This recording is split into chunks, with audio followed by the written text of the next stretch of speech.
gospel at the end of a black hole, cold, lost and upside down. Faces swirling past me, all my memories rolling vastly, cold, lost beneath the ground. All done by my own hand, I allow my feelings to become sand. Oh, if you're gonna cut me down, better do it quickly now. Now you can cut me down, but I won't stay for long. I'll grow back again. Oh yeah, my roots are strong.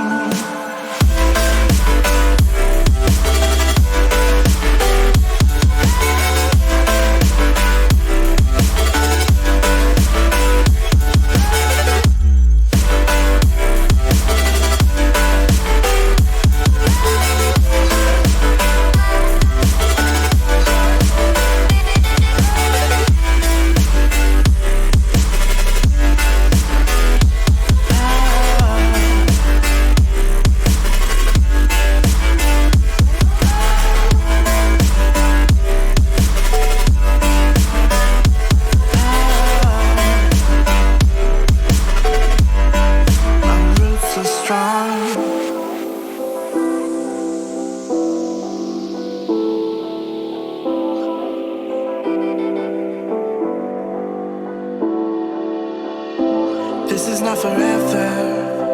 Folks changing like the weather. Cold, wet, and all around. Toxic people being severed, like leaves falling in September. Cold, wet, and on the ground. You can cut me down, but I won't stay for long. I'll grow back again. Oh yeah, my roots are strong.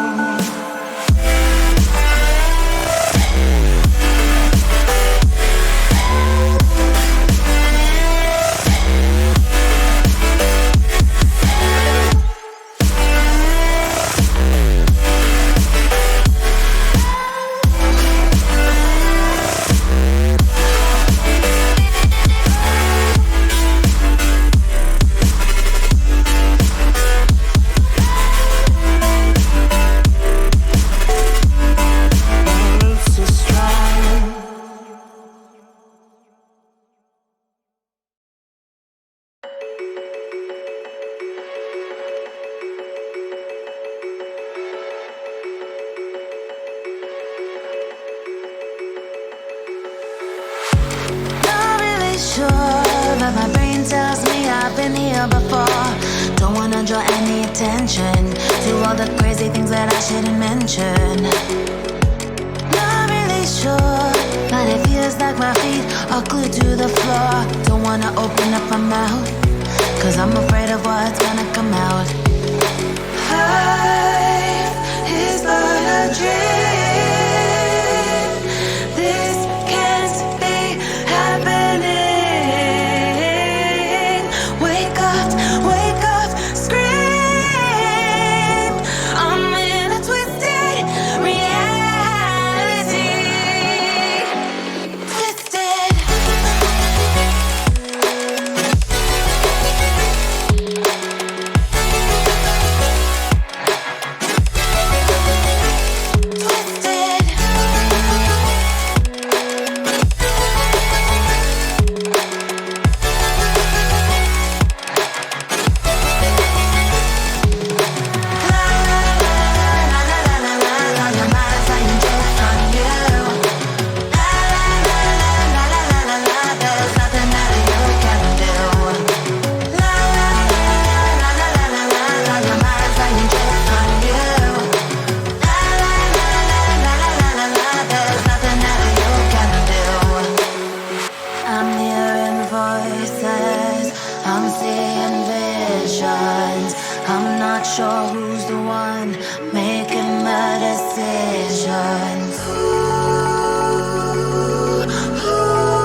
that for me?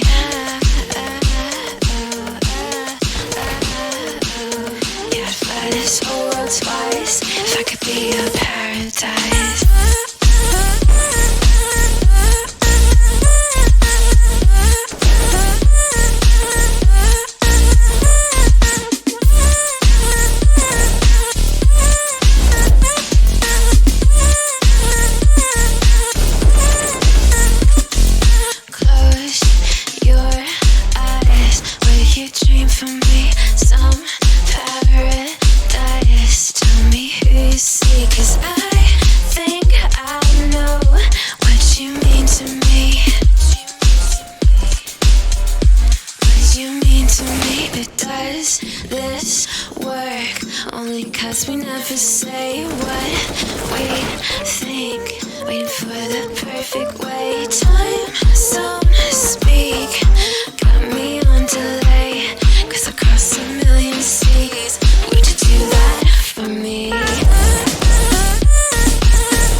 Good evening, dear viewers, and welcome back to the semi-finals of GameOn Lan party.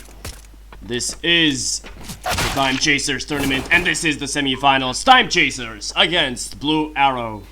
BlueArrow, after 3 overtimes to force it into the second map, they've managed to achieve their goal to qualify to the semi-finals in 2 maps. And now they start on their D side in train. Will it be effective or not is just a matter of time, but it seems to be that BlueArrow will get the pistol round ready and set with a fantastic performance from Bleiz, who managed to get the quadra kill in that round.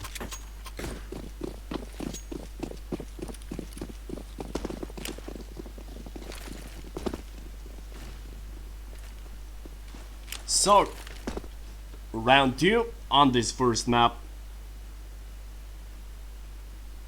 Will be interesting to see how do these two teams shape up. Sender, for some reason, he forced bot.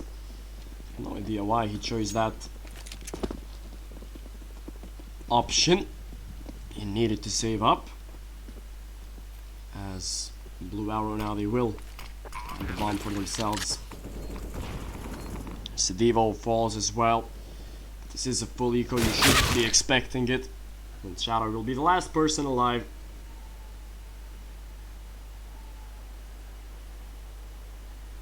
So the best he can hope for is to simply save a weapon or two, and that's why he has the Zeus in hand. So he can zap his opponents, and he missed the Zeus, unfortunately enough. So 2-0, and the first real test of the defense of Timechasers. But they do take a timeout for some apparent reason.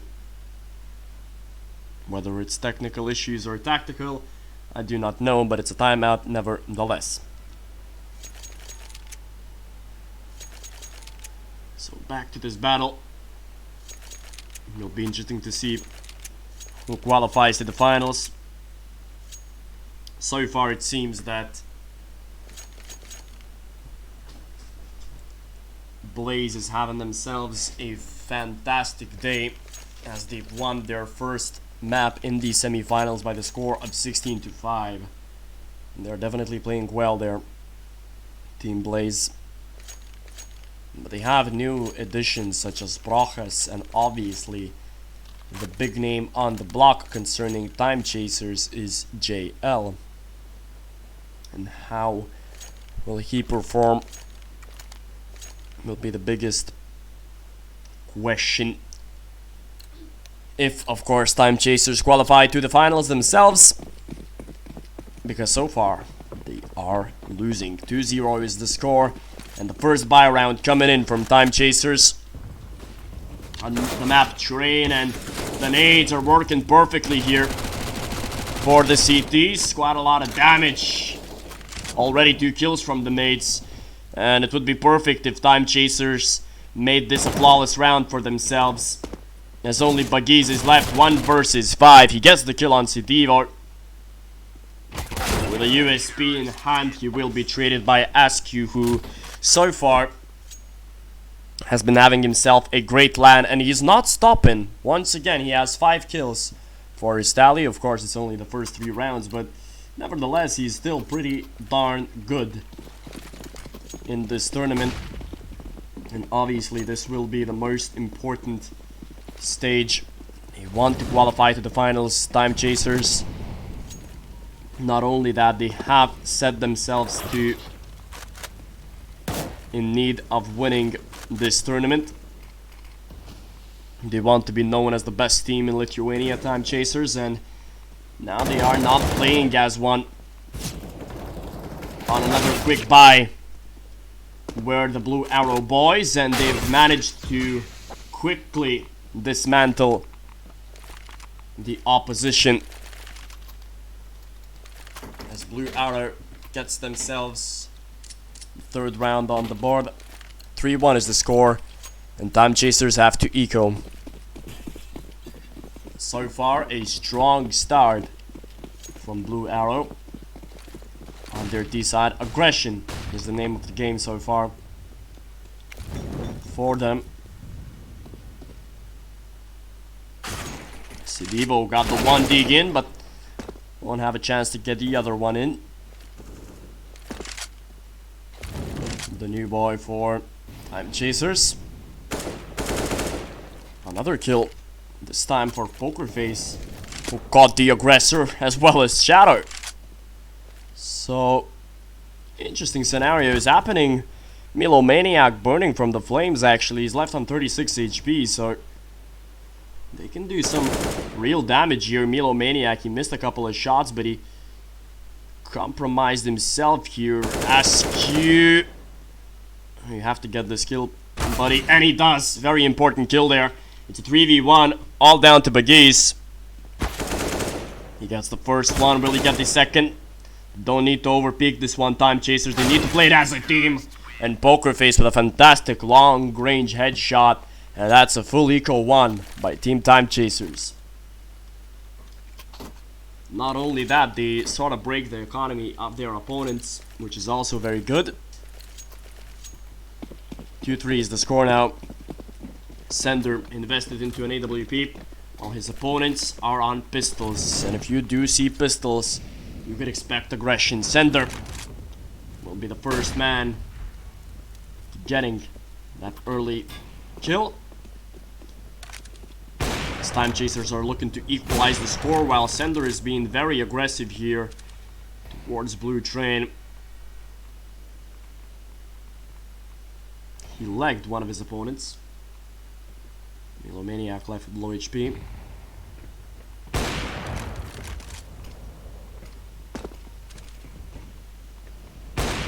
There we go, Sender's reactions were tested and he succeeded in the test. He passed it and got themselves the second kill in the round. A minute left on the clock. Only pistols in hands for BlueArrow boys and Desert Eagles to be exact. 50 seconds. They are still looking for individual kills.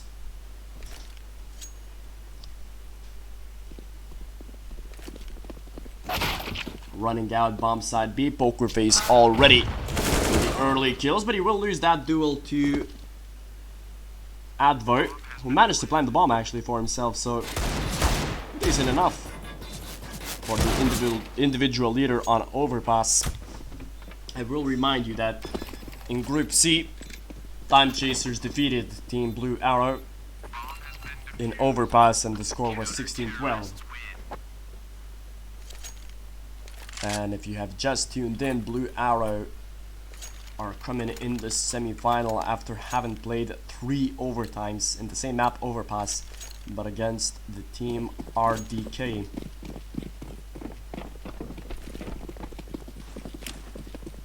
So here we go. The full buy from both of the teams. The scores are equal. Now it's big boy CS time. A nice molly from Sender, and aggression from Timechasers side. Askew a bit too overconfident, overzealous, and again, this tournament we saw one simple thing, that aggression on the CT side of things does not work out. And that's not good. That's not good enough for Timechasers. They want to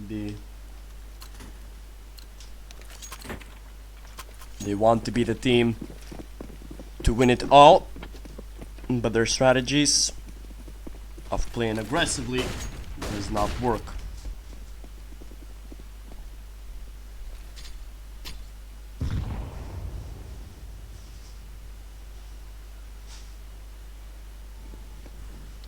Desert Eagles once again.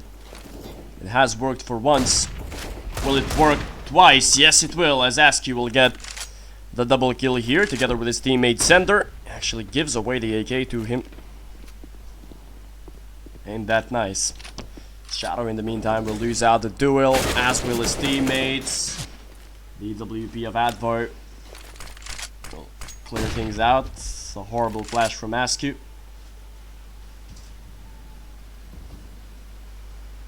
And wants to push again here, as Askew is with 6 HP, wants to do something more here than pushing out his opponent. But the best thing that he can do or can hope for is to save his AK.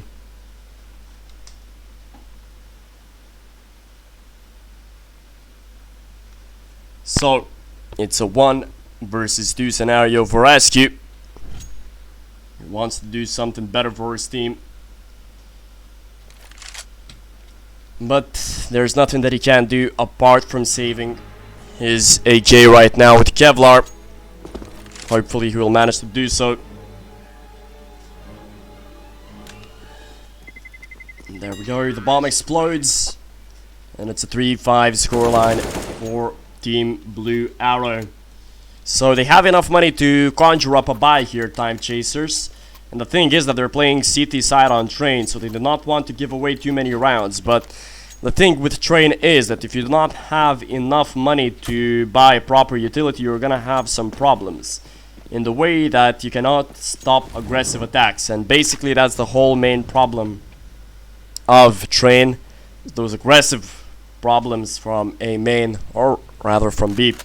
So Poker Face will meet a challenge that he will not succeed in, and that's what I talked about when I mentioned aggression.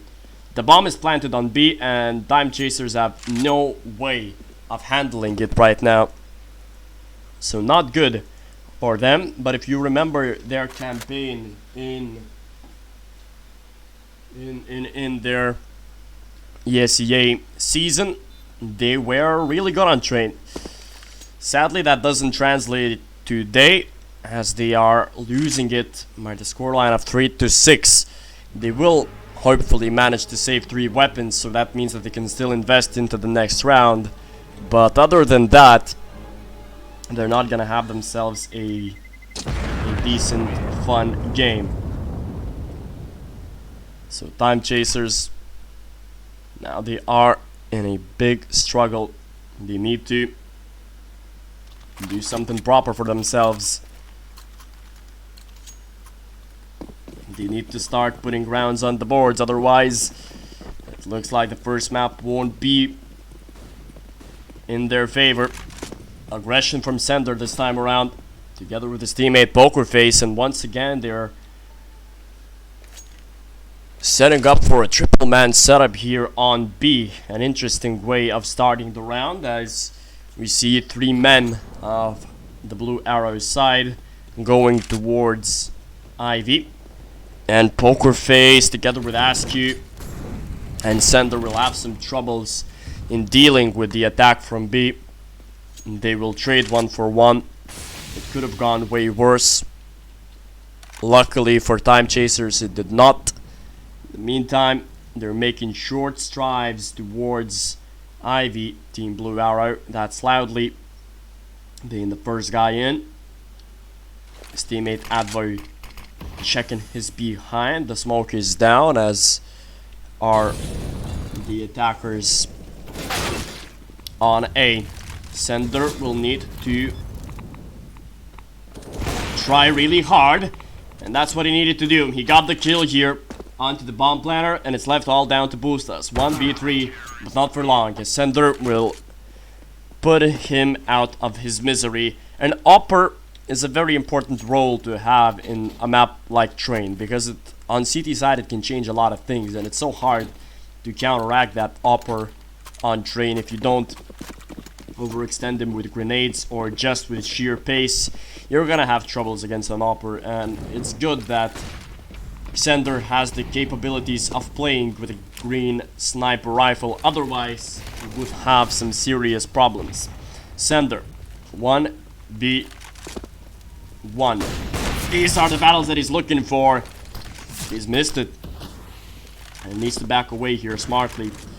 And I'm talking about this because I remember JL and the way that he was dominating on Train because of his individual skill set with the AWP.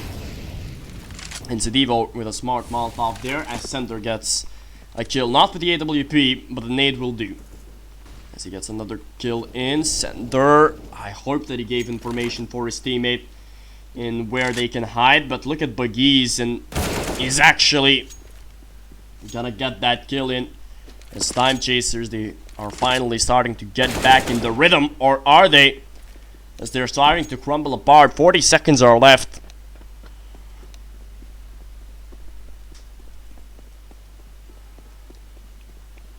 And Bleiz has a big task ahead of him now. Make it 30 seconds, and they actually know that he's going towards bomb side B. He does have a flash, but Sender, he will get a simple kill in. A double kill for him. 11 on the round. Askew with 14 kills and 4 deaths. What is happening, really? I have no idea. Since when did Askew become the individual star for Team Timechasers? It's good, it's fantastic to see. He's having the best tournament of his life, as I'm saying. But still, quite weird. Nevertheless, it's aggression towards B main from BlueArrow, and Pokerface will only be good for 1. And he's waiting for his teammates to rotate, and once again, bomb side B is just a huge nuisance for Team Timechasers. They do need to retake this side. They do not want to lose against an eco like that. It's all left to Bleiz, and Timechasers will successfully retake this bomb side. Good for them and good for the team. So Center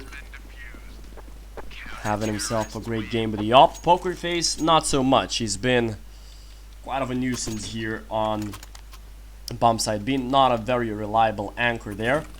Only getting 1 kill at a time, where he is supposed to get more. Sedivo as well. Not the best performance so far. 4 kills for him as well. Needs to be better here.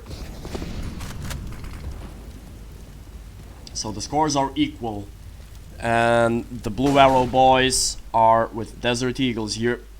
Milomaniac, the first guy out. First guy to die. As the other BlueArrow boys will quickly follow their demise. So 7-6 as Timechasers finally go back in the lead after 4 successful rounds. The first period in which they were losing 3-6 looked very questionable and very dangerous to Timechasers, but now they finally managed to go back and do something successful,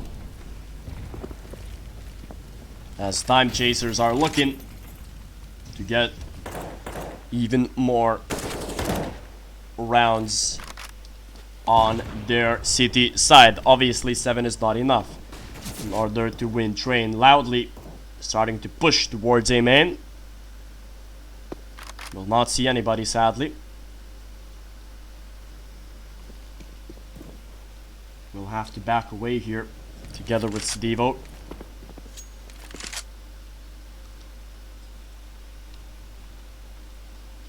Here's Shadow and Askew together. Set up a crossfire. Hopefully it will be a successful one for them,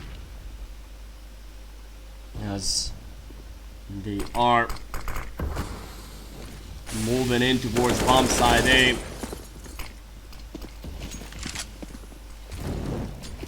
The BlueArrow team, they are trying to plant the bomb, but the Molotovs will not let them do that so easily. Askew is staying alive with 1 HP, but Bleiz will not stay alive. The bullets from the AUG will finish him off. Askew will get a kill. Doesn't matter if he has 1 HP or 100, he will still get kills today. And it's a double one for him. And he will suicide. Not the smartest decision for Askew there, but I mean, it's forgivable. He has 17 HP already.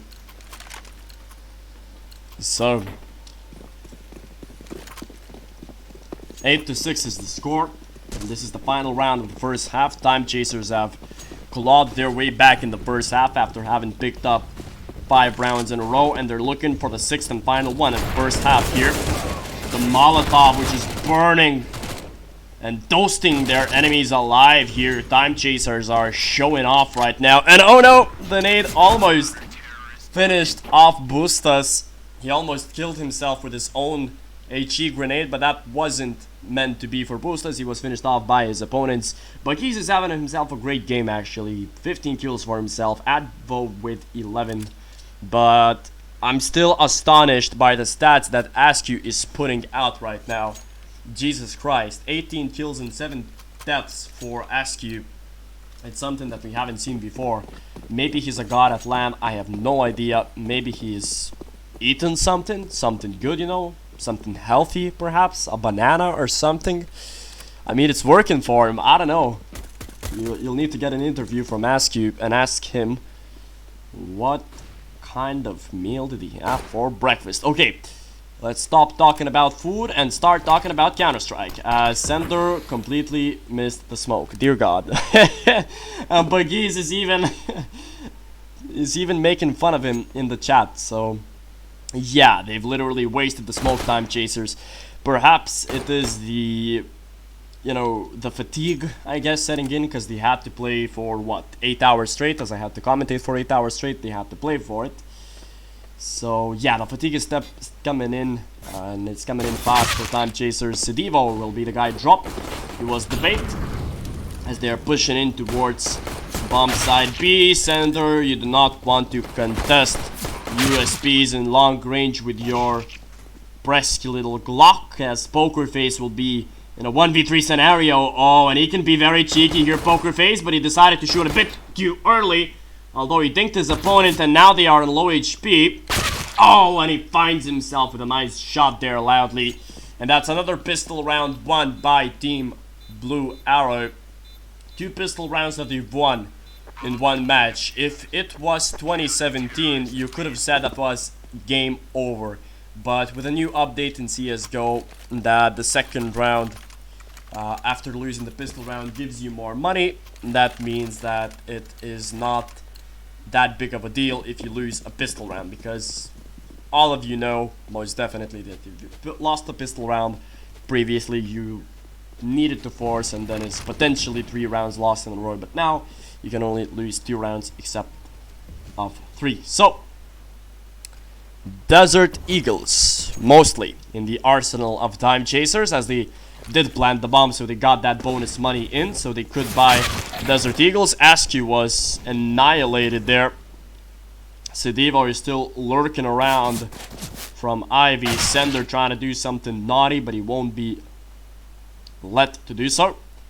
And Sedivor 1v5 with a Desert Eagle in hand. Not the best game for Sedivor, honestly, as well as not the best tournament. 7 kills only for him. He needs to step it up a bit, at least in clutch time and prime time, when he will need to step it up, as I do believe that this matchup and this semi-final series will need, you know, some sort of a boost, some sort of a clutch moment here or there, as we did see the same scenario happen in the quarterfinals for Team BlueArrow, where they faced against RDG. So a full buy round here for Team Timechasers for a case and the beloved SG of the new boy Sedivor. CT stay on their FAMASes, and it seems to be working for them, as Bustos gets a double kill with it. He will finally get traded, and that's Askew getting the other kill, although it's the AUG of Milomaniac stepping in with the proper kill. Askew needed to be very important to get that kill, but he didn't manage to do so, all leaving his opponent on such low HP. Unfortunate. He could just pre-fire it. Both of his opponents are on low HP. Askew, he needs to be very careful. He needs to show just the right amount of pixels. Double flashing out and trying to go to upper. Askew, will he be able to clutch it? Will his opponents let him? 40 seconds on the clock. The bomb is dropped. He's on low HP. Smoke on Ivy. Bounced a bit ungratefully. 20 seconds are left. And he's jumping on this side, losing a bit of HP. What a bad way would it be to die. Could have sprayed in the smoke there, buddy. Chose not to. Oh, he knows where his opponent is! Unlucky for Askew. Not getting that kill, and the scores are equal at 9. So Timechasers, they do have to be very careful here. They do not want to lose their map pick. The scores are equal at 9. And they have pistols in their hands, only pistols, and Kevlars on their chests, as the majority of the T side have invested into Desert Eagles, 1 P250 and 1 CZ. And exiting out of Pop Dog. We're actually showing quite decent aim with Desert Eagles. I mean, they've managed to kill 2 people, which is quite a lot. Or actually 3 people, it's a 2v2. Considering the situation that they only had pistols, it's still pretty good. Yeah, nevertheless, they still lost the round, and now they are trailing. They had their hope, you know, they had their glory moment, but sadly, it is all done and dusted for them. Now they are trailing, and they need to step it up. Timechasers, 10-9 is the score. Sedivor setting himself up for the smoke. Perhaps it will be a quick exit towards a main, but they're not worrying about the Molotovs too much. They're still setting themselves up with the smoke. Busta so far having himself a great game here. Another early kill, and Timechasers are falling apart right now. Sender will be heading out against the op. An easy pickup here. Sedivo will not be able to get at least one kill in the round, and the score is 9-11. 5 rounds in a row for BlueArrow. On their CT side, Timechasers, they do need to take a timeout or something, because their T side, it's crumbling. Strategies are not working, nothing is working out for them, and they haven't even hit B side properly yet. The all rounds except for the pistol, they've went towards A, so perhaps they need to change something because of that. So here we go. Shadow gets dropped quite early near Pop Dog, as the majority of Timechasers' side are setting themselves up towards B. Smokes are out, but the rotations are in as well. Nothing that they can do really. Timechasers need to go back towards Pop Dog and A-Main and try to build something by individual kills some sort, but Loudly is waiting in a perfect position. He will get a double kill. Sender on a trade with Advor, but that will be all she wrote. 6 rounds in a row on their CT side. They look unstoppable so far. It'll be interesting to see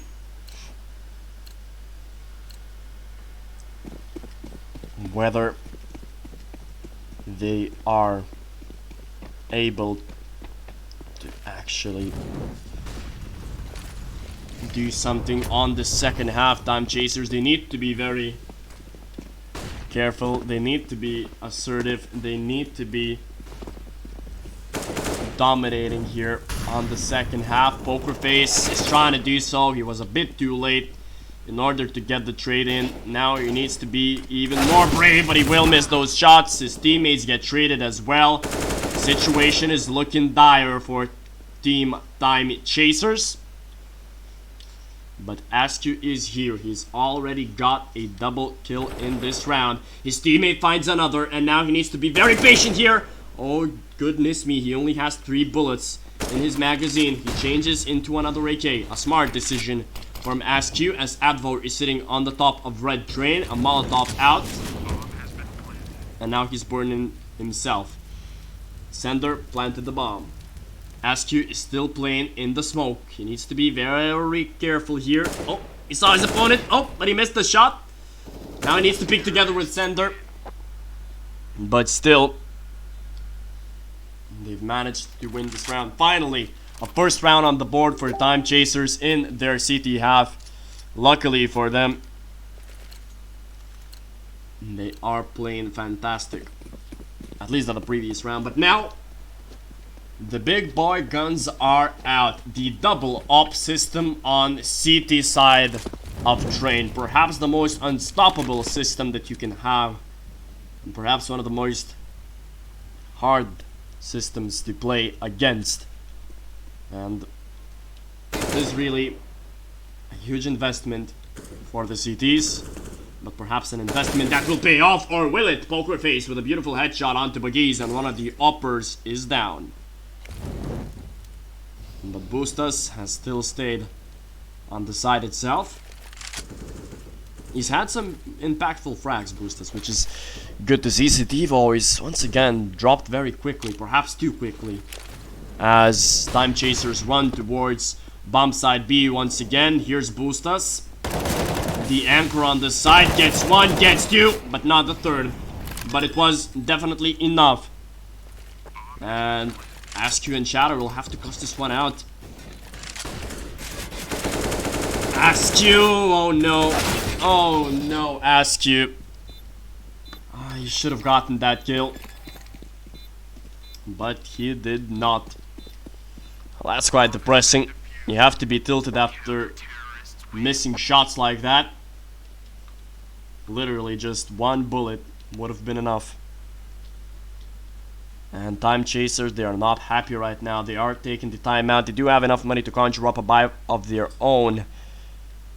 They can buy an AWP without Kevlar, Shadow can, I mean. And that's the question. Do they want to do so, Timechasers? And they need to do something. They are losing. 10-13 is the score now. They are having major troubles here, Timechasers. And they need to sort things out. And perhaps this time will be the time to do so. This time out. Sidivo is having a terrible game. 8 frags for him. Pokerface as well. 11 frags only. The guys who are supposed to get the kills are not shining at all. And that is the reason why Timechasers are losing right now.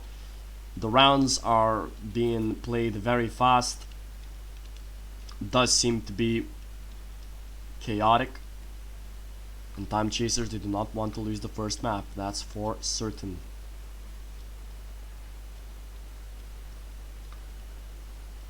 So, how will the Lithuanians do here? How will they square up?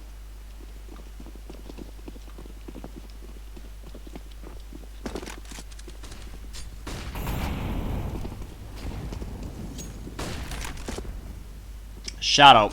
He did invest into an AWP, as I've mentioned before. He had enough money for that. But will he expect Loudly in such an aggressive position? Never mind. It was Bleiz who got the better of Sender.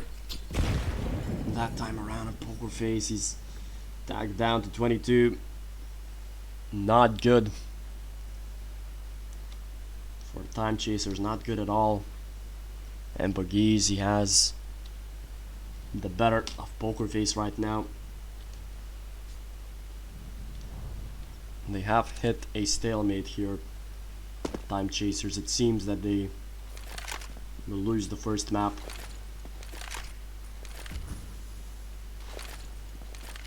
Bleiz can bounce on any moment, but chose not to.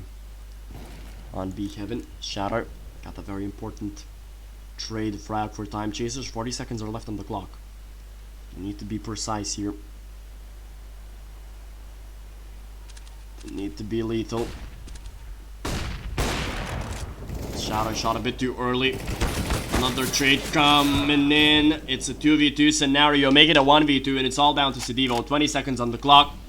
He saw one of his opponents, but he is not able to get the kill. Needs to go fast here, Sidivo. Needs to peek fast here, Sidivo. And he's left his opponent on 13 HP. Maybe drop the SG. I mean, if it's not working out, you don't need to use it, right?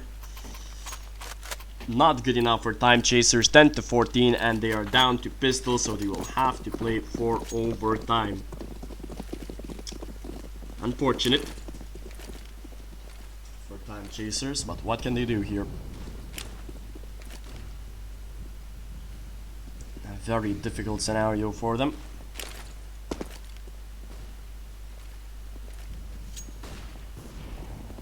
Pistols in hands, and they're still running down bomb side A. They need to get this fast kill in.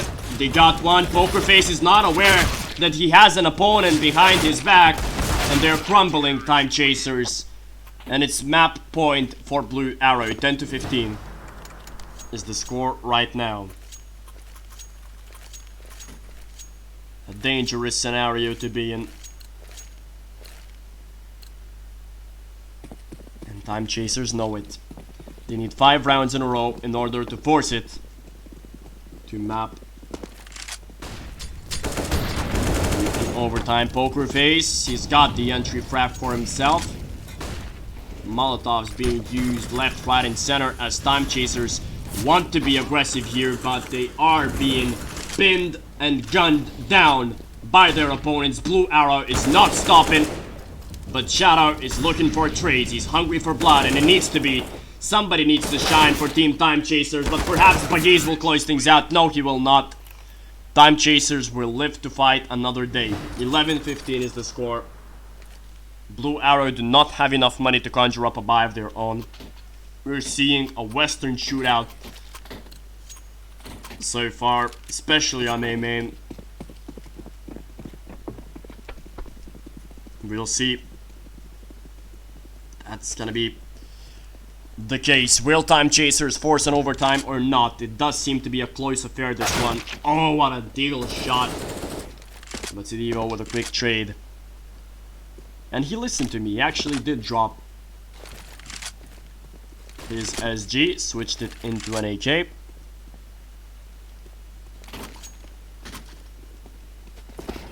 Oh no, they're actually getting run from behind, Timechasers. Now they are the ones who need to chase the opponents, but it seems to be the opposite. The CTs are aggressive. They are confident in their steps, and that's very important here for BlueArrow. If you feel confident, you can do some crazy plays, and they have the opportunity to do something crazy right now, BlueArrow. But by the looks of things, all they are going to do is a second Tico, and perhaps it's the rational choice from them. So they will have enough money. If they lose this one, they will have enough money for the 29th and the 30th round of regular time. Shadow grabbing a couple of frags. Obviously you do not want to lose against Desert Eagles, as only Loudly is left. 1v4. Kevlar in hand and nothing more. Mollies are out, the bomb as well. Loudly, a nice headshot for him, but that will be all she wrote. So right now BlueArrow have got enough money to conjure up a buy.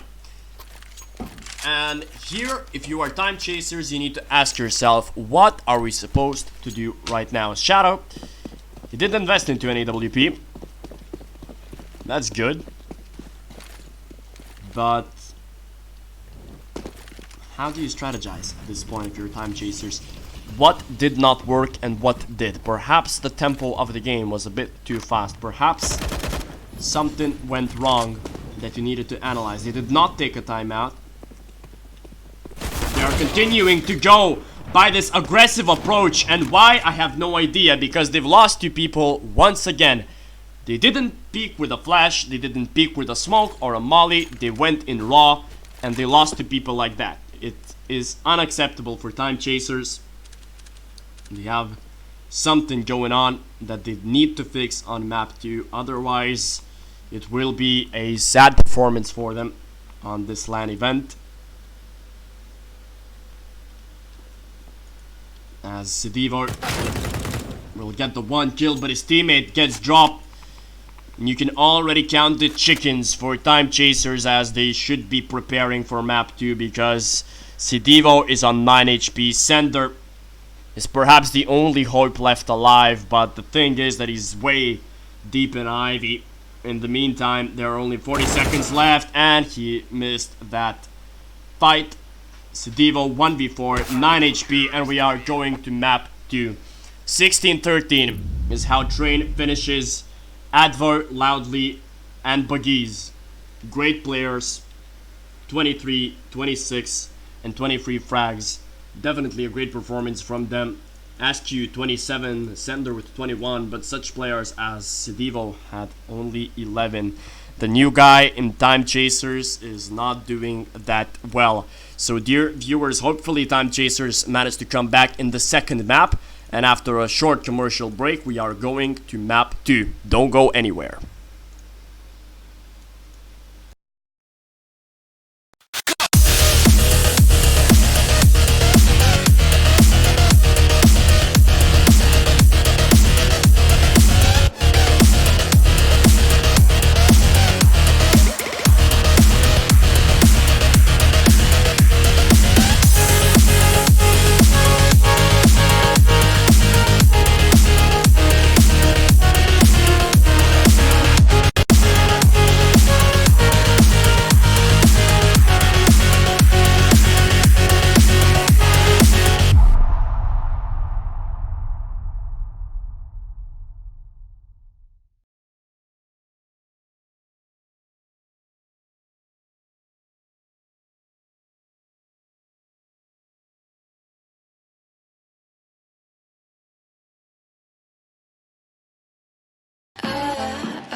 break your chains, we have the key.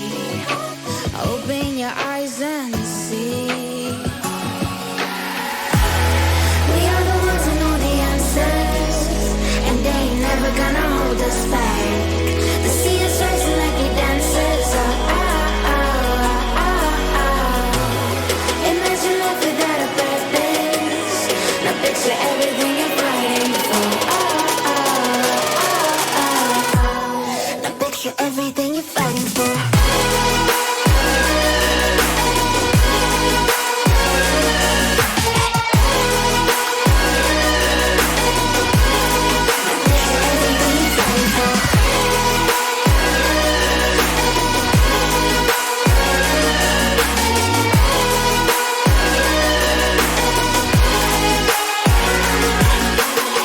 Run away, and time will find a place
wake up. Told myself to push and never stop. I've been stressed out, watching both these hands around the clock. With my eyes wide, trying to get the panorama shot. Whole world getting blurry to me, answers getting lost. So I watch my back and keep it moving to the front. And remember that the world's yours, do it how you want.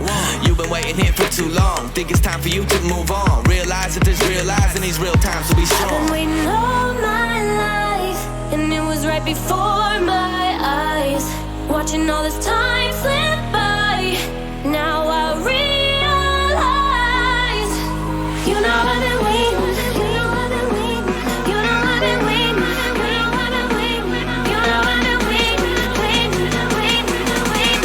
But will you wait for me?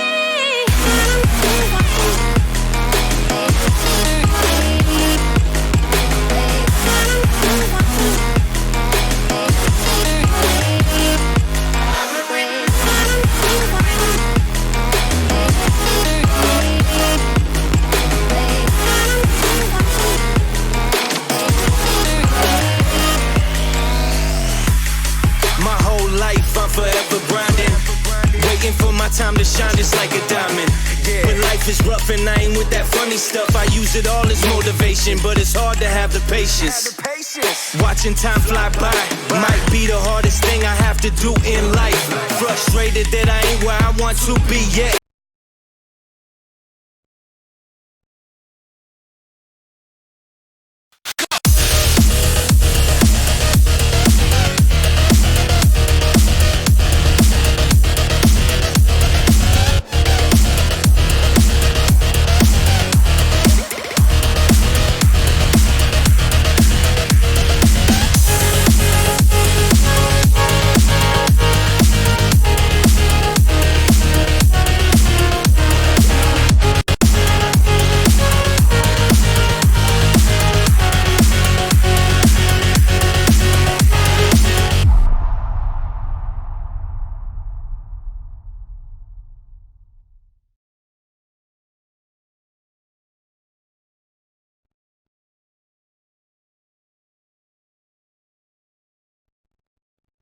But I know that I'ma make it if I chase that check, yes. Cause I done seen the time go by for too many years now when the stars were aligned.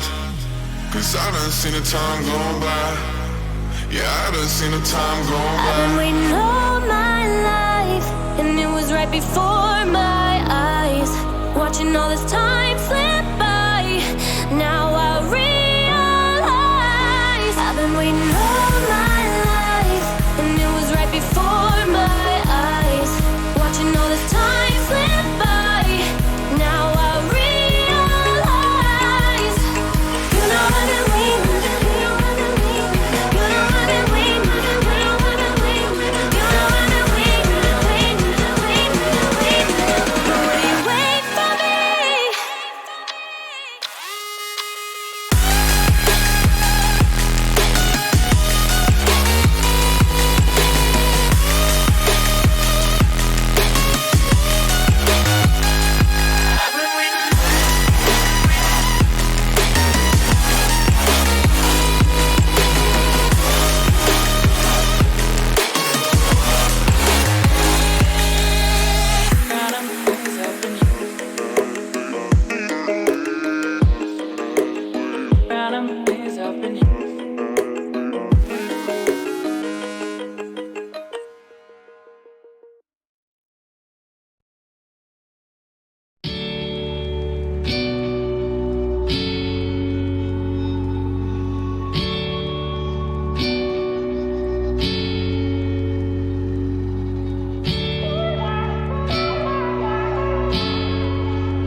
Where are you going?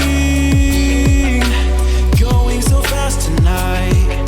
Have you ever stopped beside the road to smell the rose of life? Take a breath now. Don't hold it in too long, 'cause you might end up missing out on life's short little song. She's saying, ooh, you've got one life to live. She's singing, ooh, you've got one life to live. Don't let it go.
got one life to live, don't let it go.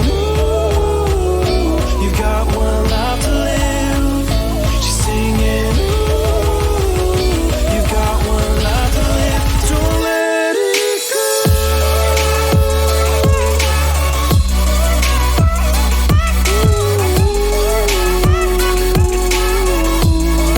Don't let it go.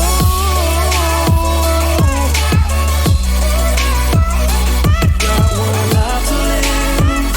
You got one life to live. Don't let it go.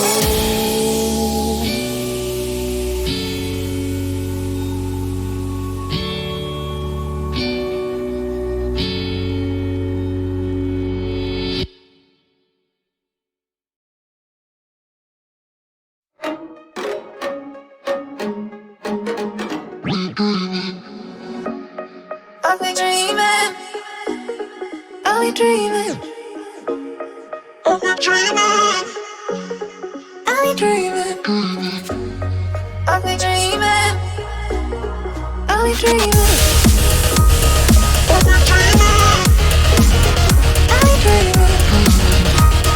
I've been dreaming. I've been dreaming. I've been dreaming. I've been dreaming. I've been dreaming.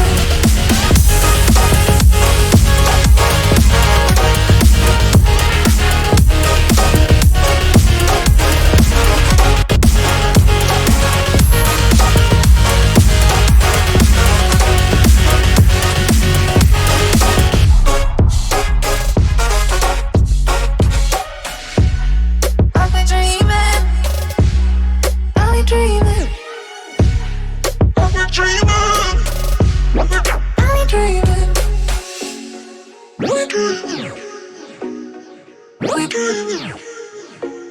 We're dreaming.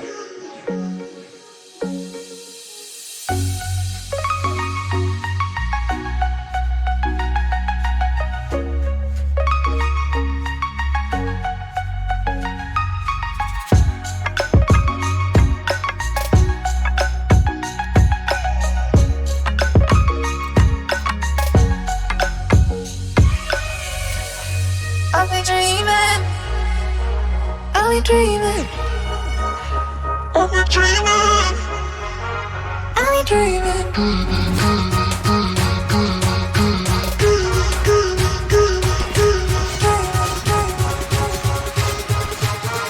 I've been dreaming.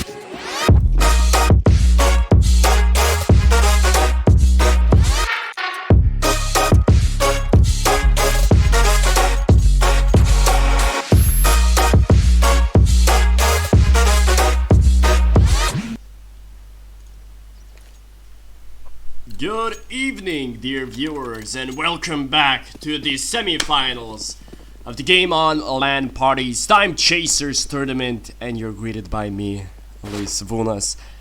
So, we welcome you to the fantastic semi-finals. It will be an interesting asset here to see how do these two teams face up against each other, and will they be able to clutch and win, because Timechasers lost their first map by the scoreline of 16-13, and that was Train. That was one of the maps in which they were comfortable at. So definitely not the result and not the scoreline that they wanted.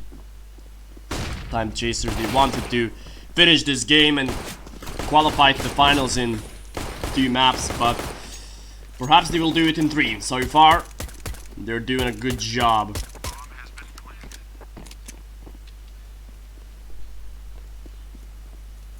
And BlueArrow, they do have a retake scenario coming in here.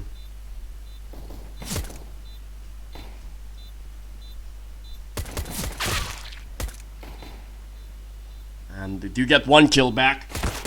Ghostas, but Steve-O with a quick trade. He wasn't as good in the previous game together with Pokerface, but now, at least in the pistol round, they have started to shine finally for them.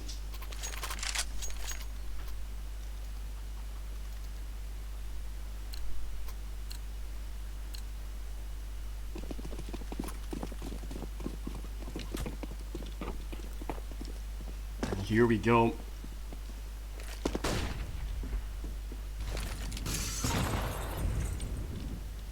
Back at it again, our Timechasers.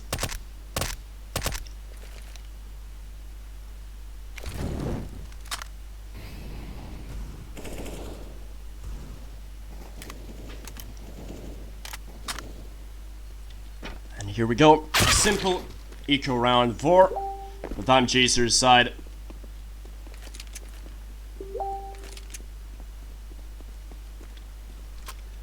And they are quite simply dominating this eco round. Not a big worry. In the meantime, I will turn off Facebook. There we go. Yeah, we're back in the game. Hooray. So, 3 AJs, 1 Mac 10.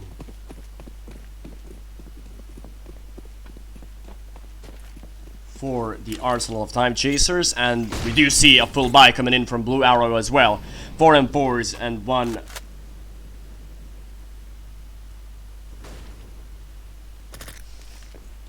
FAMAS in their arsenal, as Timechasers still stay with a couple of SMGs. Askew, so far he has been the phenomenal star for his team in this LAN, but his teammates will need to step up. We can praise Askew for playing wonderfully in this LAN, but it's the star players who need to shine. Because otherwise, if they don't, you're gonna have problems. And in previous maps, Askew shined and it was perfect, but such players like Pokerface and Sidivo were sitting with a very little amount of kills, and that led to their demise. So the stars players need to shine, and they have an opportunity to do so. Center and Shadow, both of them will be brought down from Milo Maniac and Boostas, but the bomb plant will let them buy safely in the next round. So the score is 2-1 here. And BlueArrow, they have saved enough of weapons so they can buy up in the next round as well. So we are gonna see full buy against the full buy, and Shadow invests into an AWP. An interesting decision here. Still no op for BlueArrow. Shadow holding a high line. Oh, he skipped an opponent here. He should have informed his teammates that somebody's pushing behind. But it seemed that that information was given away a bit too early here. And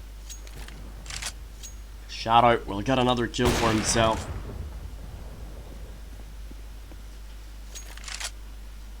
As they do.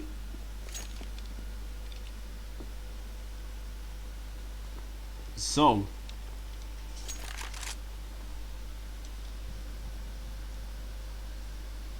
they are heading in apartments very aggressively. That's Bleiz. And will he be aggressive once again? Will he find a kill that he did previously?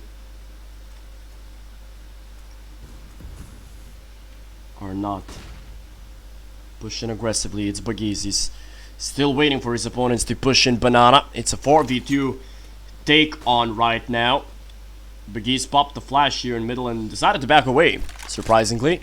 So it's a 2v4 take for Timechasers on bomb side B. And it's quite a serious test here for Milo Maniac, who was the undisputed anchor on bomb side B so far. He was dinged through the box here with the AWP, and Shadow together with Askew will be finished off by the M4 bullets of Milo Maniac. Great performance so far from him. Once again, he was the star in Inferno, as well an overpass for his team. And now BlueArrow have a good opportunity to close out the second map and close out these best of 3 series with a win under their belt. and with the finals appearance against Team Bleiz. Obviously, the loser of this best of 3 series will fight the team named We Hot for the 3rd place. Maniac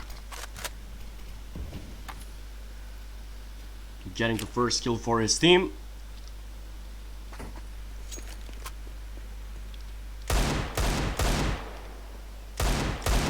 BlueArrow. They're playing quite well for themselves.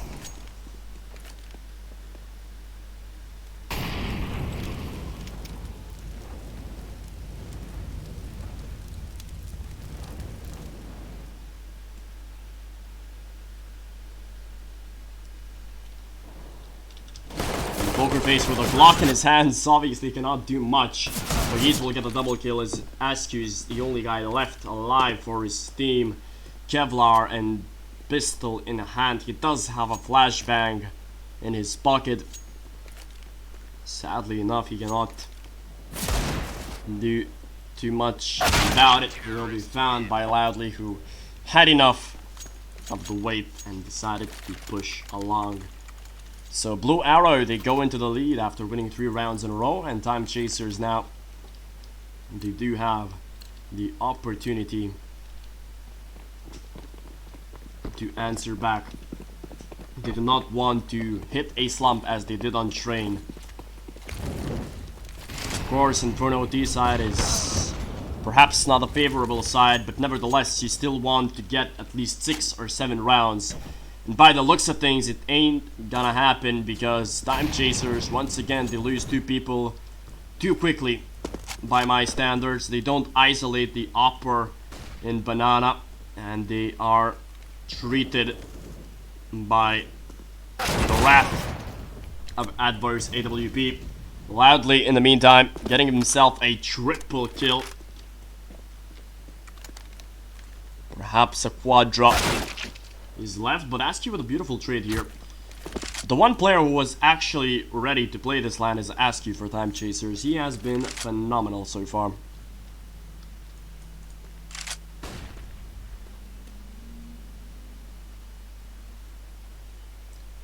One against 3 is the scenario that he is in right now. Bleiz, he spotted out his opponent. That calls for a quick rotation towards bomb side A, but Askew has enough time to question where does he want to go. And he doesn't have much time here, 29 seconds only. He does have a smoke and a molly, but he must get that kill on Maniac, and by the looks of things, he's perfectly set up to get the frag. Yes, he is. Askew, he tagged him down to 39, but it wasn't enough to get the kill.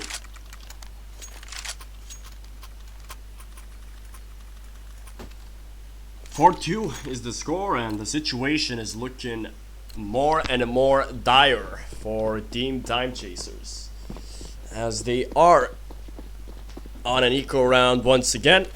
Pistols in hands, 1 HE grenade, but it won't do as much damage as will their opponents, as Advo will get run down here in apartments, and perhaps this is what Timechasers needed. There we go. Sidivo is starting to hit some shots, and that's the aggression perhaps that Timechasers lacked. Their confidence is brimming, really, and they do need to step it up. Timechasers, they will not be happy with a 3rd place in this tournament. It's trophy or bust, and what a bust it might be actually. As Boostas gets Sidivo down, it's a 1v2, they are only on pistols, but Sender will find the final kill and will find the 3rd round for Timechasers, a very important one in fact, winning an eco one. Their opponents, they still have enough money left to buy fully, perhaps only Loudly will stay on a Desert Eagle, but other than that, Timechasers won a very important round. Early aggression towards Banana, Askew took a lot of damage from it, and a quick smoke grenade.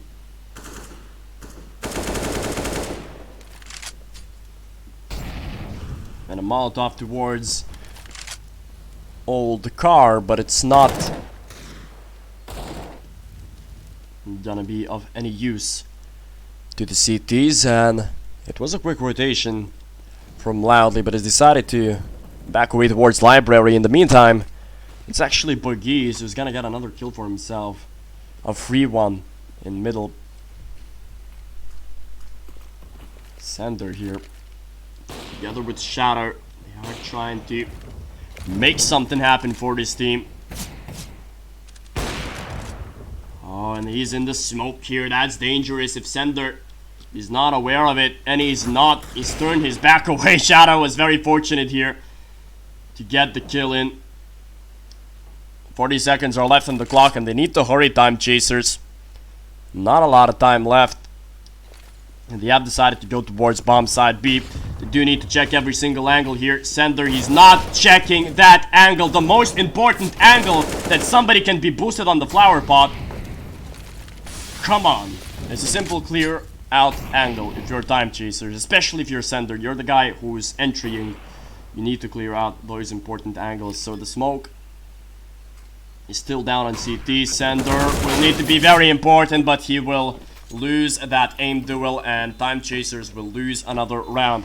They're not playing as their usual selves, Timechasers. Perhaps it is the pressure of the LAN environment. Perhaps it is the pressure that they know what type of team they are and what type of results they should be getting. I do not know, but they need to step it up. They do not want to go out in the semis in only 2 maps.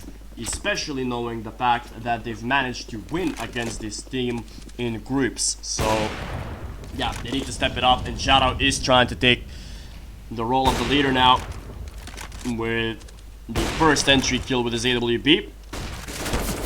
Loudly will be found as well. It's a double man advantage for Timechasers right now, so should be positive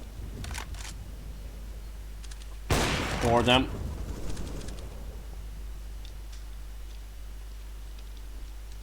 Make it a 5v2 right now, so the only reasonable scenario would be to save their weapons for BlueArrow, as they only have a minute left.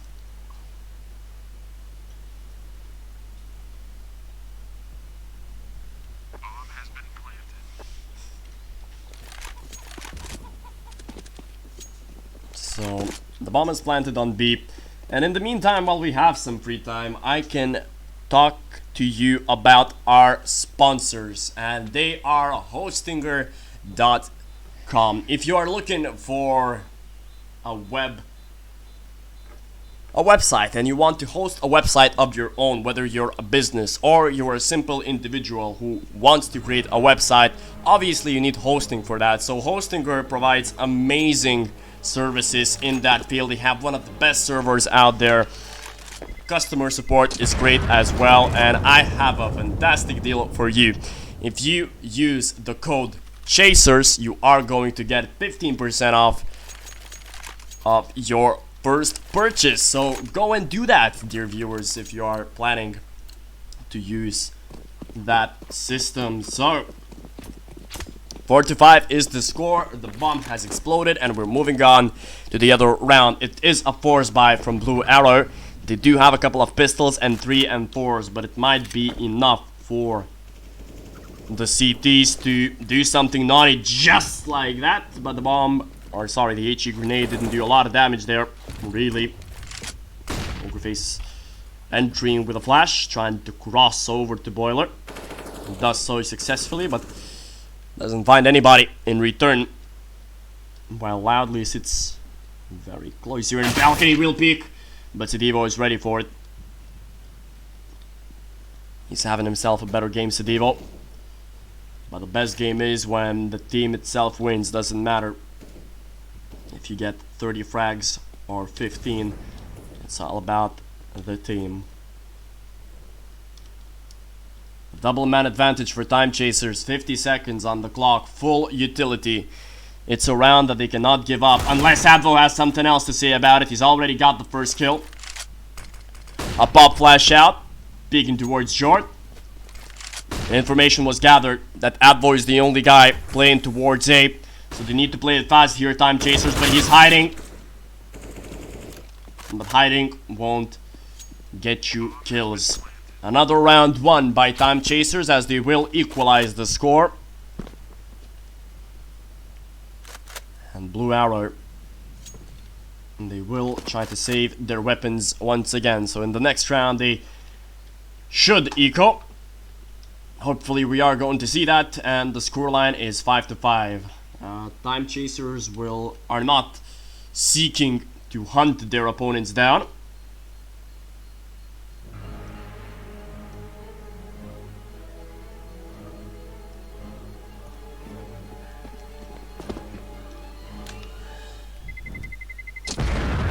Yeah, they are just saving their weapons as well. They want to build their economy. Sender is just relieving some of his anxiety and some of his anger by shooting a random wooden door, showing that he's angry and he's hungry to get some rounds on the board. They do not want to exit this tournament in the semi-final stage on map 2. Timechasers are better than that, and they want to show the whole world about it. The score is equal at 5. This is their map pick, Timechasers. Stevo trying to do it like in 1.6, shooting through random objects. Won't find him anything, as BlueArrow have set themselves up with pistols only loudly without anything but.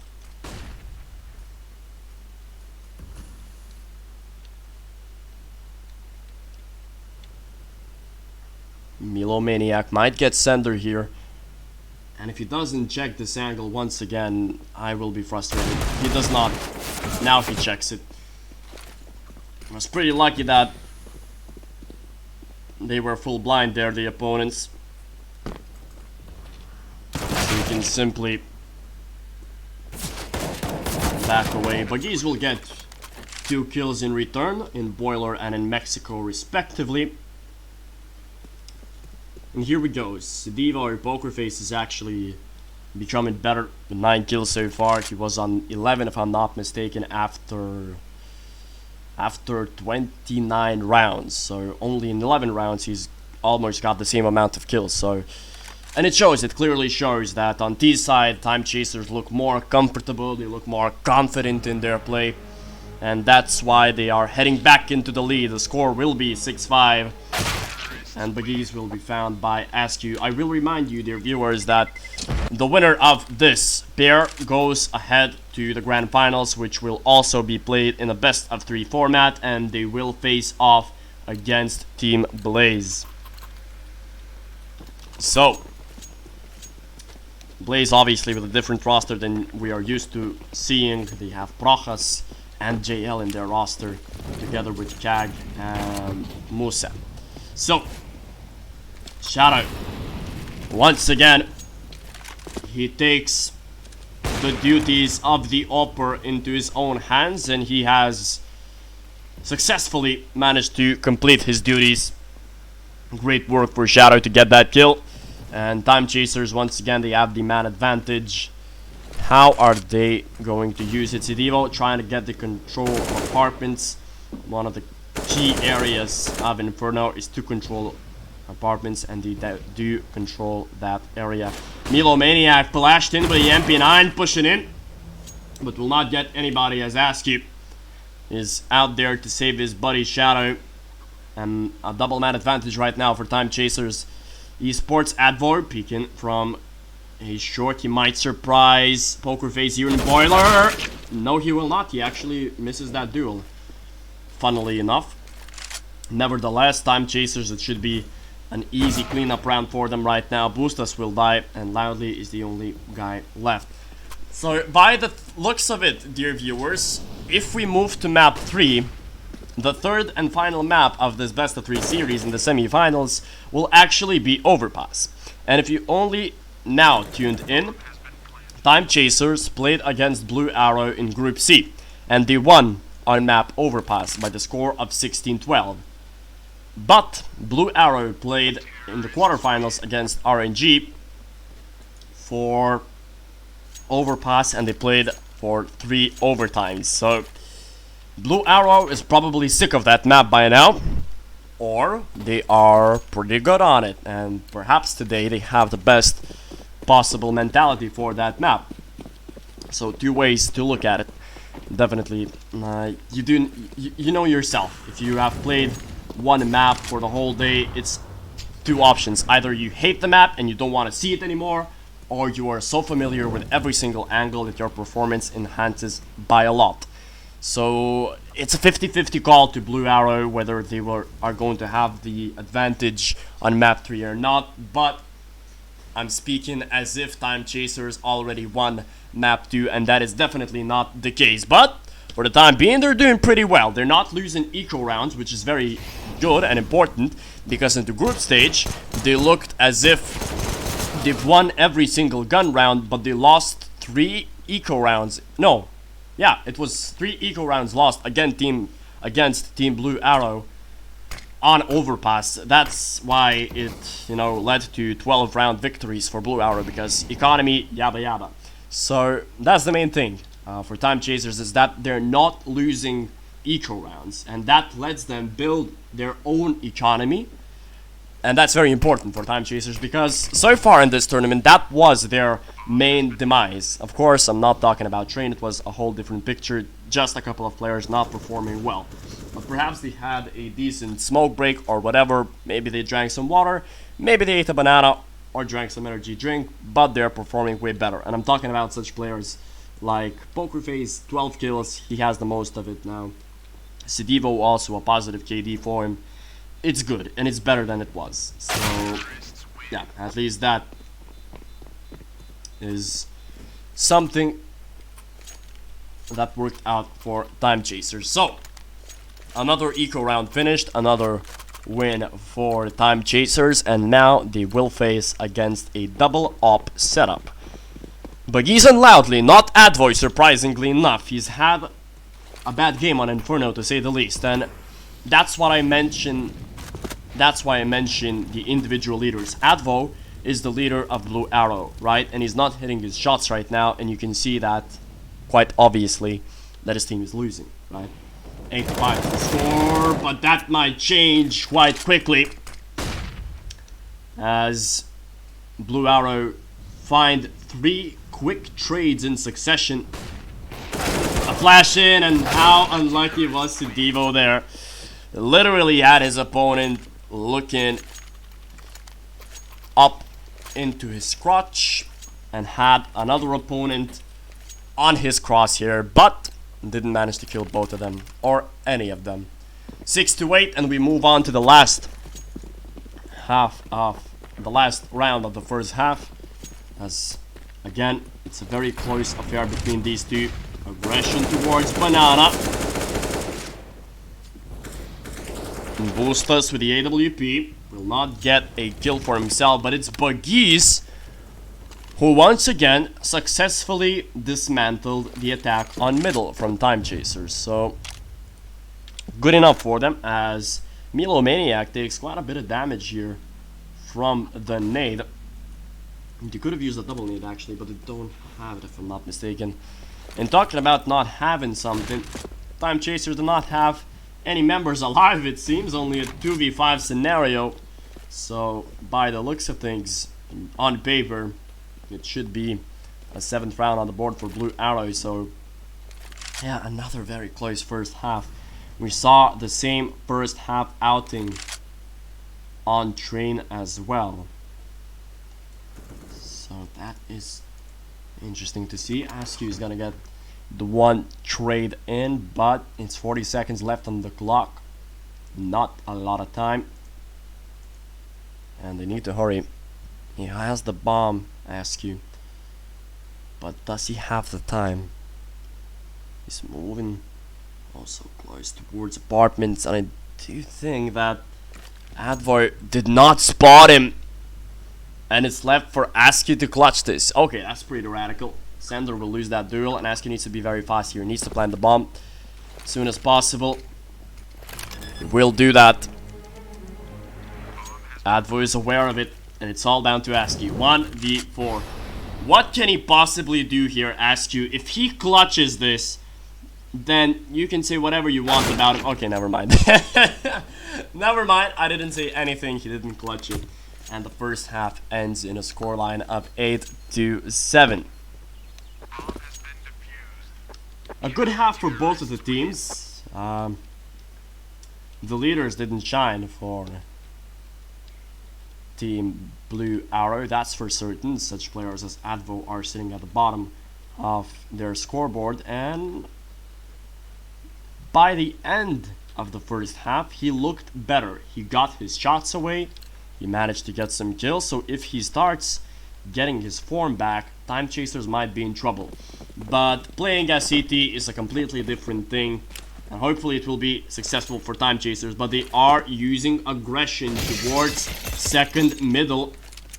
A couple of flashes out for Sedivo, trying to peek aggressively towards mid. Won't see anybody here.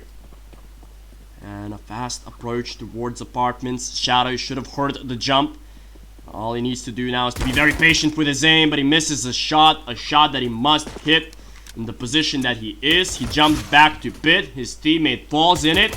Shadow, you need to get your aim right, otherwise you are gonna lose the round for your team. But luckily, his teammates are there to help him, as only Advo is left on the side. Big plant.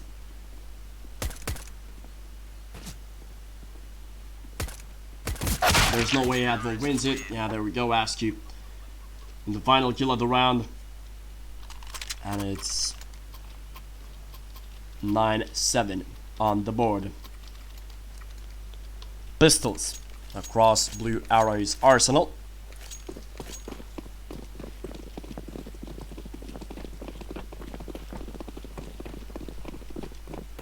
And mostly SMGs in the hands of Timechasers. Oh, the double nade worked wonders for Timechasers. A Molotov as well. A hell created in Inferno here. Boostas will die as well. Dala dala bling bling, as they say. Sander gets quite a lot of money here with his MP9, as he did get a triple kill there. So definitely a good scenario for him. 14 kills. Sender is having himself a great game. 5 HAs in the arsenal of BlueArrow. Not a lot of utility, but will they need it? Once again, early grenades thrown in Banana, but not too harmful so far.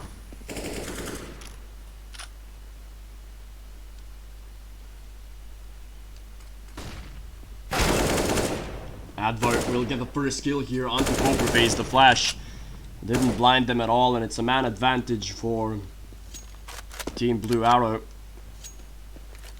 Askew will need to back away here. Needs to play smart.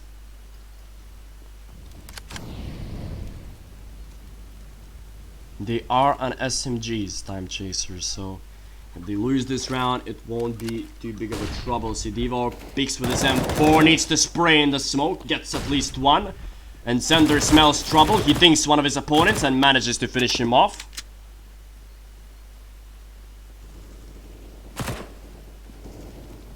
In the meantime, Banana is being taken over by the terrorists. But the bomb is deeply thrown into CT and no way that they can retreat it. Askew.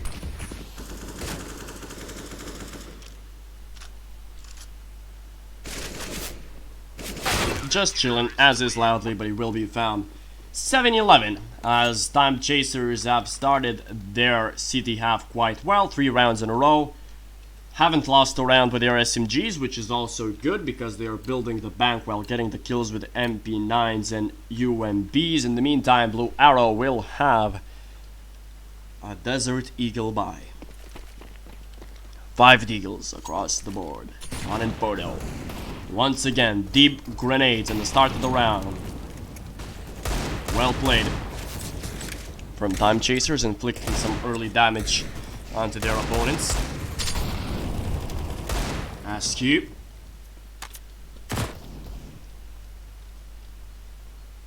gets himself 1 kill and smartly backs away. The man advantage for Timechasers. They do not want to lose weapons. They do not want to give anything away for their opponents. They want to send a message that they are ready for map 3 and that they are ready for the grand finals. GameOn Lan's party Timechasers tournament. So Sender, oh, found you don't want to repeat it, Sender. You do not want to repeat that angle. Third time in a row. You could pay for your mistakes, but no, he will not. Poker Face will clean up the mess that Sender made. No people lost in 4 rounds in a row. Very important for Timechasers to build that economy, especially in late game. If they start losing rounds, it's good that they keep their bank fresh. They have $6,000 in their pockets, so that's very nice to see as Timechasers are back with aggression. An AWP in the hands of Advo. Loudly is burning alive in the smoke, so you'll have to back away quite fast here. Bleiz, speaking against Poker Face, will not find a kill, so we'll have to back away in Boiler. They like taking early aggressive control, Timechasers. It's working so far. And Sutivo finds the head of his opponent through the smoke. Quite a fortunate shot there, but nevertheless, it's still a man advantage for Timechasers, and they're finally showing who is the boss here in this tournament. Milomaniac, the guy who was quite decent in the start of the tournament, but it is already the evening. Already 9 hours of playing, even 10 if you count warm-up. So perhaps he has gotten out of touch in that time. We're Timechasers now. 12-7 is the score. Advo for the smoke. Boostas will be found as a decent crossfire is set up here in Banana. Advo will try to do or say something about it, but he won't have an opportunity to do so. Bleiz is entering bomb site A quite easily here as the bomb will be planted. All of a sudden, it's a 3v3, and Timechasers have to retake site A. Bleiz once again, such impactful frags for him. A game changer for certain this time around, and that's it. Timechasers, they had a 5v3 scenario, but they've lost 2 people out of nowhere, out of really not calculated rotations, and that's not good enough for Timechasers. They need to be better, and they are going to lose the first round in the second half. Not in the best of fashions, really, because it was a round of their choosing. As Bleiz, he gets a quadra kill for himself in that round. Very impactful frags. They open things up on A. Fantastic movement from Bleiz, and they did win the round. So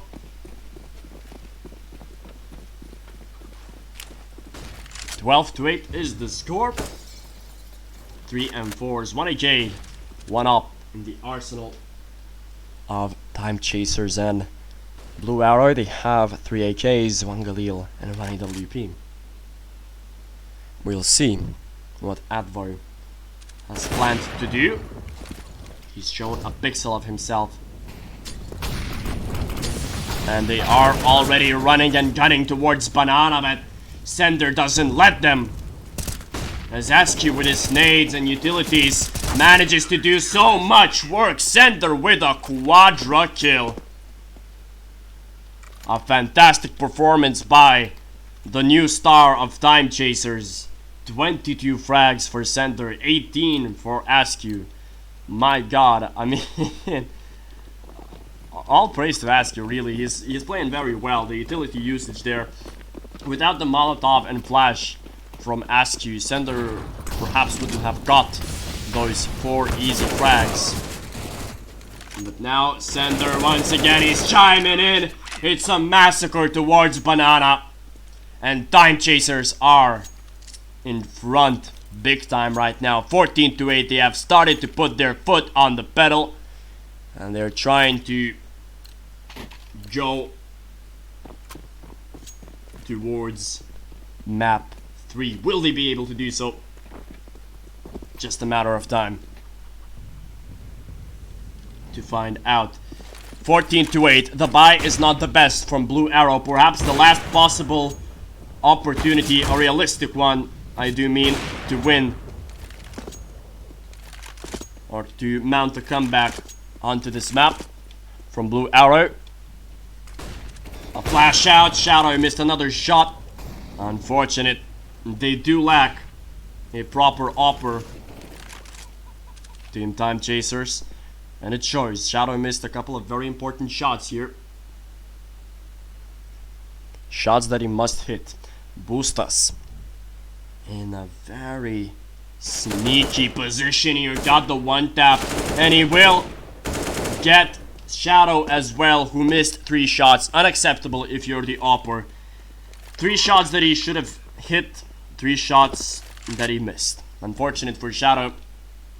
That round and this game, not for him today. Inferno, at least against BlueArrow, not the best. But Sender is continuing with his great form. Saving up the molly. They have a lot of money, Timechaser, so it doesn't matter. They can play for the long game. The situation is in their hands right now, really. So we should be, realistically, we should be looking at a map 3. Unless something goes horribly wrong. But if Sender continues to hit his shots like that, 26 kills and 9 deaths is just insane. Now they've taken a timeout, and probably a good decision for them just to calm down, to grab a breather, to talk things through, what wasn't working and what was. In this specific scenario, if we analyze the round, I don't want to put the blame on only one guy, but Shadow missed 3 important shots. If he got at least 1 or 2 down, it would have been a completely different round. So, strategically talking, Timechasers are looking quite decent. It's just that rounds like these, they don't hit the shots that they need to. Of course, it's perhaps the atmosphere of the LAN itself. It is late at night. They've already been playing for 10 hours straight. So I do understand why unexperienced players, especially at LAN atmospheres, not onliners, but unexperienced LAN players, might have some trouble hitting some shots or being comfortable in a LAN atmosphere. Because, you know, as funny as it might seem, it still plays quite a big part in tournaments like these. But we do move on. It's Sidivo picking up the AWP this time around. Tried to peek towards middle, but he didn't find anybody. So he will have, but he will still stick with his aggressive position. Here's Advo in apartments together with Bleiz. They will find the first kill. They have control of apartments here. BlueArrow, a very important area of the map. Carcast from Lithuania would argue that it is the most important area of Inferno.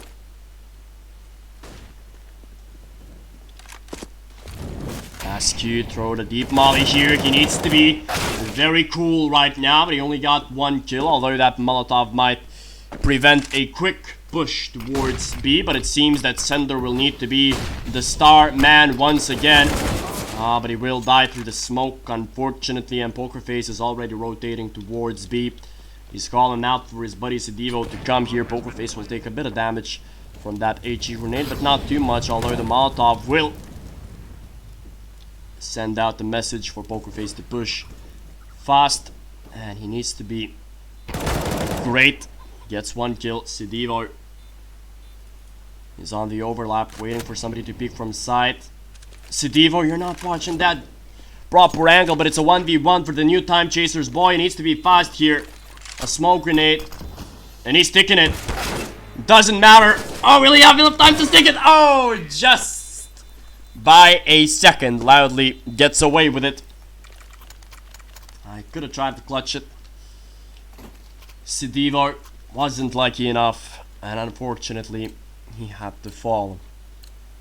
14-10. By the means of Arsenal, Timechasers have better weapons, they have more utility. But will it be enough? That's the question, because this is the last round that they can buy from their bank that they saved up. And that's why I talk about the importance of economy. You've lost 2 rounds in a row and you can still buy in all of those 3 rounds. Sidivo already got the first kill, which is important, but his teammate falls. How unfortunate. Bleiz is gonna get the kill on Poker Face. And it's a quick trade that obviously favors the T's, and Sander, he overextended there. But a quick trade following from SQ, which is also important. Although they have already rotated towards B. Once again, Timechasers, they are being played like a fiddle. On bomb side B, they will need to retake it once again. Timechasers, it's gonna be a difficult task. Shadow and Boosters. Perhaps that will be an important duel. Sidivo, his position was compromised, and now it's a difficult task. Seems as if Timechasers don't want to retake this site anymore. And perhaps it is the smarter decision, because Sidivo's position was compromised. Not much that Shadow could have done together with his teammates. And BlueArrow will pick up round 11. So after such a confident start on their second half, they lose 3 in a row, Timechasers. And now, in scenarios like these, we know that this team tends to be very shaky and very nervous. They do tend to feel the pressure on their shoulders, Timechasers. So they struggle with closing games out. And that's what I want to say. Sidivo will escape by the skin of his teeth. Smoke out. Sidivo shot a bit too early there.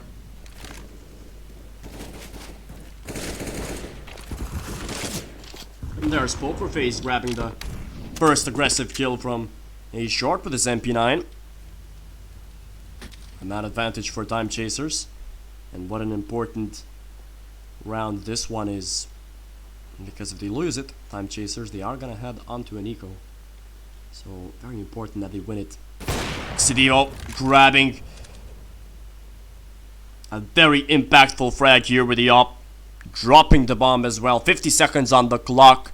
They still have enough smokes and molotovs to conjure up an execution towards the side of their choosing. BlueArrow. As Poker Face will get one more with his MP9. Very effective as well. Sidivo, another kill with his AWP. That's the second one in the round. He will fall though loudly with 4 bullets in his AK and 3 kills to his tally. It's a 1v2 clutch time for Loudly. He does need an ace in order to clutch this round out. He might get the one, and will the spray work? No, it will not. The spray dream for an ace will not work out. Sender with a trade kill. And Timechasers with round 15. What an important round to win for Timechasers here. I will remind you, dear viewers, that they need to win this map, Timechasers. They lost Train by the score of 16-13. So they want to win this one in order to force it into a map 3. Loudly has already started things off very positively for his team, and right now it's a massacre towards middle by Shadow and his teammate. Although Bleiz has something to say about it. 2 quick trades and another 2v1 scenario. This time around it was finished way faster. Bleiz planting the bomb here. He does have a Molotov. Where will he decide to look at? And it's a double spray down for Bleiz! What an amazing showdown here from the star of BlueArrow.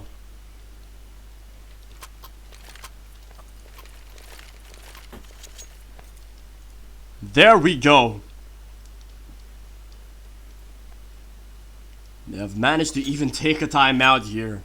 BlueArrow, as Timechasers, they don't have any money left.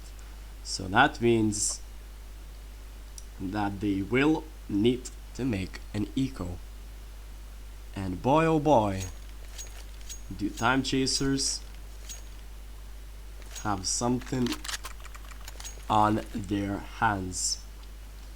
They have map point. I will remind you, they lost train 1613. They are in a very similar scenario like that, but on the opposite type of ways. So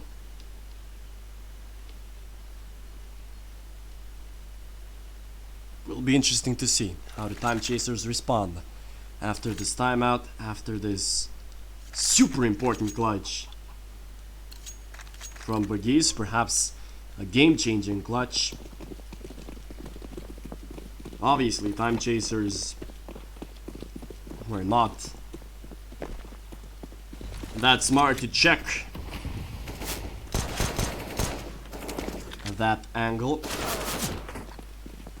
and it was very unfortunate for them.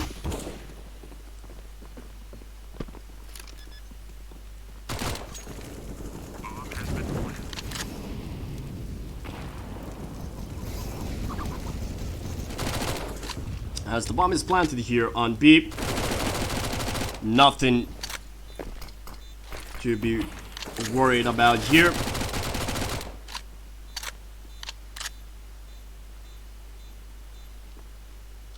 As they are on an eco Timechaser, so nothing they can do about it. Actually, Askew manages to get a kill.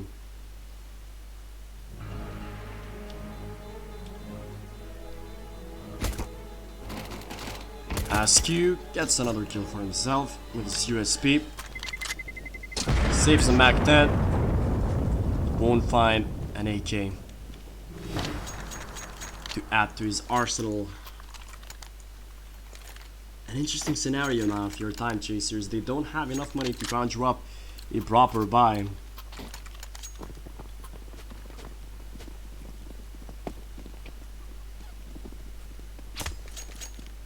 But they still decided to invest. Interesting decision. Perhaps we will see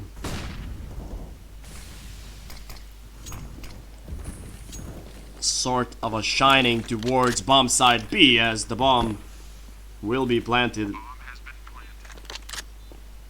It's a 4v3 retake. Timechasers. Well, now is the time to shine. Sidivo, the new boy from Timechasers, will need to push and do something properly.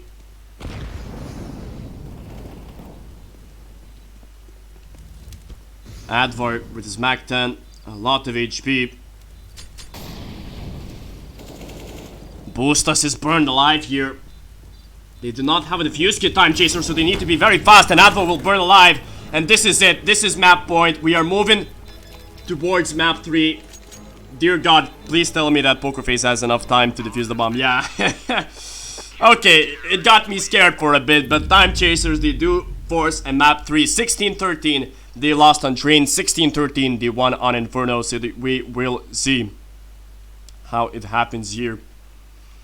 And what will map 3 bring to us? Sender with 28 kills. Askew with 25. Bleiz with 24. And other members of his team definitely not playing that well for his team. So, dear viewers, after a short commercial break, we will move on to map 3. Don't you go anywhere. Grab some water, grab a snack, because map 3 of the second semifinals of this GameOn Lan Party Timechasers CSGO tournament is coming at ya.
the edge of a cliff. Realize there must be more to life than this. Reaching for the stars, traveling so far, like a dragonfly. Just grab my hand from hidden sin. We'll need tonight. I run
So fragile, like it was built to break off the handle.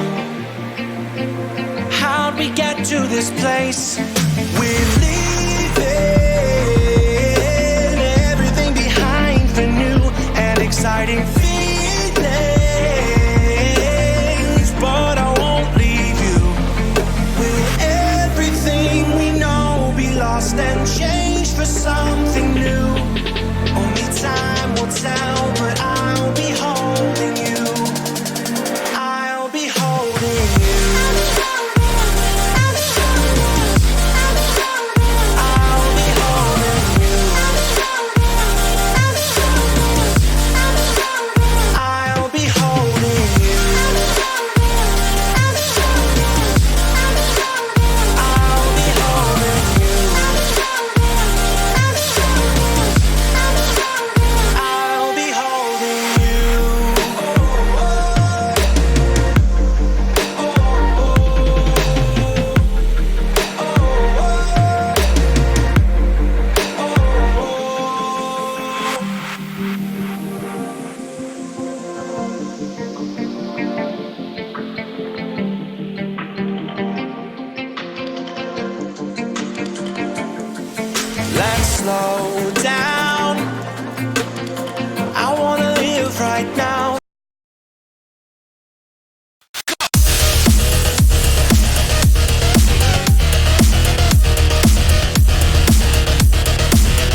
I'm not worried, thinking about tomorrow. I'm feeling everything I need from you. It's all I believe in. I know you feel it too. Will everything we know be lost and changed for something new? Only time will tell, but I'll be holding you. I'll be holding you. I'll be holding you. I'll be holding you.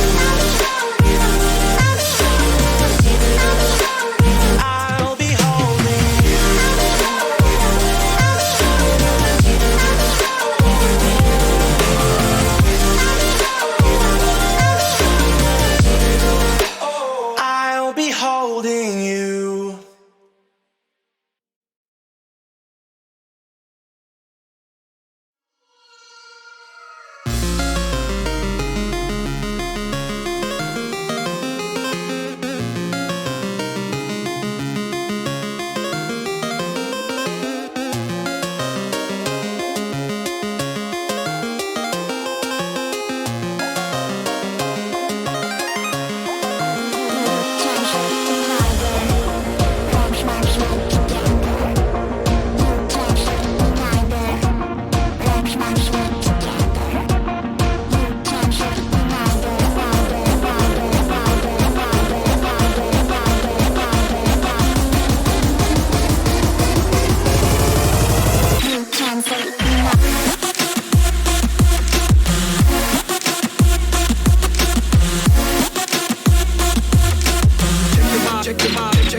Check your body.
Check your body.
Where do you go when you're young, when you're restless, when you're fun, 'cause you're desperate? Oh, here they come for a chance, for adventure. What's your poison? What's your pleasure? Oh,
Good evening, dear viewers, and welcome back to GameOn Lan Party. This is the Timechasers CSGO tournament, the semi-final and the third and final map. So this is the last time we are going to see these two teams face off against each other.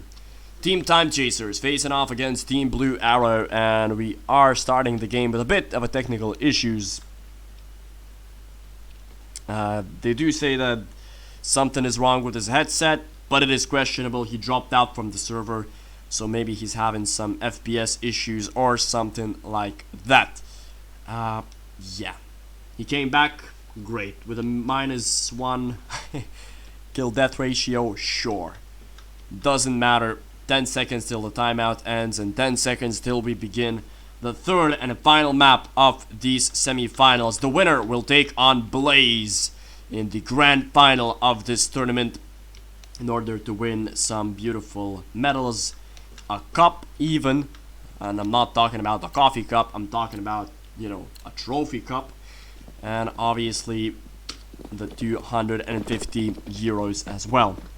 So, let's go. This is live, the pistol round. Timechasers start off on their CT side in overpass. Sedivo will have the opportunity to meet at least 5 people on A because they are running down A long without a care in the world.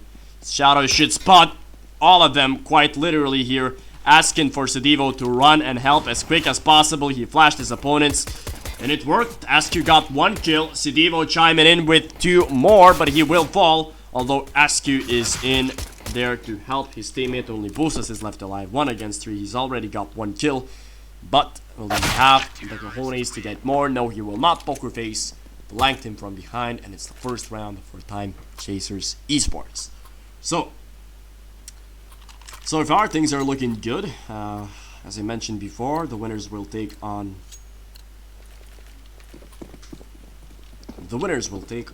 Team Bleiz in the finals. Again, it will be a best of 3 series, but there will be a game for the 3rd place as well. I'm not sure whether I'm going to commentate that or not, but obviously all of us are waiting for the grand finals either way. So let's see how does this last game between these two teams pan out. If you have just tuned in, BlueArrow actually played against Timechasers today already on Overpass. It was in the group stage, and Timechasers won by the score of 16-12.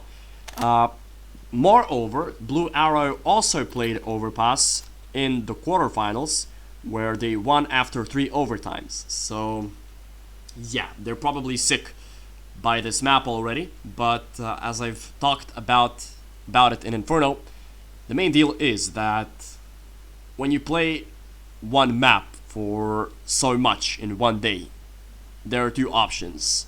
Option 1, you're either sick of the map and you don't want to see it anymore, or option 2, you are so familiar with that map that you know every single angle and your performance is way better on it. So far, it seems that Poker Face is not sick of the map at all. He got a couple of kills with his MP9. 2 casualties in Sedivo and Poker Face, but nevertheless, they still managed to win the round, which is the most important thing. 2-0 so far to start the game off. 5 EKs in the arsenal of BlueArrow. 3 M4s, 1 FAMAS, and 1 UMP in the hands of Shadow. So 2-0. Early aggression towards Connector as per usual. The default setup for BlueArrow.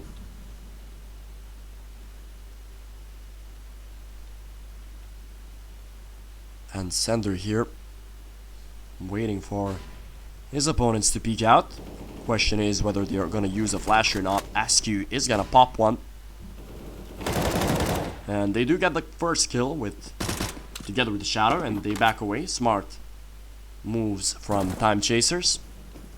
Sedivo gets a beautiful headshot onto a long, and now it's a double man advantage for Timechasers. But for how long will they hold it? Bleiz shoots 1 arrow, shoots out one arrow, one bullet, and backs away.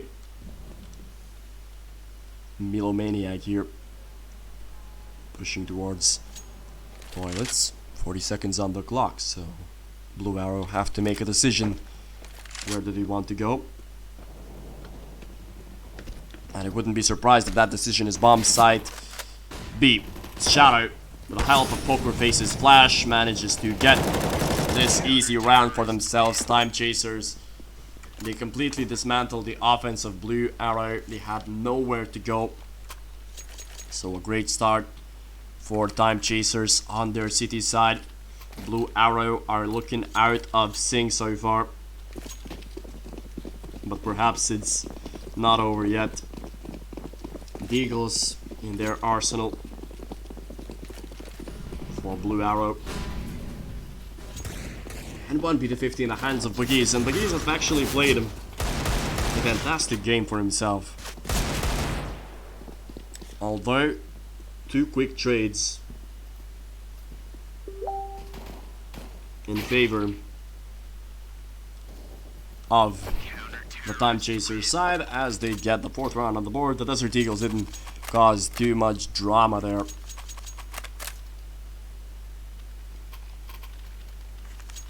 So, 4-0 is the score as BlueArrow conjure up a full buy and Advo gets an AWP in his hands.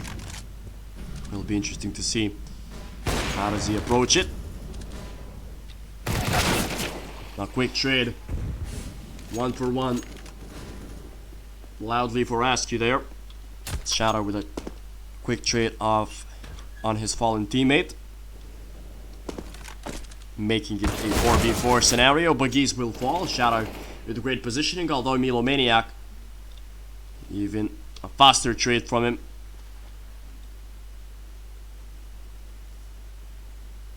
So 3v3. Advar still sitting with that AWP. Sedivo is the dedicated upper for his team right now. Sender drops, leaving only Pokerface alive, and he gets the bomb down. So a quick call to rotation. Pokerface popping a flash. Beacon, but he will die. Unluckily, Sedivo gets the frag in, and now the new boy of Timechasers needs to clutch this 1v1. How will he be able to do so? Milomaniac, he does have a flash in his hands. And all eyes on Sedivo. All eyes on the new boy who replaced JL. And dear goodness, that wasn't smart movement at all. They lose their 1st round, Timechasers, and they have a decision to be made whether they want to invest or not. But they've decided to do so. Sedivo stays on a CZ.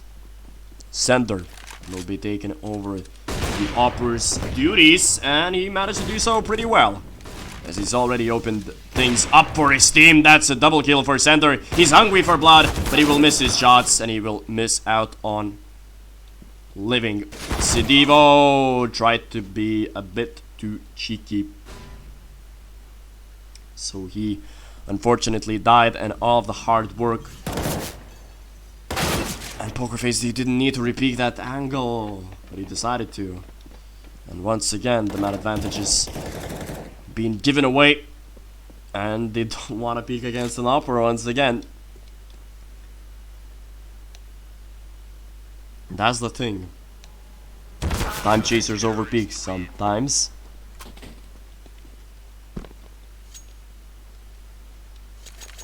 But doesn't matter, because they pick up the 5th round on the board, and while doing that they break their enemy's economy as well. So they are forced back onto pistols, but you can never count those pistols off. I do want to remind you that Timechasers started their first 5 rounds on overpass quite good as well, meaning that they've won their first 5 rounds. It was a 5-0 scoreline, but then it was a 16-12 game. So I wouldn't be surprised if on map 3 these two teams battle it out And I wouldn't be surprised if we saw an overtime or two. BlueArrow is definitely experienced in that specific field, while Shadow with Sender missing the shot. Shadow will have to be better than this. They are missing shots right now, Timechasers. It's unacceptable for them. Once again, he's missed Sidivo. He needs to be a very important lurk here for his team, and he will be found. And that's why I say that you shouldn't write off pistols. It's seen clearly that they can cause a lot of damage. They still have smoke grenades to pop near the bomb. Oh, but they drop another man. Askew will try to defuse in the smoke, but he falls as well, leaving it all down to Sender. And while he was reloading, he will be found by boosters. And that's why I said that you need to be very careful of pistols. But Timechasers have only themselves to blame. You had 3 people on bomb site A, and not a single one could get 1 kill. I mean, that is unacceptable. You had an Opper, you had an M4 player. Shadow couldn't manage to get a kill with an M4 against a Tech 9 out of all the pistols even. So now their economy is broken. And that's the main deal with the first game of Overpass that they played. When it's a full buy round, they play well. But when they face off against pistols, they start missing their shots. I have no idea why. On the previous Overpass map, when they played against BlueArrow, they lost 3 eco rounds. So we can set up a timer or a counter that they've managed to lose 1 already. And when you lose an eco round, obviously the whole economy game is screwed up. And that's why the games are becoming oh so close. So Timechasers were fortunate enough on Inferno on their second half that they didn't lose any eco rounds, right? And they had a scenario where it was 14-8, and then they started to lose gun rounds, but nevertheless they were very close, and they could have rebought every single round, right? So their economy game was still on point, and that's why they managed to close the game out. But if you start losing against ecos, especially on CT side, where you need utility, where you need good weapons, you're gonna have a bad time, right? And it's map 3, so they need to be very careful of that. Now they are in pistols themselves, but they did force buy, so it's a whole other scenario, an all other world. The bomb will be planted on B. It was a fake. Bleiz cleared things out on A, so a simple bomb plant here. Adler is gonna miss a shot. He's a bit rusty with this AWP. Obviously, when you have played for 10 hours, your reactions tend to slow down a bit, especially when it's, you know, a late evening perhaps. But Sender is flanking his opponents from behind. He gets the double kill, and here we go. It's all down to Milomaniac. 1v2, no defuse kit. They need to be fast. Milomaniac, 2 HP left. That's it. Askew doesn't have enough time. He will get a kill, but it doesn't matter. Should have been faster there, Askew. I have no idea why he didn't double peek there together with his teammates, but this is the situation that they are in. Timechasers, they lose a round, and now they are forced to eco. He switches an AK to NSG. Dear God, why? Although he drops a CZ to his teammates, so shouldn't be too bad. All of them are stacking towards middle, and their opponents are heading towards a different side of the map. So yeah, unfortunate.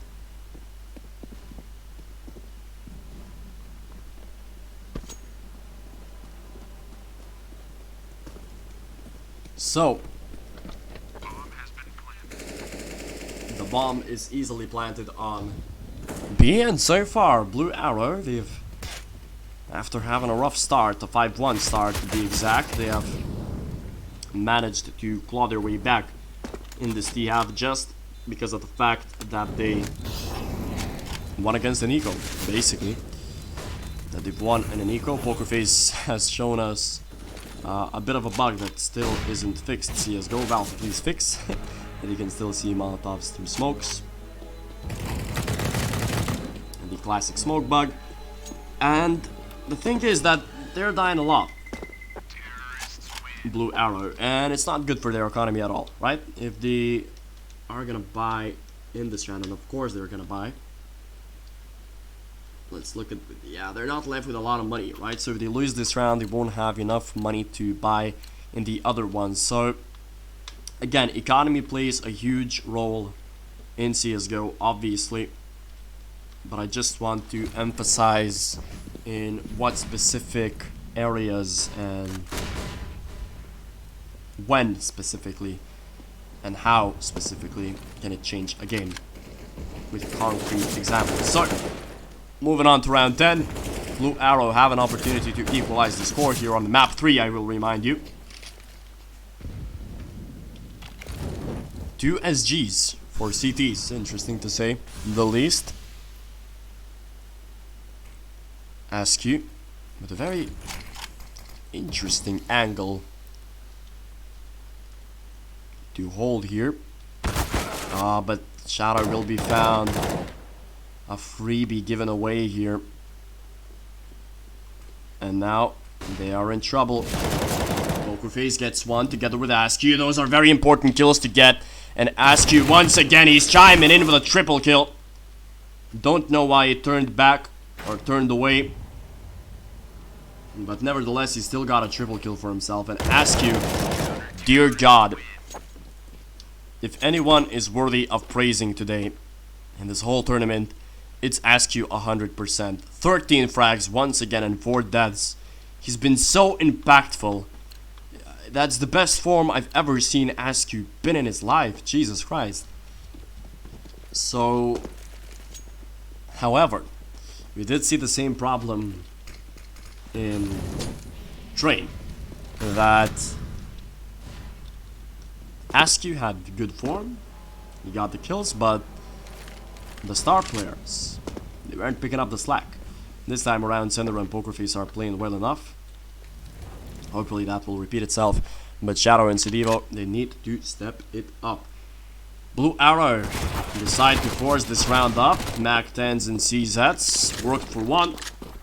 Perhaps will work for more as they are moving deeply here in the toilet area, but Askew is not missing a simple shot. Dear God, he's on fire right now. 15 kills and 4 deaths.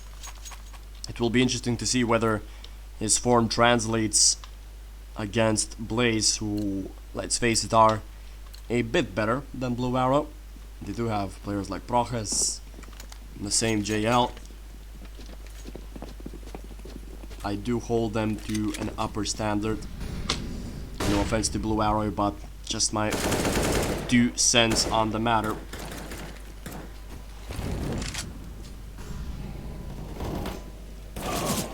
So, an eco round, accompanied by Desert Eagles. And not hard to see. Oh, Melomaniac. Beautiful headshot there. Obviously not enough to win the round, but one for the highlight reels. And Sender and Askew are firing on all cylinders right now. Sender was a beast on Inferno. He had like 25 plus frags, right? After the games, so he was definitely a huge factor. If I'm not mistaken, it's 30 frags. If I'm not mistaken, obviously I have no one to fact check me. But this main story being Sender was a god. Sedivo missed a very important shot. Yeah, Timechasers, they are lacking a decent topper, right? With the exit of... Okay, never mind. But it's an easy shot for JL. Although it's good movement from him. From Sedivo, I'm sorry. It's good movement from him. Askew in trouble right now. He can get sprayed down through the wall. Doesn't want that to happen. Sedivo and Sender. Both are holding on now. Sedivo wants to back away. He gets tagged through the wall. Sender is still holding the toilets area. But nobody's holding A long. Luckily for Timechasers, nobody's playing A long for BlueArrow. Sender, good position for him. That's a good setup for Timechasers to have, really. And it shows. 8-4 is the score.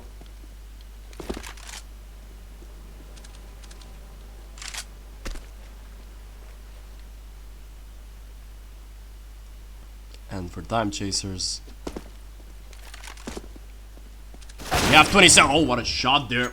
But Sidivo gets one before he dies, and it's an attack towards bomb site A, and surprisingly enough, they left him all alone on that side, and the bomb was planted in 14 seconds. Well, never mind, they do have to retake this bomb site. A 3v2 scenario.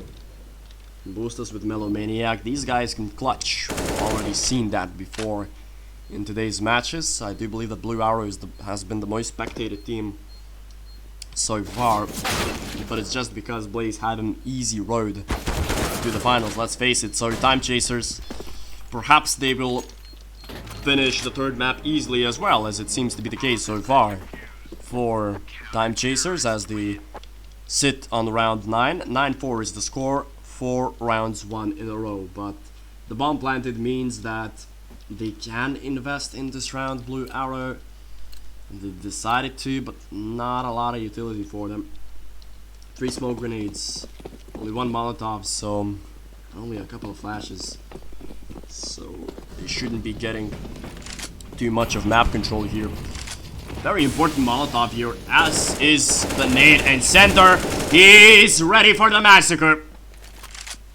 A quadra kill for Center in connector, and he's looking for more. He's hungry for blood. Bleiz is pushing through short, but it's a flawless round for Team Timechasers. Center with 22 frags.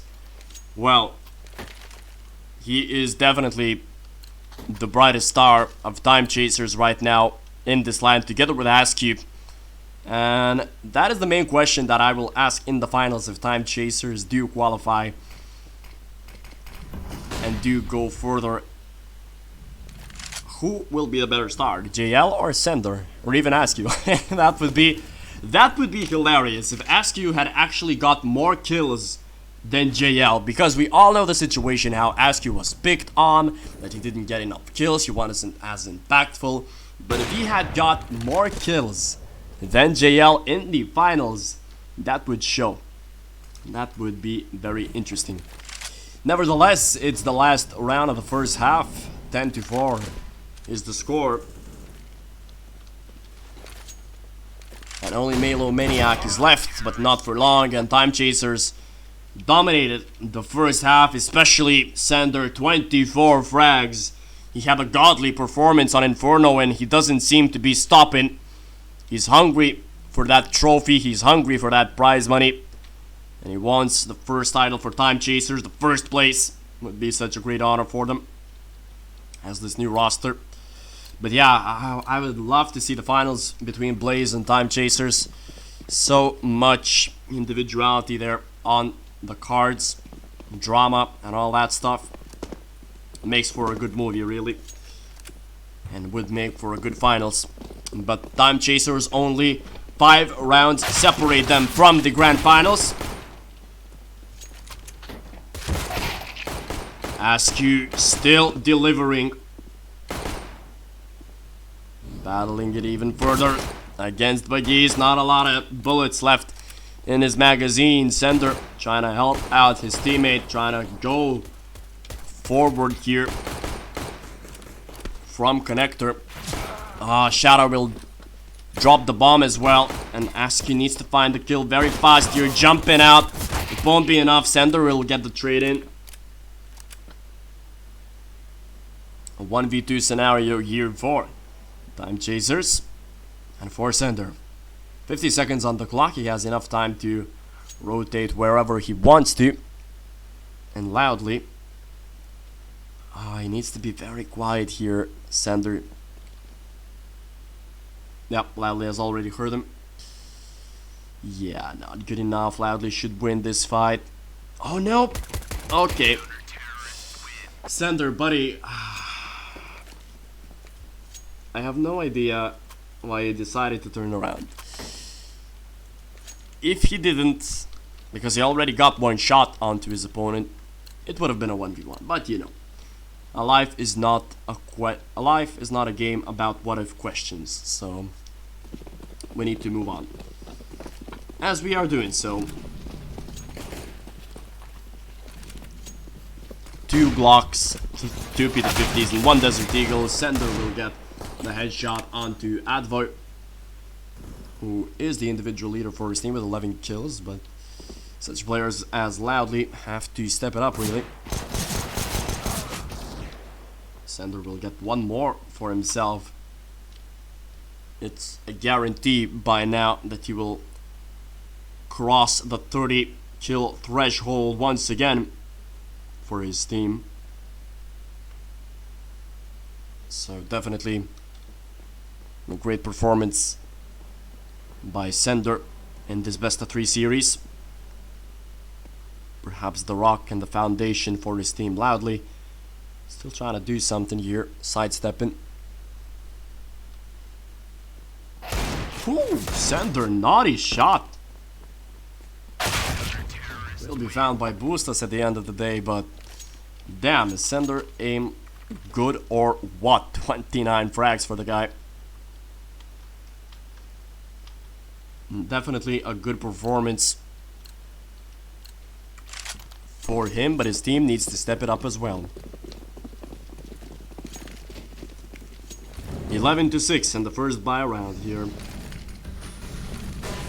in the second half. And Sender is feeling confident. Oh, but he's not looking at the gap of the smoke. But he controls his spray perfectly. Although he will be traded here. Adver staying alive with 15 HP. Quite lucky there. And it's a 1-for-1 trade. It still favors Timechasers though. Obviously, as it is the T side. Sedivo with his favorable SG.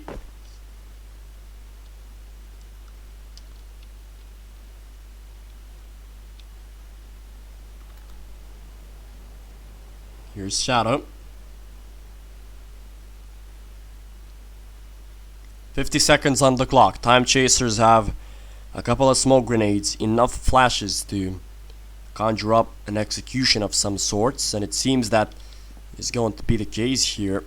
They over-rotate. That might be troublesome. Poker Face a lot will hold on to his kill. He gets one. Tries to spray transfer. Needs to play it cool, and he does. Poker Face. That's the B-bomb site opened up. Or is it Bleiz? He's flanking his opponents. He gets the bomb planter down, and even a kill onto Poker Face, and the grenade might do it. Oh no, it will not, but Sedivo will have 15 seconds to clutch here. Make it 10. Sedivo, you need to step it up. And he misses the shot. Bleiz out of nowhere with a triple kill. Nobody was expecting him to come here from behind so quickly. And that's why you always check your angles. Timechasers, well, they have only themselves to blame. They could have put this game behind them. They could have moved on to the grand finals, perhaps, because if they lost that one, BlueArrow, they needed to eco.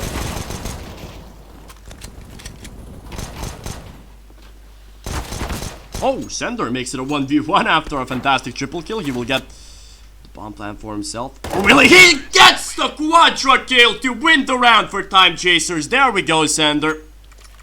That's pretty nutty from him. Manages to do so much for his team. 34 kills, Jesus Christ. Even JL didn't get numbers like that. Sender is on fire every single round. He does something magical for his team.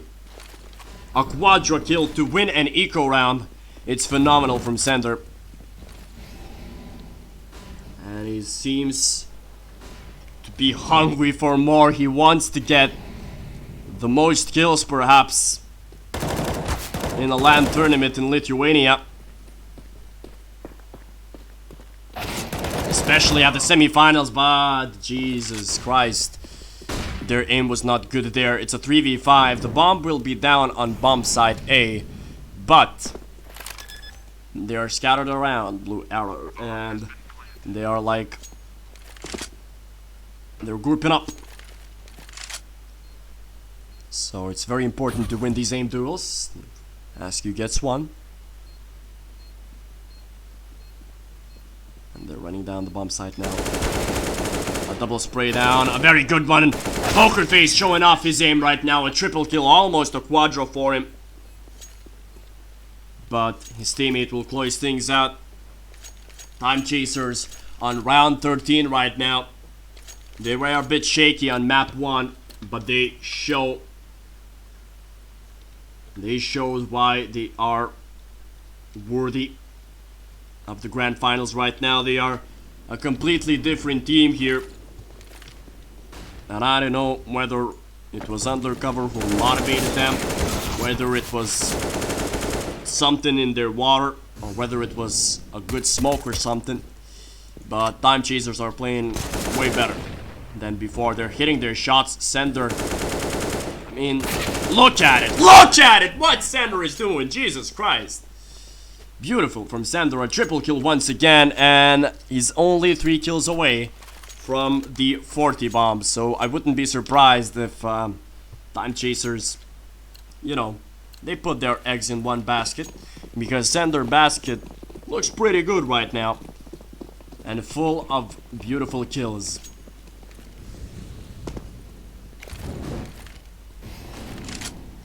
A dominating performance on Inferno. It seemed that he couldn't make it better, but he's better than perfection right now, Sender. Although his teammates, they need to catch up a bit. Sedivo there fell against his opponent. Sender tags down loudly. Nade won't get him. But it's a man advantage for BlueArrow. Haven't said that sentence in a while. And Timechasers, now they have a minute on the clock. They have enough utility to conjure up an execution, and perhaps it will be an execution towards bomb site B, where the flash from Sender was popped. But he's not moving himself. And his teammates are not doing enough work now, although they are backing away towards A. It seems that they've outposed Sender. Jesus Christ! The reaction on this guy, it's something out of this world. 38 frags already. And he can get 2 more to finish up his 40 bomb. And then he can sleep calmly in the night. To qualify to the grand finals like that in such a manner would be great. And the bomb is planted on B. So great maneuvering and great movement coming in from Timechaser. Sender is not over yet. He's not done. 29 bullets left in his AK. But it is more than enough for Sender to get his 40 bomb here. His reactions are tested. It's not a 1v1, but we're watching as if it is a 1v1 for Sender, because he wants to get the 40 bomb so much here. His teammate even let him do that, and there we go. Sender officially with 40 kills in a LAN tournament in the semi-finals. I will add to that. So, yeah, shout out to Timechasers, definitely. And shout out to Sender.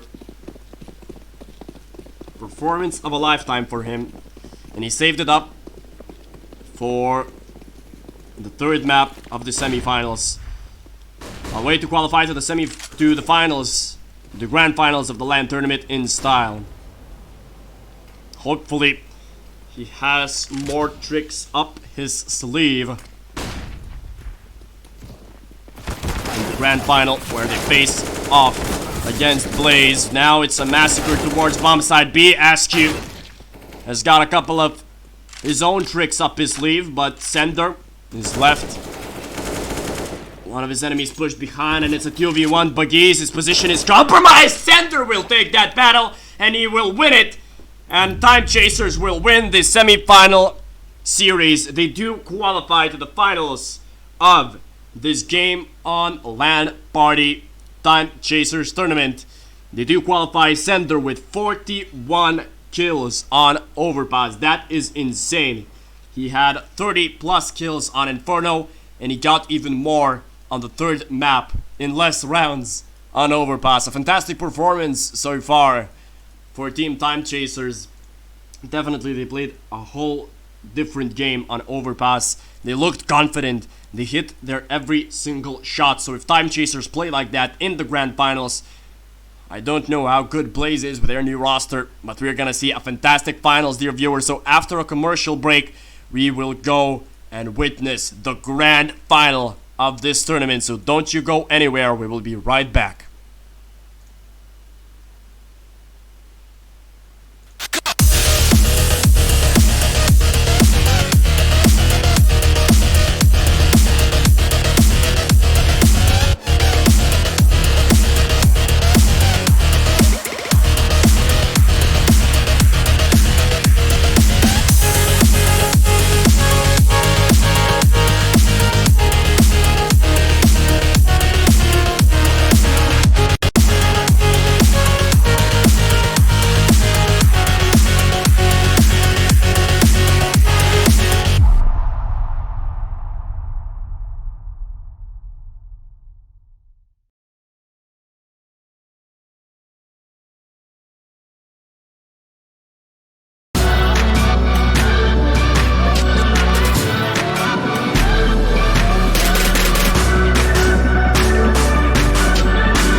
You're not fooling me, not fooling anyone. Got your head in a cloud, so delusional. In the notion of all this emotional. Rest be sure, I'll be there when you're looking for something more.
One of them a million will reach those heights. Always to the won't deny that work. Never could toss. Look at my eyes, I'm on the rise.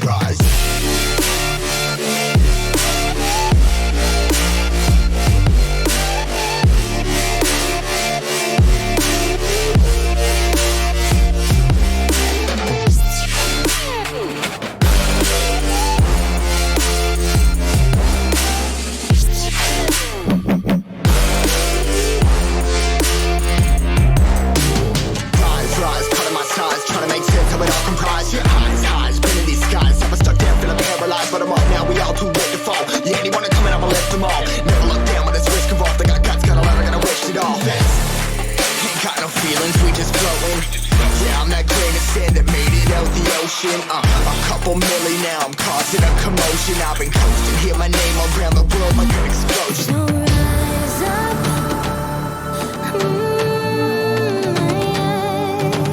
rise up.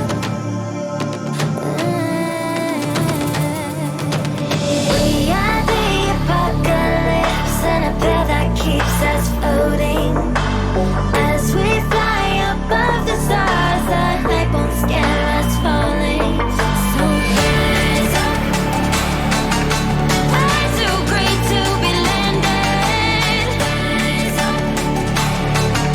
We're too great to be standing. They ain't never gonna stop us, flying by them like choppers. Better tuck those risks, hold one of my fists, we fire starters. Let's go. One out of a million will reach those heights. Always had a feeling that I won't deny that work. Never could toss. Look at my eyes, I'm on the rise.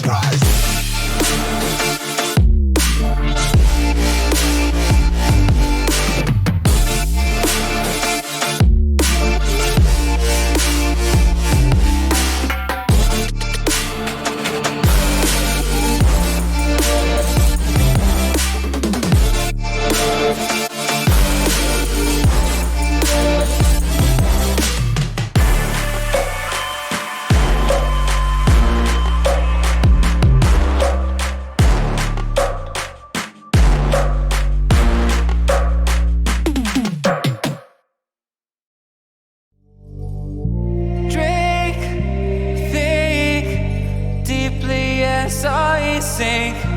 Finally, someplace I found peace in the dark of night.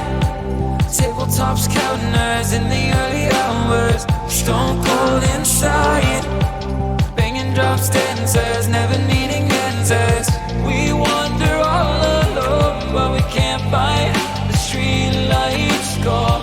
We wander all alone, but we can't deny we are the street light people.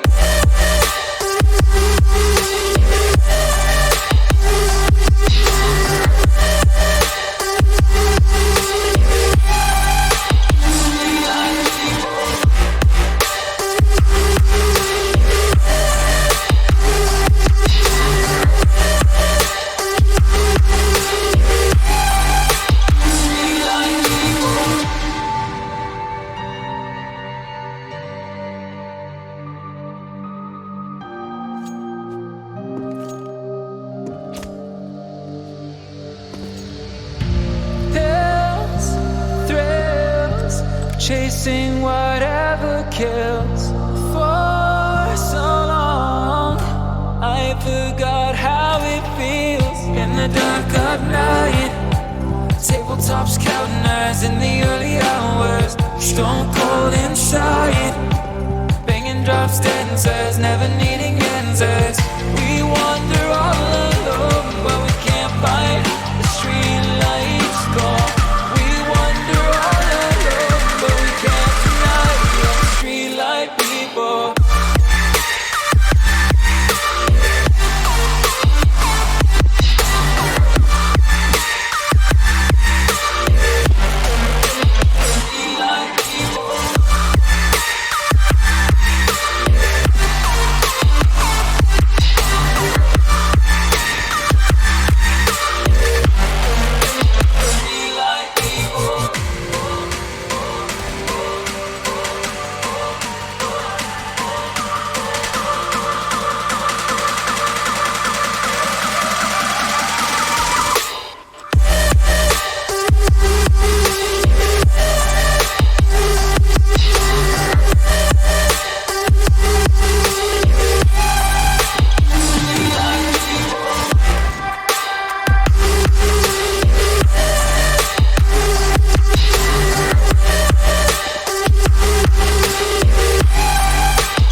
I'm standing on the edge of a cliff. Realize there must be more to life than this. Reaching for the stars, traveling so far, like a dragonfly. Just grab my hand from heaven's end. With me tonight, I run away.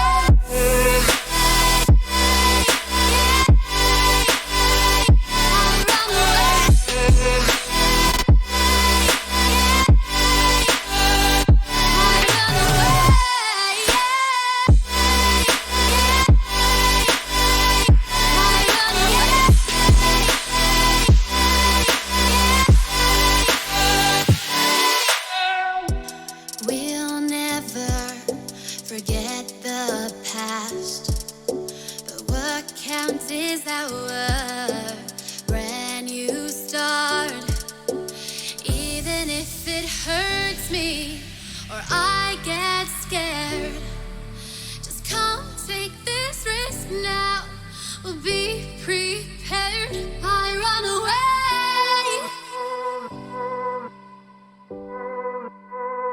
I run away.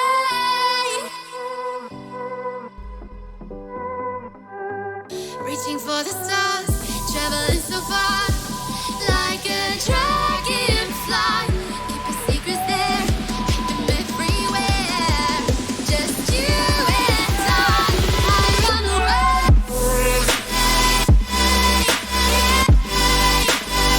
I run away.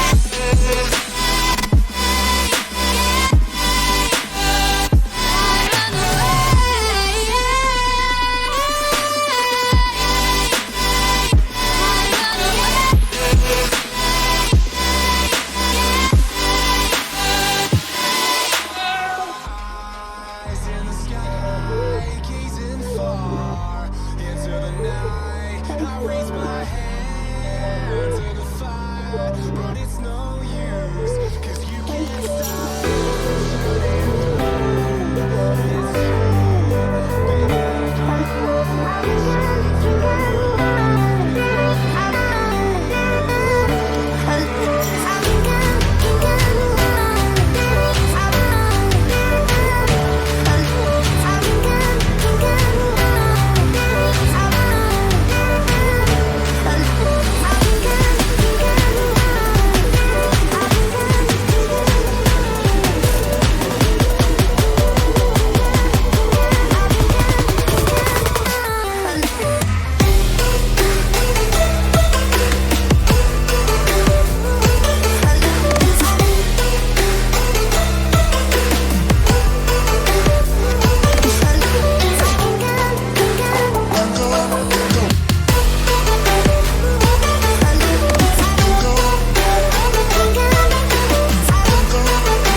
won't you wake up now and see?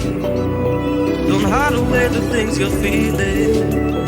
Unlock your mind and lose the key. There's a universe inside you. You should never have to hide. I can see the stars inside you. Please just open up your eyes. There's a universe inside you.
So let the universe excite you, 'cause that's the way it's meant to be.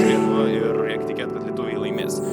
Bet mažoji dalis yra tokia buvo, kur sakė, kad mes manom, kad vis dėlto Vazdai pasims, nes estai yra kaip ir labiau profesionali komanda, jie daugiau moka.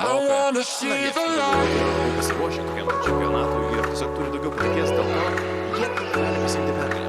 Kaip jūs iš tiesų jau netrukus sužinosime, bet būtinai ir jūs komentaruose parašykite jau dabar, kaip jūs galvojate vis dėlto, kas pasims mūsų finalą ir laimės visą mūsų Bleiz futbolo turnyrą. Ar vis dėlto Vazdai, ar vis dėlto komanda Laisvūnas. Primenu, kad mūsų prizinis fondas yra 4000 eurų. Ką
su savo pasirinktam žemėlapį. Na, Overpassas, jeigu jau nusprendė Vazdai pasirinkti, tikrai gali nustebinti, gali matyti ir taktinių išėjimų, ne tik to gal taiklumo kaip ir kešė, tai tikrai turėtų būti įdomu, lemiamas žemėlapis. Jeigu taip atsitiktų, galima net spėti, kad pralaimėtų viena kitos žemėlapis komandos. Tikrai būtų įdomus toks kaip intrigas. Jeigu reikėtų trečio žemėlapio, tai kasgi tada mūsų lauktų? Tada mūsų lauktų Inferno, mėlyjeji žiūrovai. Dabar galime išvysti turnyrinę lentelę. Kaip matome, komanda Lithuania šiandienos pusfinaliuose laimėjo prieš komandą Chaos rezultatu 2-0. Tuo tarpu komanda Vazas gebėjo laimėti prieš Baltic Elite taip pat rezultatu 2-0. Tiek komandos Baltic Elite buvo ir demonstravo tikrai neprastą formą, bet matome finaluose vis dėlto išėjo komanda Vazas. Taip ir tikėjomės iš tikrųjų lengvai. Klausimas, kad jis gali tikėtis kešti vėlgi.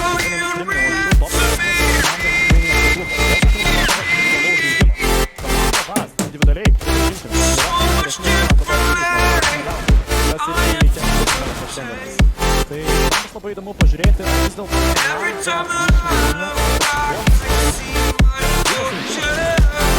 tikrai manau turėtų būti jie pasiruošę. Mes matėme ir demonstruojant savo teiklumą. Jeigu lietuvių komanda, manau, Lithuania būtų viena stipriausia, jeigu nestipriausia. Dabar jau galim tai sakyti, be abejo, finale jinai yra. Tai geriausia, ką turime, matysime Laisvūnai prieš Estus. Ir tikėkimės jiems pavyks pademonstruoti. Gal tu bandyk palyginti su Baltic Elite situacija, kur buvo pralaimėtas susitikimas. Bet buvo šiek tiek kitokia aplinka, šiek tiek kitokia situacija. Dabar jau finalas. Ir mes bandom taip nužeminti, kad žemėlapis ir tik taiklumas, bet dabar finale gal būtent ir išvysime ne tik jį, gal išvysime ir taktinių situacijų ir tikrai bus įdomi dvikova čionai šiandieną finale.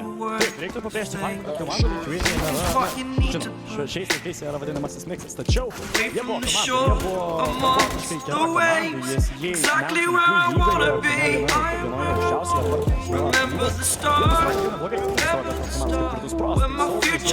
Clarity, yes, I needed clarity, so I could see how you react, how you react.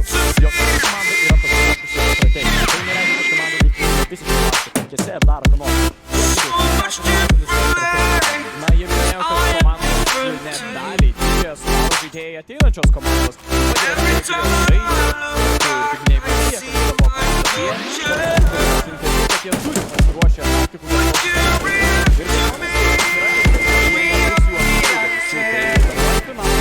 Jau nėra ko stebėtis, turėtų būti gan įdomu. Na, bet Laisvūnai, ar tu tiki situaciją realią, kad galim išvysti trečią žemėlapį? Kaip minėjau, situacija, kad gali būti pralaimėti kiti žemėlapiai, tai mes Inferno visiškai neapkalbėjom. Taip, tai yra visiškai natūrali galimybė. Ir aš tikrai nuoširdžiai tikiu, kad būtent Kings of the Baltics finale mes išvysime trečią žemėlapį.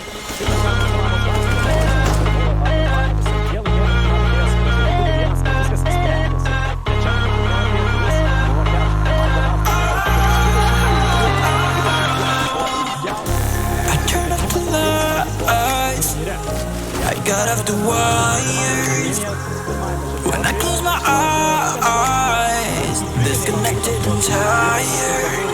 I see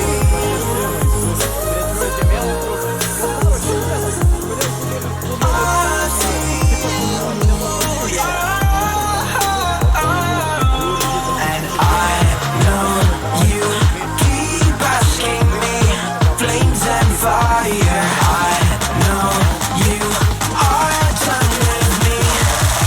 Just fired. Turėsim paskelbti be niuko ir nebuvo to žemėlapio jau ir...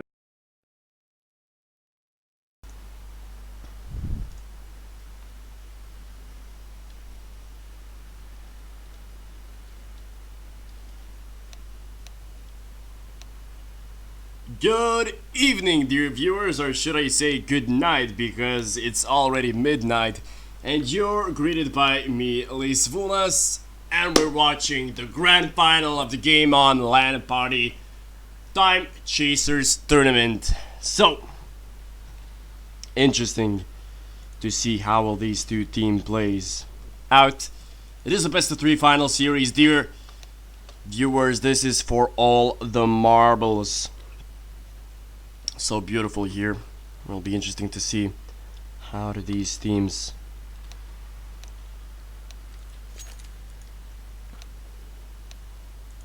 play out. Yeah, there is some drama between both of these teams. So hopefully everything is figured out and we can say that the game is live. I do not know.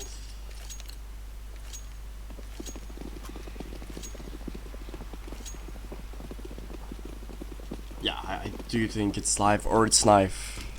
No, it is live actually. They're just literally running down the A bomb site, Team Bleiz, and it's sort of working out for them. I mean, it's a 4v4, but I ask you, together with the CDO.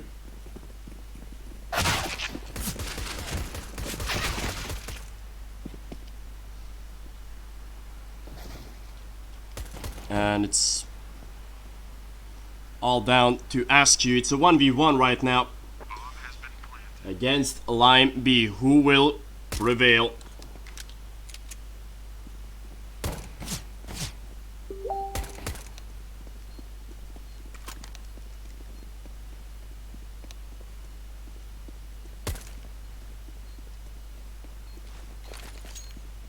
And he actually big diffused once. Ask you will actually get this game alive, and he does have a diffuse kit in his hands. So even though there was a 5-second diffuser, the 10-second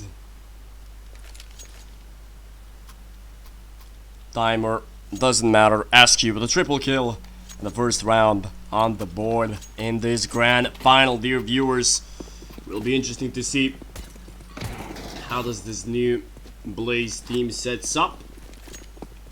You have such members as Brochas, Slime B, Jag, JL, and Musa. Definitely a legendary roster. But will they be any successful? Pokerface, he gets the quick trade in as his opponents do force up, especially JL. He's left on 58 HP down here.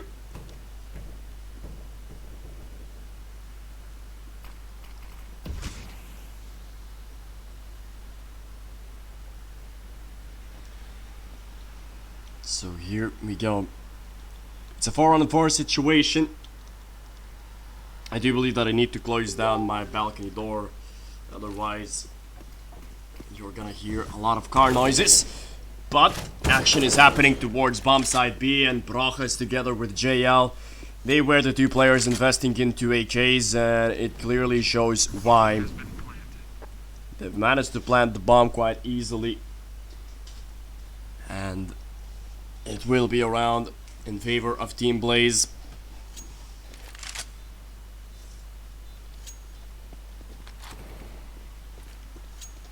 As Timechasers have to retrieve back and save their weapons, and it's an interesting decision from them to not veto out Mirage, because it's such a puggy map, this one, and I have so many questions. Why did they not ban Mirage? Did they think that they can be individually set up as well as their opponents on this map? On my list, it would be the first one to ban, because we know that they are a mixed team, I suppose, this Bleiz roster, so it wouldn't be too big of a surprise if they were good at puggy maps like this. Nevertheless, we move back to round 3, where they also invest into it. Pokerface will get dropped. Askew with a double kill, and now Sender needs to shine as he shined previously, and he gets the double kill from Palace. So an easy round for Timechasers once again. Excuse me for freezing the screen for a bit, but I just needed to close some things down because I experienced some FPS losses. But now we're good and back in these grand finals. And Timechasers 2-1 is the score. What a quick headshot on Askew that was from JL. Beautiful. So I wouldn't be surprised if we were about to see a force buy after a force buy. Both of these teams, especially the ego surrounding the roster of Team Bleiz, is quite phenomenal. You have such players as Skag, JL, And Prochas, oh my. They do have some shiny individuals, if you can say so. So, Timechasers now.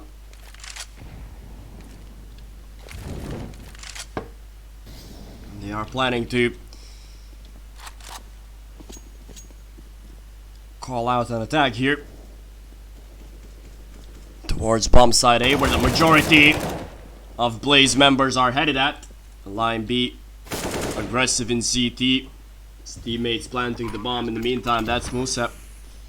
The 1.6 legend, Sidivo missing his shots completely.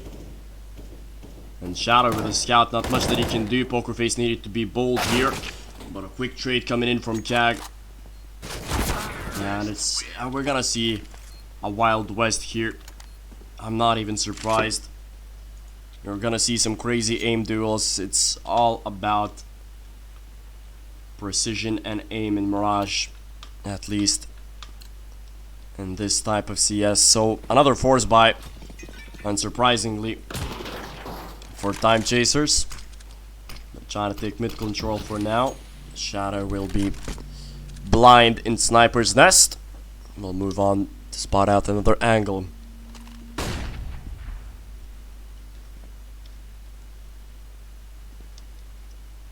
Askew is continuing to have a decent game for himself.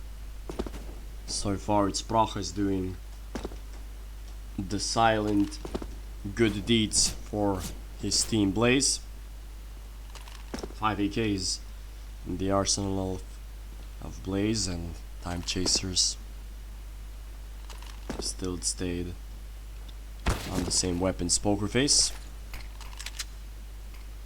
was spotted out, so he decided to smoke things up.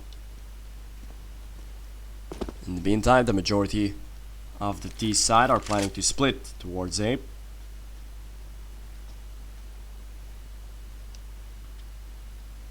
Musa and Kag exiting towards bomb side A, and they've played it very passively here, Timechasers.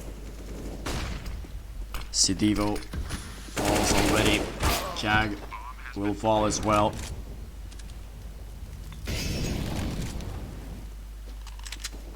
And Shadow, he got one kill, but it looks like he will need to save his AWP, because he has no realistic chances to retake the site with the weapons that he have. JL is left on 8 HP. Prochas will get those kills. Pokerface is left on low HP. Shadow will want to exit and save his AWP. No big surprises here. The bomb explodes and Bleiz go back in the lead. 2-3 is the score. As Timechasers will have to make a full eco, so they will have to give away a round basically, but Shadow has still stayed with that AWP. Question is, how much damage can he do with this weapon? As they're simply running towards bomb side B. Bleiz, no real strategies whatsoever. They're treating it as a bug. Shadow got one. He needs to get more. That's the second one for Shadow, but he missed a very important shot here, and he needs to be quick here. But he didn't manage to get those kills, and Sender with that Desert Eagle can have something to say about it. Askew is still spraying through behind. Sender going in the smoke here, being very dangerous here, potentially, for his team. As the bomb is planted, JL drops Sidivo. Sender with a quick kill. JL trying to peek him left and right. Now it's a battle between JL and Sender, and Sender gets the better of him. Perhaps the better start. Oh, and one simple shot could have changed the whole outcome, but Musa, the most experienced out of all these young kids, one of the most experienced players in the Lithuanian scene from 1.6 days, The AVP in his hands now. He can do something hurtful to his opponents here. A nade out, not so effective from Shadow. Musa is still staying here. I need to do something. The molly out. A great molly, in fact. That got the first kill for his team, but a quick trade follows. Kag with another kill here in Palace. Person gets dropped in mid. Sidivo with a fast trade in. He will fall. It's all down to Poker Face. 3 men are in front of him. Musa missed a couple of shots. Poker Face without any nades.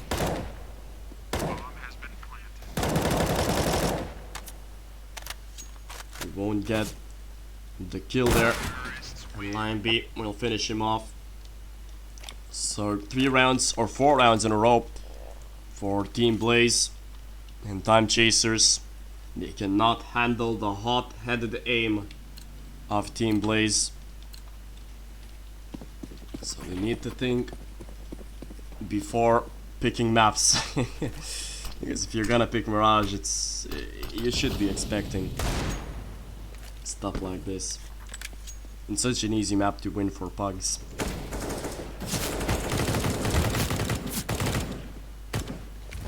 Kag is a bit stuck here. Double peaks from Askew and his teammate, which worked out perfectly as Askew has got himself a double kill. And the smoke out as well.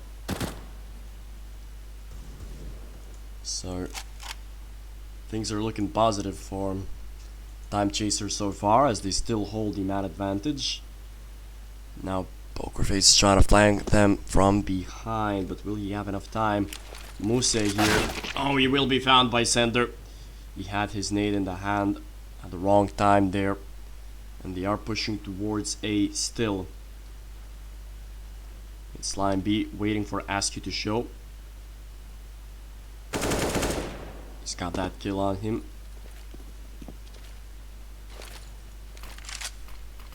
A smoke on cross. Should be an easy bomb plant. Molly out as well. Oh, Line B was found there. And it's all down to JL. 1v3 against his old former teammates. This is the drama that we've been looking for, but nothing that he can do so far with the least amount of kills for his team, JL. And if you remember, I talked previously how it would be fun to see if Askew had more kills than JL, because we know that the biggest problem was with JL and Askew. But the thing is that Askew, at least for now, it does actually have more kills. So that's the scenario that we're in right now. As Timechasers, they win an eco round, which is great, but they might give it away because they've lost 2 men in middle, Prochas and Line B. When you have such aimers like them in a team, it's hard to play against. Musa lurking around with his AWP. Oh, here against Poker Face, he was compromised now. Poker Face shot a bit too early there. Line B will try to exit out. Easy frag for him and an easy bomb plant. And Timechasers, after having won an eco round, they will give away the other one. Just simple pickoffs one by one. Not working out so far for Timechasers. 63 they will trail.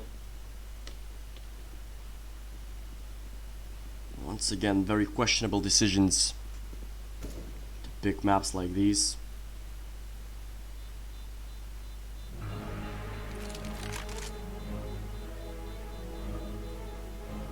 Here we go.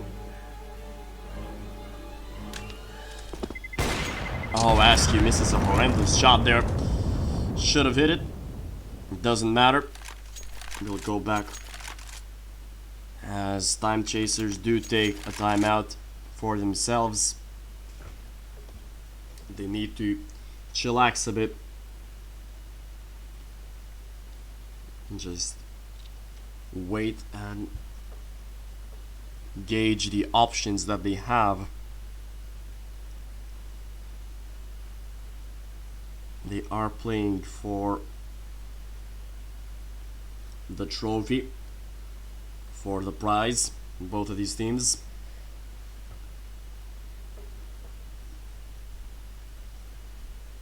And a timeout which will hopefully fix things. Oh dear God. I looked at the maps and it's not good. The second map will be Nuke and the third one will be Vertigo. So Timechasers, I don't know how are they prepared on that map,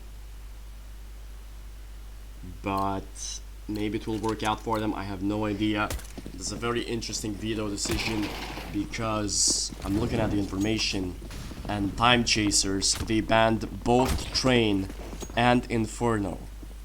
So I have no idea why they decided to do so. Perhaps it's because they thought that their strategies were, I don't know, known somehow on those two maps, or that they just don't like playing them. But that's weird because you're supposed to play them. And Sender, wow, he completely decimated JL there. Brilliant movement from Sender. And another great round for Timechasers as they decided to force it up, and it's worked out for them. So far it seems like a flawless round. And if Timechasers steal Mirage off of Bleiz, I do think that we are going to see Timechasers lifting up the trophy, because it should be Bleiz's playground. It is every pugger's playground, Mirage, right? So if you got the aim, you should have the gain as well on this map. But it seems that Timechasers, with their team play, with their flashes, their duets, they're doing quite fine, but still they gave away too many rounds really so far on the CT side. Hopefully that'll change and they will put a stop onto Bleiz's run. But this round, we can call it a success. But I want to reconcile the bizarre veto choices for Timechasers. That they decided to ban Train and Inferno and instead pick Nuke and Vertigo. Vertigo, I know that they've played on ESEA. They weren't the best at it, but they do have a couple of setups there. But Nuke, we have never seen Timechasers play Nuke. That's the most important deal. So yeah, will be interesting to see. In the meantime, Bleiz are preparing themselves for an execution towards bomb site A, where the majority of the people exit out from a ramp, and they don't even light up the smokes themselves. Askew with the first kill onto Kag. They're deciding to play it retake mode. Don't know whether it's a right decision or not. Sites easily like that. One simple flash and they already got the kill. CT is smoked off as well. Brochus is the one getting the kill. The Mac 10, Musa chiming in with another. And Timechasers cannot give away sites like that. Pokerface needs to defuse the bomb right now, but it's Line B clutching this round out. 7th round on the board for Bleiz, and Timechasers once again they give away a bomb site too easily against Team Bleiz. They're trying to play on retake. It almost worked out, but it wasn't enough for Timechasers, and it's a 4-7 scoreline. It does seem that their CT side will be struggling. Kag. Kag fan peek, fantastic tag from Shadow. 2 players hiding here in the ladder room. Shadow is still trying to do some damage with the scout. In the meantime, Askew has decided to take the role of the Yopper for himself. Jumping around, not seeing anybody here in Palace. In center, he is the dedicated star for now for Team Timechasers. Sidivo gets another kill onto Musa. So it's the double man advantage for Timechasers, and that's the thing with Mirage. You should be expecting a back and forth approach really when both teams have decent enough aimers. And that's good to know from Timechasers as well, right? That they're not completely, you know, they're not boys that can be pushed around so easily. It doesn't mean that they are, you know, god aimers, but it is a solace to know that they're not that bad. They can still compete against the likes of Proches and Line B, JL, the same chapter. They are simple aimers. But the decision to not ban Mirage, an interesting one. I will see and we'll look forward to whether it's gonna work out for them or not. I wouldn't be surprised if that's something that Undercover has talked about with his team. Wouldn't be surprised at all. CAG will be chased around from every possible angle, and Timechasers change their weapons into 3 AKs, so another round win. In the meantime, Bleiz will force up. Obviously, you're not gonna see a round of eco, that's for certain, in Mirage, because it is the Wild West of Counter-Strike. If you came here to see some beautiful shots, Mirage is the right place to be. Rush down underpass, and O'Malley it seems, but the nade, which has worked in a way. Pokerface will have to back away.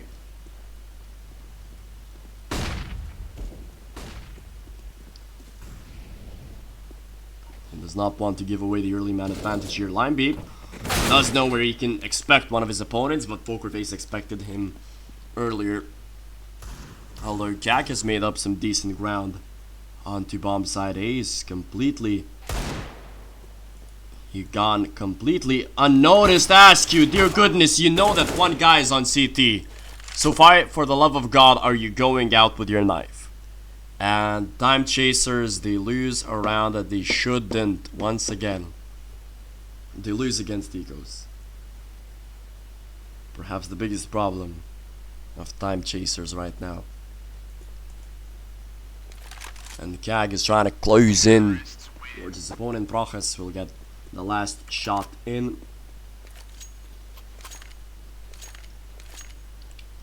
And it's Timechasers with a decision to make whether they want to buy or not.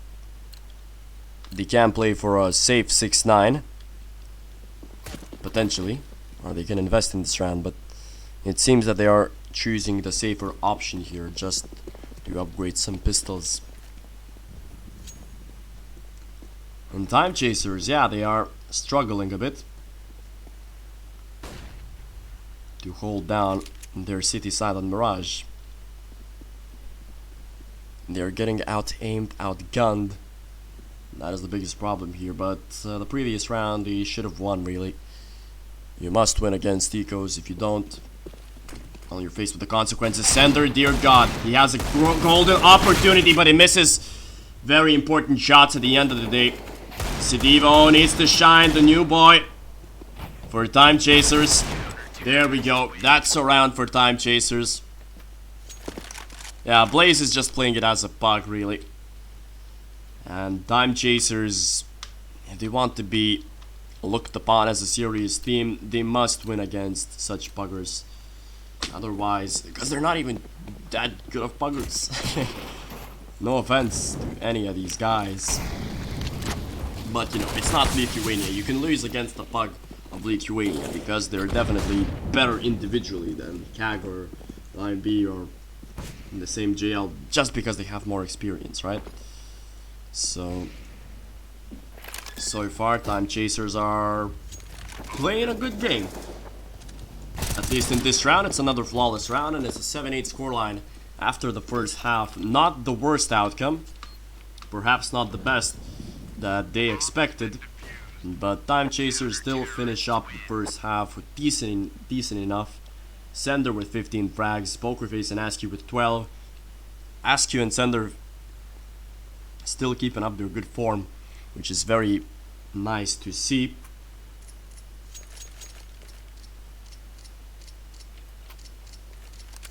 And the near future will tell us whether Timechasers will steal Bleiz's map pick. So Sender is preparing for a smoke. While it seems that the bomb is traveling towards B. But in the meantime, the majority of the CTs have traveled to the wrong direction. Sidivo is gonna get boosted up in the window. He's playing passively here. An interesting strategy, and Sidivo gets the first kill. Very nice. Pokerface, another Dinkin. Double man advantage for Timechasers, and that's how you play as a team. A beautiful pistol round setup for Timechasers.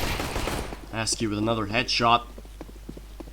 And it seems that they are hungry for the trophy, Timechasers. Dag, the only guy left, and it's a flawless pistol round for Timechasers. Great work, great teamwork there. And the strategy worked to perfection. Every single shot was hit as well, and that's what I'm talking about. When Timechasers can hit their shots and they work as a team, it shows. It really does. 8-8 is the score. Bleiz, surprise, surprise, they've actually done an eco round for themselves.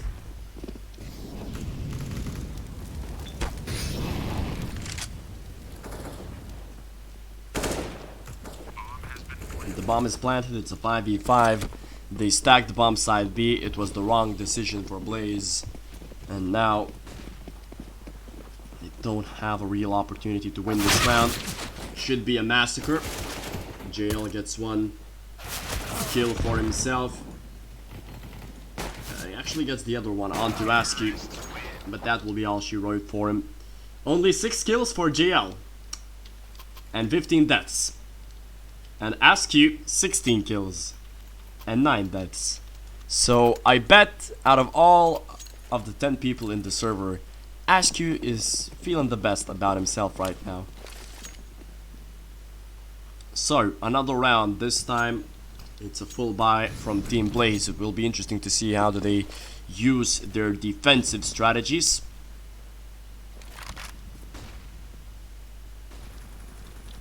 Pokerface gets dropped, but Sidivo with a quick trade, and it's an execution towards B short.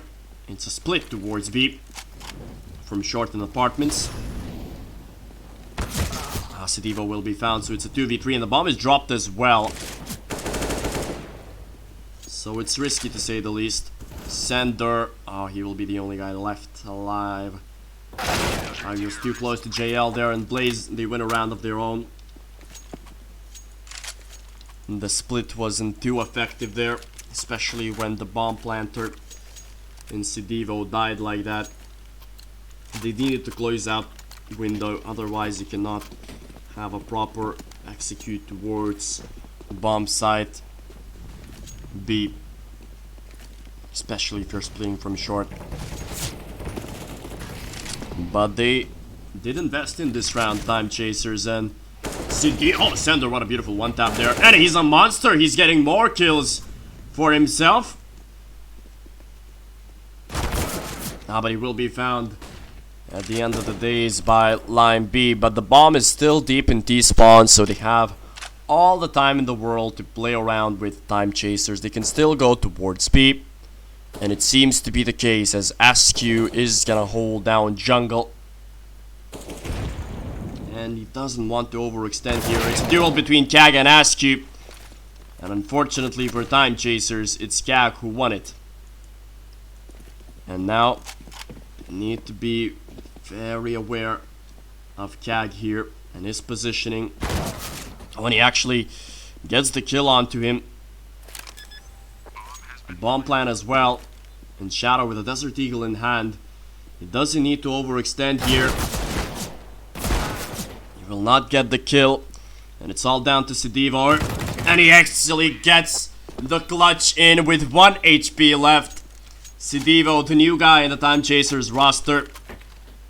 He's shined once again. 17 frags for him in Mirage. And Timechasers, well, they are giving a fight here. They are giving us a fight.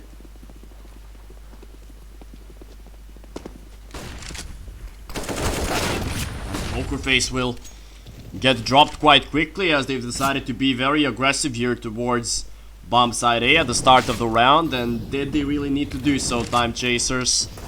They had the better weapons and they are dropping real fast. Sidivo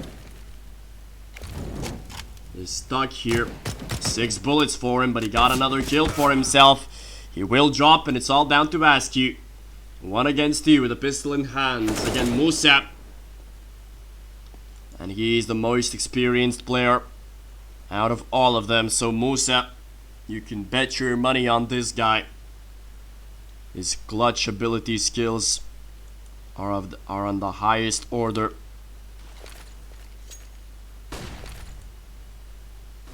Throws a couple of fake flashes here. Oh, Askew! He outsmarted Musa. And in what a beautiful fashion as well. Throwing a couple of fake flashes, just waiting for him to rotate. Askew, the mastermind himself. What a beautiful way to clutch the round. And Timechasers, they avoid disaster here. Oh, but it's a double kill for Prochas. Just like that. A terrible accident in middle. They lined up perfectly for him. And now they are in a pickle, Timechasers. They don't have a lot of money. So if they lose this round, the score will perhaps be equalized.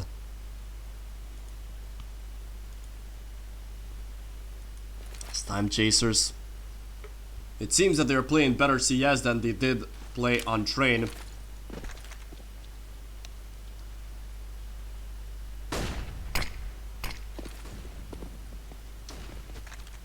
A smoke out.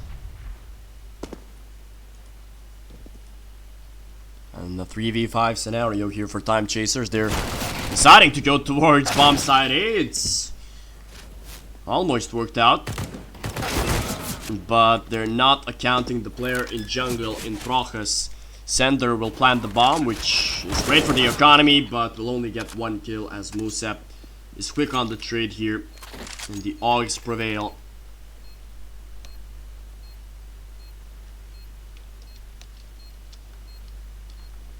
So 11-10 is the score. JL is still struggling here. Only 7 frags for him and 18 deaths. In the meantime, Askew is sitting with 18 and a big smile on his face. So Timechasers, because they planted the bomb, they can have pistols in this round, and some of them can even afford Kevlar. 11-10 is the score.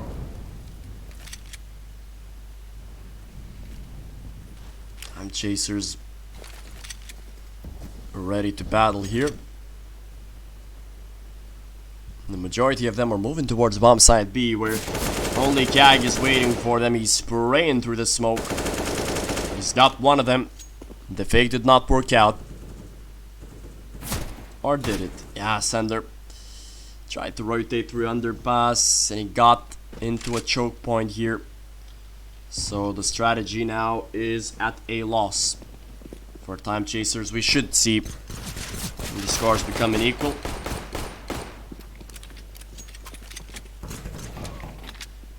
Brach is getting another kill. And Askew waiting for his death, perhaps. Yep, Brachas will find his head. The scores are tied at 11, and the economy of Timechasers is still not looking great. They need to make a decision whether they want to buy or not, and it seems that it's a Mac 10 buy. And I wouldn't be surprised if they just run down Palace, because I've seen it before. Timechasers love Russian when they have Mac 10s.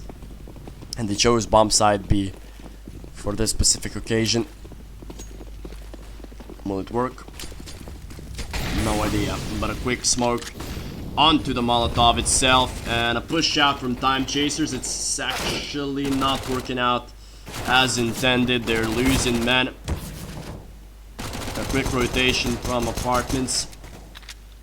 Shadow cannot do any damage with a P250 through the wall, but he will get the kill onto Kag, so it's a 2v2 scenario. Not that bad, but he will be traded here from Kitchen and Short, and it's Team Bleiz who took the lead right now. So a back and forth affair this time around, and Team Bleiz, they invest into the double op system here. Brochus and Kag, both of them with the AWPs. So it's great to see here in the grand finals that we're seeing such a close affair between these two teams. And that is what we were supposed to see. And oh no, it's falling apart for Timechasers. SQ sitting here with this SG, but his teammate in Poker Face fell.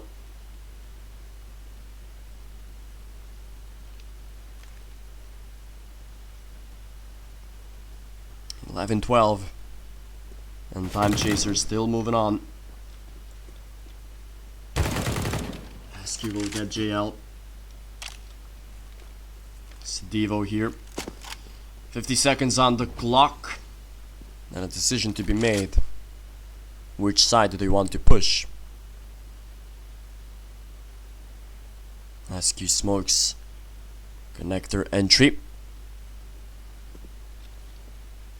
while Musa holding window. He's gonna quickly rotate towards B, but the execution, it seems, is on A. They've set themselves up in very passive positions here. Brochus, wonderful angle to hold. Should be an easy kill, and it is. SQ is soon, or Sedivo is soon to follow, but it will be found by line B. 11-13 is the score.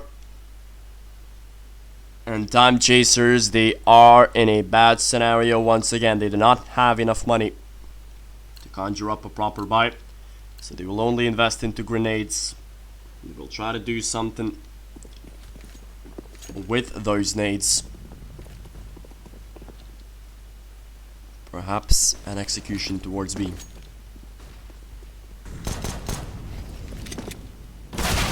Sedivo was quickly found in underpass. It's JL who pushed him aggressively in mid. And he's starting to get confidence. JL.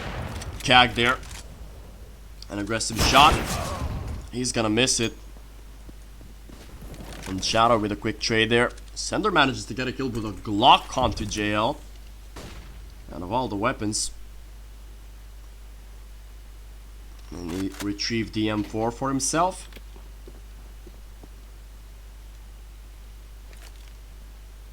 They will try to boost him up here. But they are perhaps expecting it. Oh, line B. If he had just turned around for a moment, he could have gotten that kill, but now it's Sender picking it up. And it can cause rotations here. Sender heard that at least one person has gone towards A. 30 seconds left, not a lot of time. And Musa, what a golden position for Musa to be in. The veteran of CS might clutch this one out, but Askew got the kill on him. Oh, and Brochus missed a shot there. A quick molly, and Askew will clutch it. Punching in those numbers. That's the IGL of Timechasers. 22 frags for Askew, and what an important clutch to win. But it's not over yet. In order to break Bleiz economy, they need to win this round. And then Timechasers can actually change the whole dynamic of the game. So perhaps one of the most important rounds in this first map of the Grand Finals, dear viewers. Poker face. Out from Palace. Sees one of his opponent, guns him down. Line B with a quick trade from stairs. An aggressive jump into CT. Both of them are completely blind here, but Brokas wins out the duel. Sender needs to hit those shots, but he misses twice. Shadow is good for one. Askew and Sender, the two starlets right now. Both of their positions compromised. Sender got one, but he needs to get more. He needs to hit those shots now. Sender, he gets one. It's a 1v1 duel against Musa and Sender. Beautiful clutch there. Back-to-back clutches for Timechasers in order to change the whole dynamic of the game. And that's how you play at a grand final. Sender and Askew, they needed those individual plays. And they got them. Fantastic approach from Timechasers. Such important rounds to win. What a morale booster as well. Now they just do not need to lose against an eco round like this, because it would be the end of days for Timechasers if they lose a round like this after having tried oh so difficult to win other rounds. And they are in sneaky positions. Team Bleiz, a minute left on the clock. And what are they planning to do here, Timechasers? It seems that they will hit bomb site B, or at least fake it. Oh, that's the first gun down. A quick rotation towards bomb site B, and the fake actually worked out for them. And now it's a bomb plan for Timechasers. Poker face with a couple of kills. Sender will get gunned down. It's a kill from CT. Cdevo, hello. You need to look at CT. You know that your buddy there covers another position. And Shadow got a very important kill. Musa with JL. 2v3 with only pistols in hands. Oh, JL actually got that kill in underpass, but he will try to save his weapon. That's all he can do in this round. 14 on the board for Timechasers. It was another close round, but it seems that Timechasers will have the opportunity to win it. 14-13. Timechasers are back in the lead. And Bleiz have the last opportunity to try and come back in this game. Regarding their financial situation, I mean, they have the best possible moment to come back, and it is now. 3 AUGs, 1 AK, saved by JL, and 1 M4 in the hands of Line B. 14-13. Sender with the AWP. No op for Bleiz, but perhaps they won't even need it.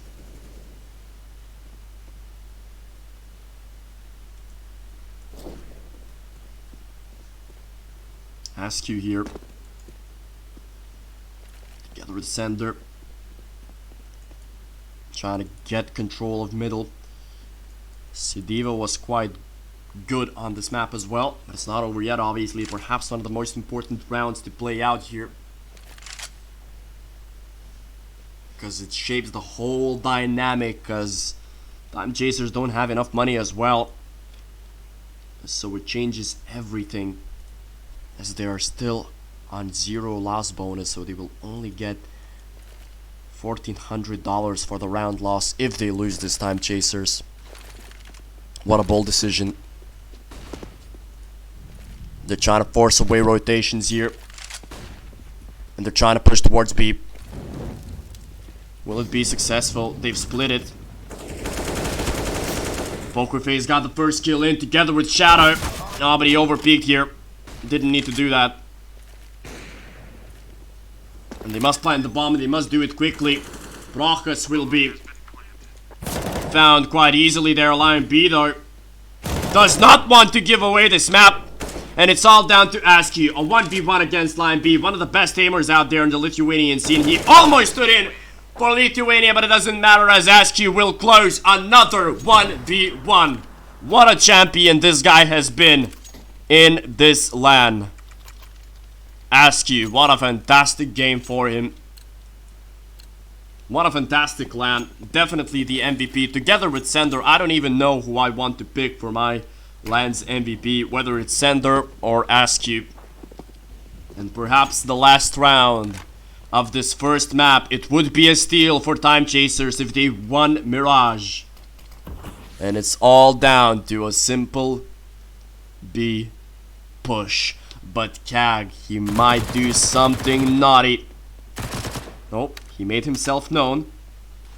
A flash in hand, and he needs to greet 5 players here. Sender will be the first one to fall. But it's a quick 1-for-1 trade now for Timechasers, but they need to be fast. Sidivo with a headshot onto his opponent's Line B. A lot is expected from him to play with that AWP. He's already got one, but he's traded by Askew. And it's all down to Line B. It's a 1v2 scenario here.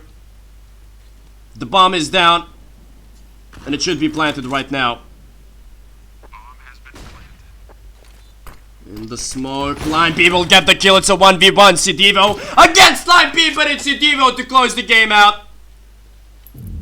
The new boy in Timechasers shines bright in the final round with a quadra kill for his team. 26 frags for Sender, 26 frags for Askew, and 23 frags for Sidivo. That's how you close out a game in the first half. JL finishes the first map with only 15 kills. So, that is the story of the first map. But dear viewers, just in a couple of minutes, we are going to head back and see the second map, which will be Nuke, as Timechasers steal Bleiz's map pick, and they will move on towards Nuke. An interesting story, a map that we haven't seen in this tournament. Will be interesting to see how it plays out. So don't go anywhere, we'll be right back.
This is the emergency broadcast system.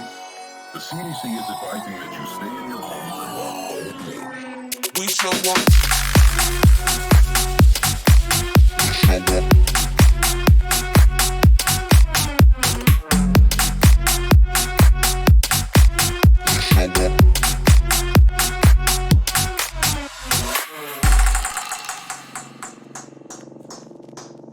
We show up in the party, flyer than everybody.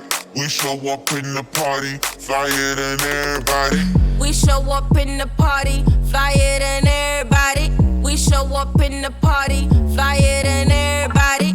We show up in the party, flyer than everybody. We show up in the party. We show up in the party.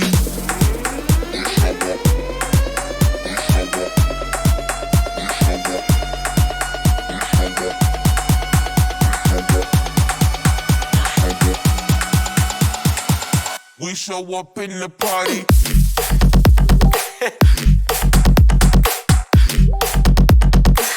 We show up in the party.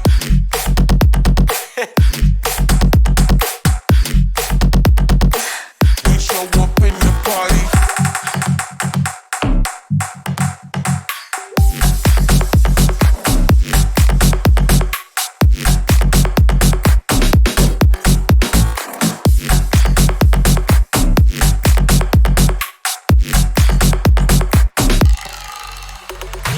We show up in the party, flyer than everybody. We show up in the party, flyer than everybody. We show up in the party, flyer than everybody. We show up in the party. We show up in the party.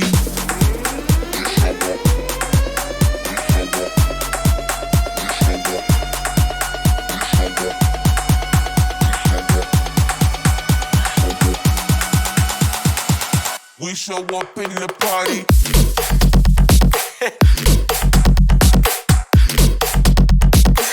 We show up in the party.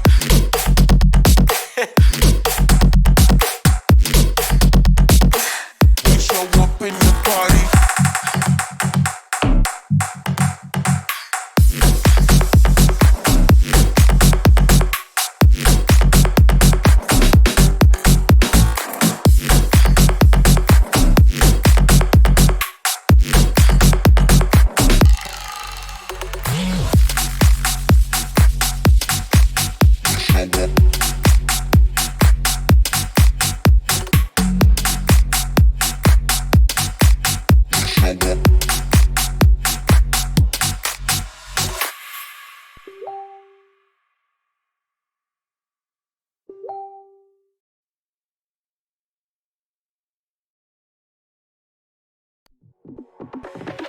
It's all about house music.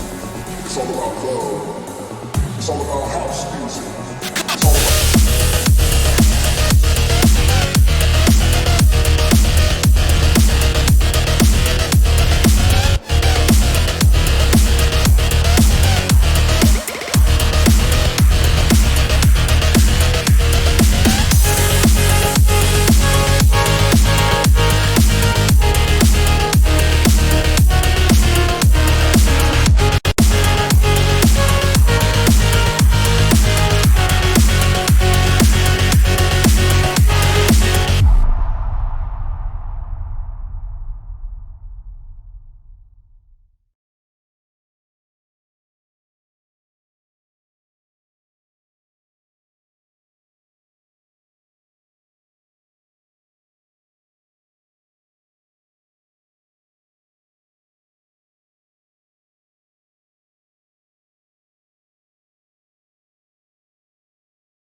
about love.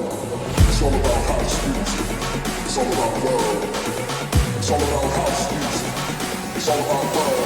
It's all about house. It's all about house. It's all about house. It's all about house. It's all about house. It's all about house. It's all about house. It's all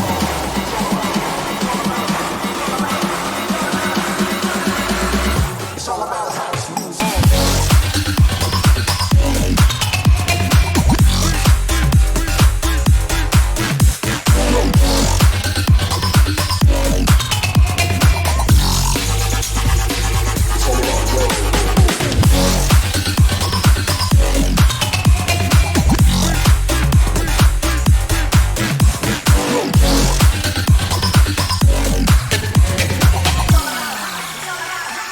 It's all about house music.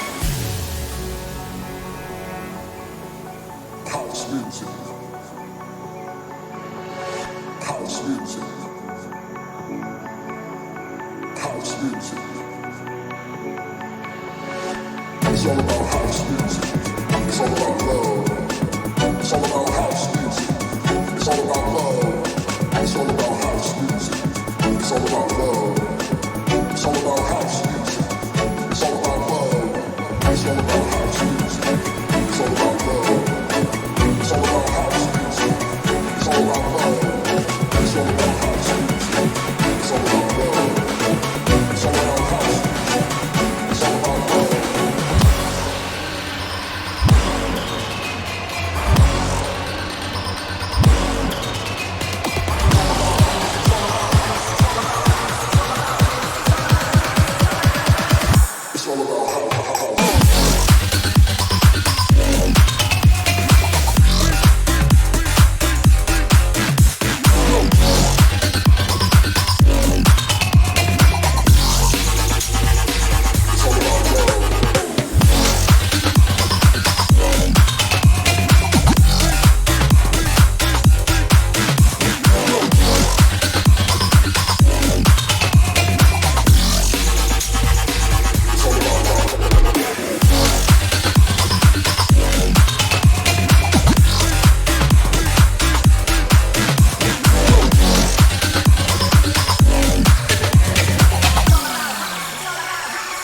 all about house music.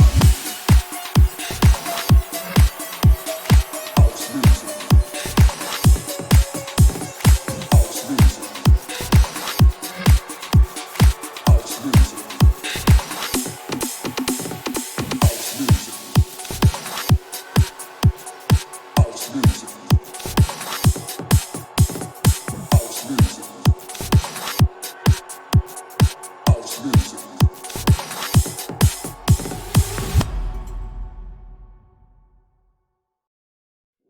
I'm rich.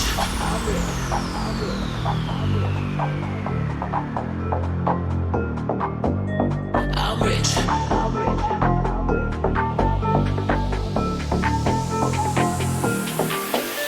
I'm rich. Diamonds on my body rich. Smelling like Versace rich. Jay-Z and Beyonce rich. I'm rich. I'm rich. I'm rich. Diamonds on my body rich. Smelling like Versace rich. Jay-Z and Beyonce rich. I'm rich. I'm rich. I'm rich. I'm rich. I'm rich. Diamonds on my body rich. Smelling like Versace rich. Jay-Z and Beyonce rich. I'm rich. I'm rich. I'm rich.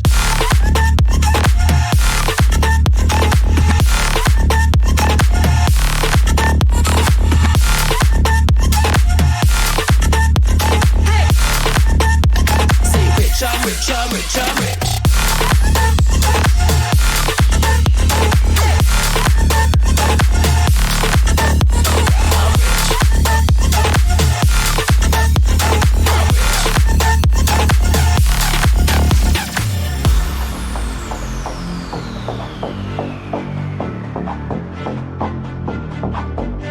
I'm rich.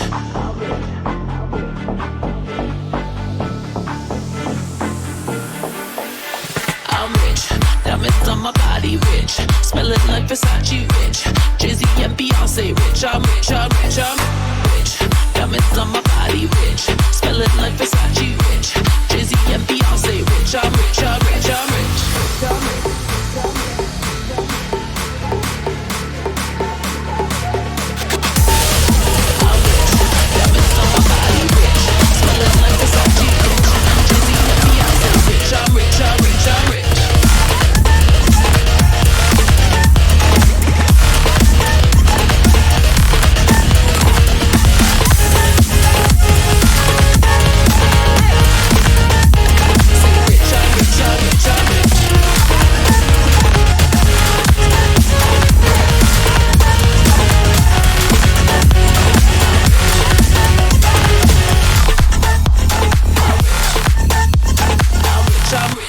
y'all rich.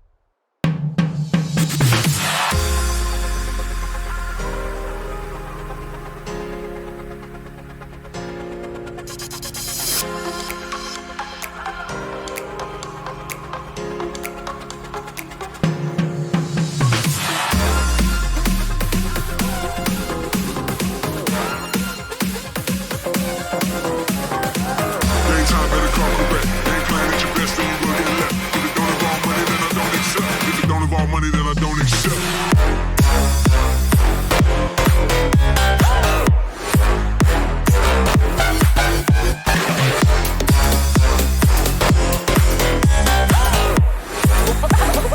Roll a little something like this.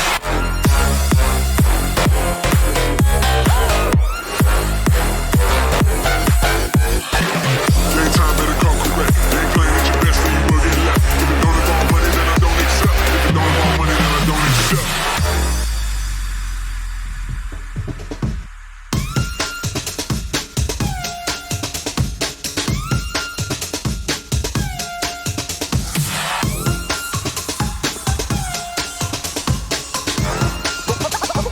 Roll a little something like this.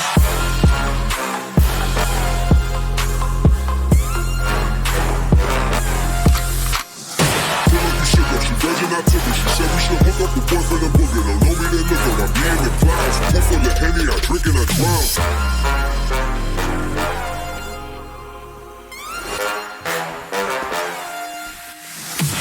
Daytime better come correct. Ain't playing at your best, then you will get left. If it don't involve money, then I don't accept. If it don't involve money, then I don't accept.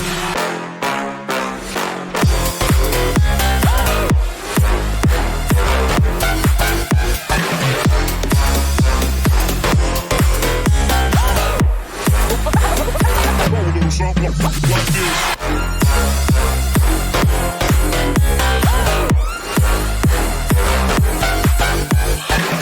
Daytime better come correct. Ain't playing at your best, then you will get left. If it don't involve money, then I don't accept. If it don't involve money, then I don't accept.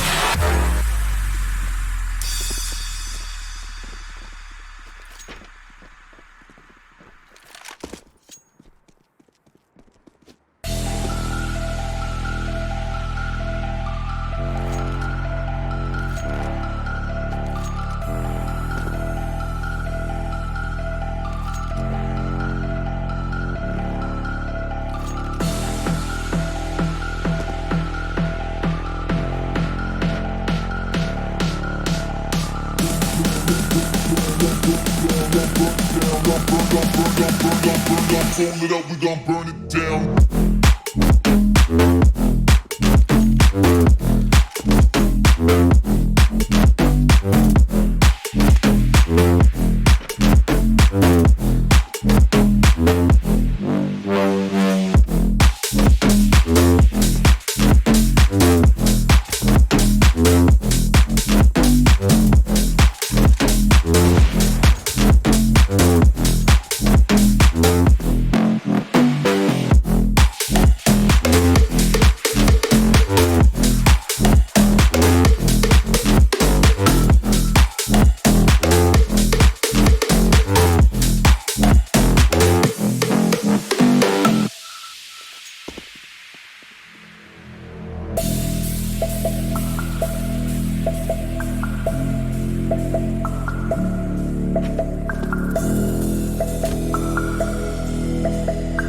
gon' burn it down.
Bring it back now.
roads with you. Can't remember the last time I went without you. Where do I go? Where do I go? How will I know? How will I know? I used to walk these roads with you.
remember the last time I went without you?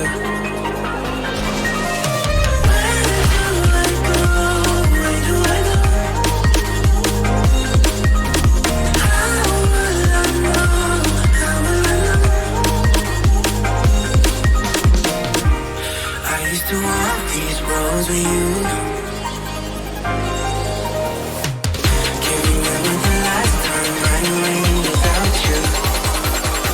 Where do I go?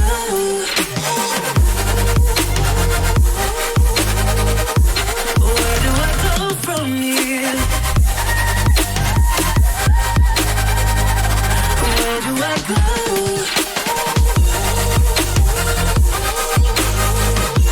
Where do I go from here?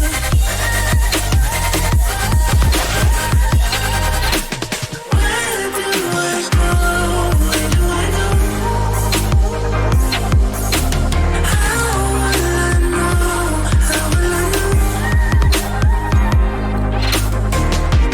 I used to walk these roads with you.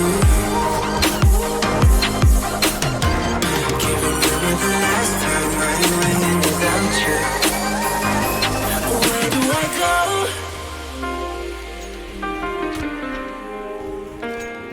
Where do I go from here? Where do I go?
Good evening, dear viewers, and welcome back to the second map of the grand final of the GameOn Lan party's Timechasers CSGO tournament. This is map 2, you're greeted by me, Laisvūnas, and the map is Nuke. The first map was Mirage, and it was won by Timechasers by the score of 16-13.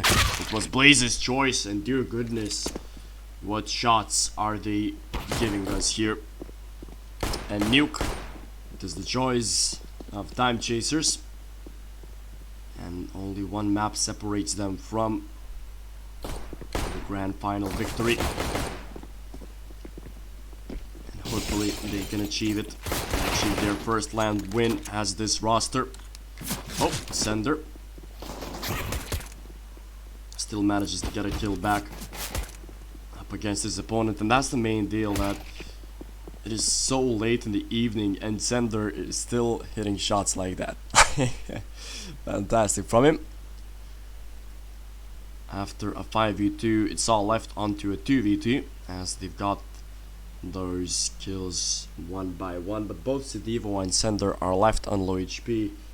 Sender doesn't have Kevlar. Oh, he's got peeked from line B, and he will get the final kill in. So the pistol round goes in favor of Team Bleiz, and will be interesting to see whether Timechasers will show us some interesting strategies.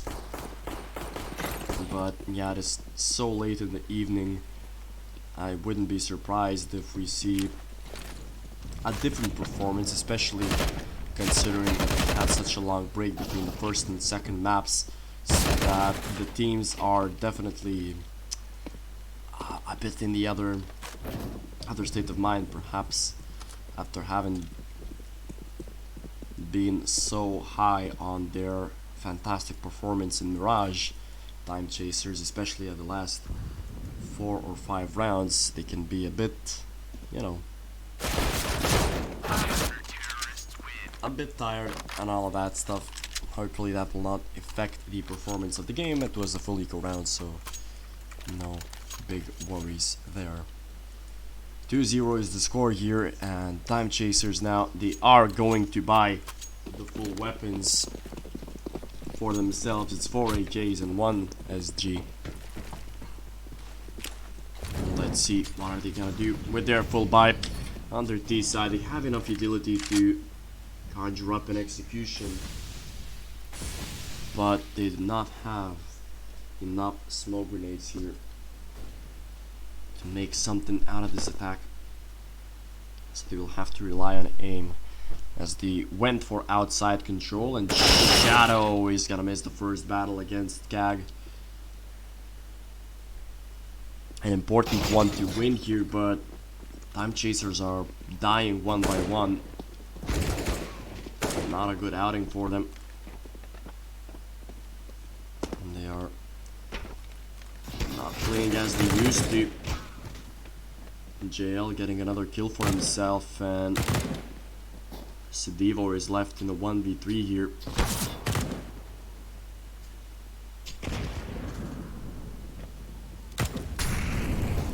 Mollies are out, he should be peeked on both of the sides, and Brochus is gonna find him. 3-0 is the score, and for their map pick, Timechasers are not looking that great really. And they are getting faltered in every side of the map here.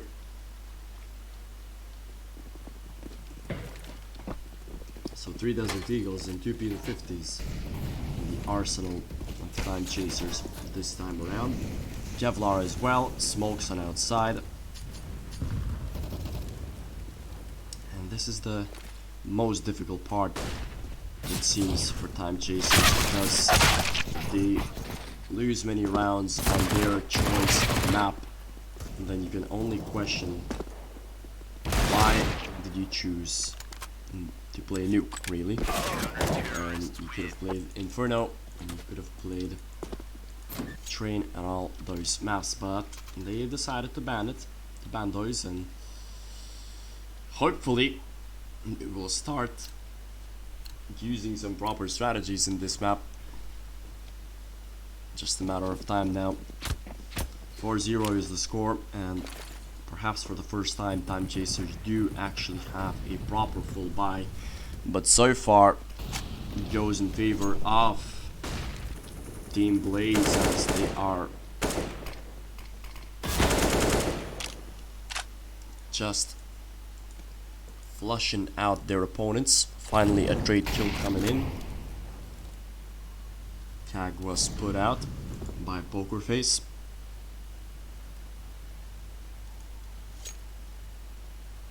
So a 3v4 here for Timechasers.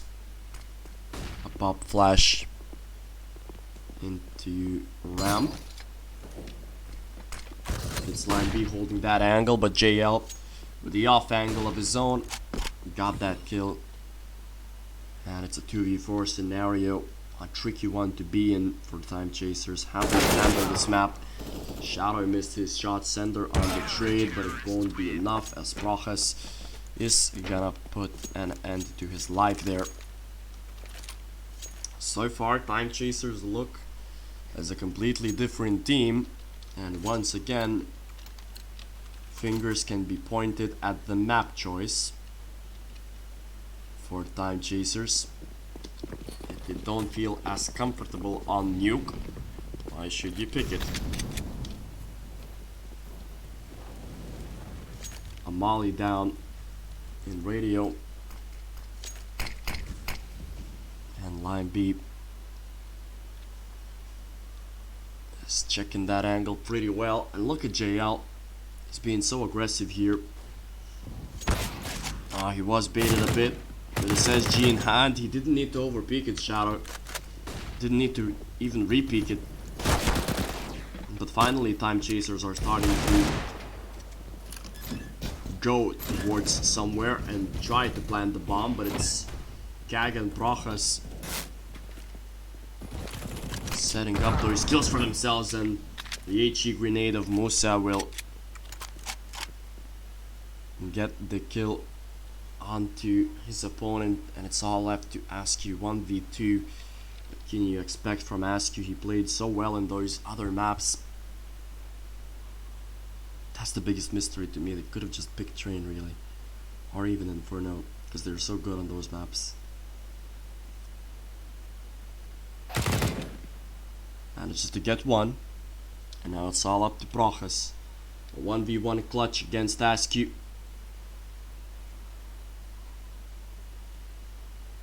The bomb is dropped inside. 20 seconds is left. Bleiz, it seems that he's unaware of the new map, but Askew doesn't have as much time, really. He needs to win it. The door is closed. He's trying to spray with a pistol here. He's not gonna get anything, and Bleiz just decided to... oh no. Oh yeah, he's out of the round here. He's out of the round, and they are having technical difficulties. Team Bleiz.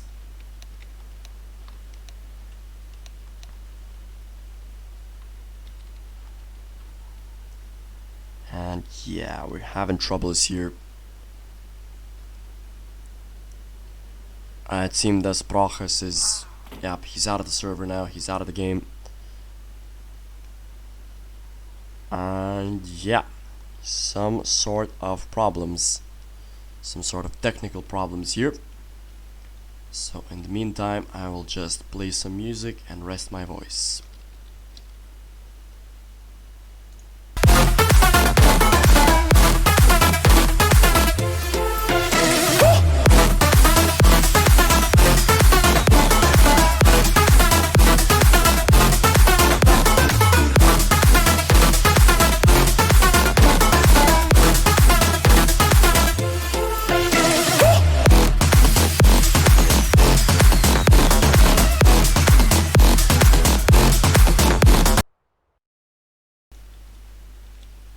Okay, so it seems that Bleiz is back. We're not gonna get the round replay, so it will stay like that. Timechasers won the previous round. It's score of 5-1. It's a late night. Nobody wants to wait for a round replay of some sorts. Sender with the AWP in hand. Cannot find anybody. 5 and 4s in the arsenal of Bleiz.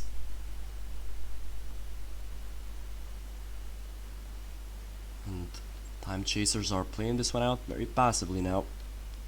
Nobody is showing up. Only Pokerface and Line B are the two guys with something to show for it.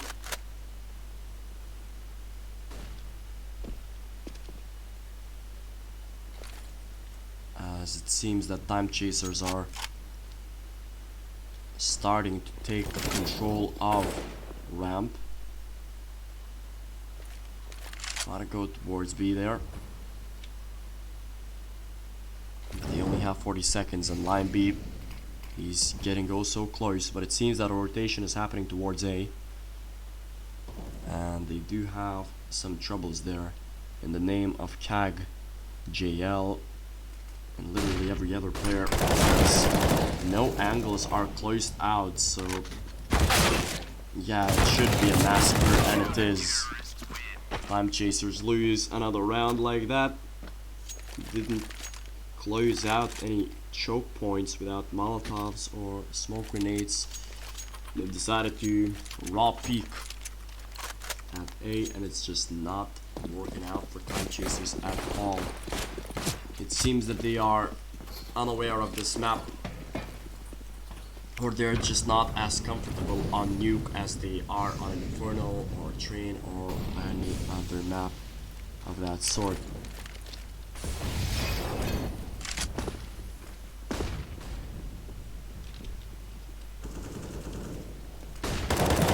Musa with a kill, but a big trade from Sidivo. Although Jack will get Askew, so once again it's a man advantage for Team Bleiz. Shadow will have a big responsibility in his hands to get that kill. Get the lurk around, but it's JL who will close things out on this round. And once again, Timechasers have hit a stalemate. And if it continues to be like this, we should be holding on, and we should be heading to the third map.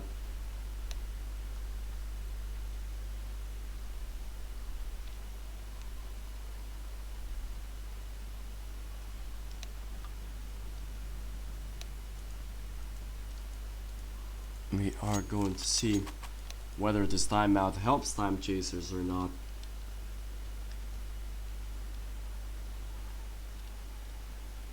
"15 seconds are left on the clock for the timeout to be finished. Perhaps Undercover will say some positive words for his team, some words of encouragement that are very much needed. Otherwise, it's gonna be a bad day for Timechasers, a bad day in the office.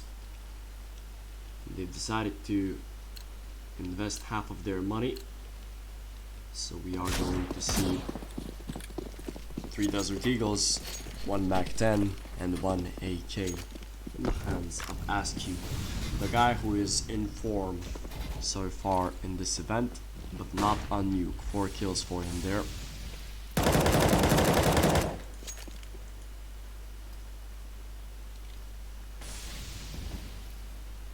So, some action towards A, and it seems that Timechasers have no answer. Once again, having control is just too much to handle for Timechasers. It's all left to ask you, but it's a 1v4, and there's not anything that he can do. But you cannot win a game with 1 round on your T side, so if they don't get at least 5 or 4, I'm gonna start to write Timechasers off, especially that Bleiz are a wacko team with individuals. They can just run and gun very easily.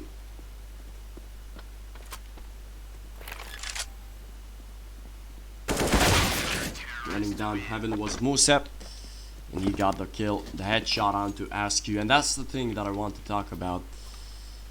It was a smart decision from Askew to fake plant and then look towards heaven to get a kill.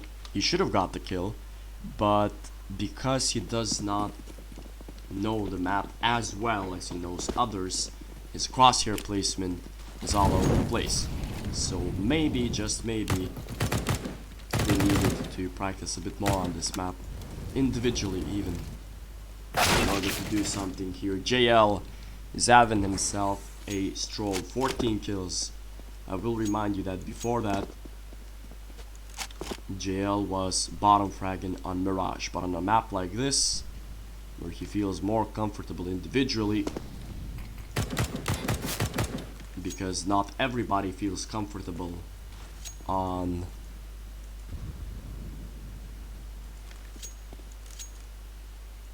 Nuke. I don't know, it's just a bad decision in my book to pick maps like these.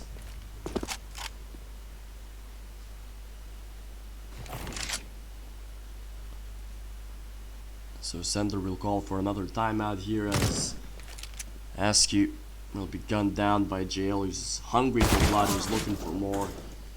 He will be traded though, but once again it's just a massacre right now on the Timechasers side. The score is 9-1. It's a complete one-side affair. And if they are going to play like this, and Timechasers, I mean, they're completely out of sync.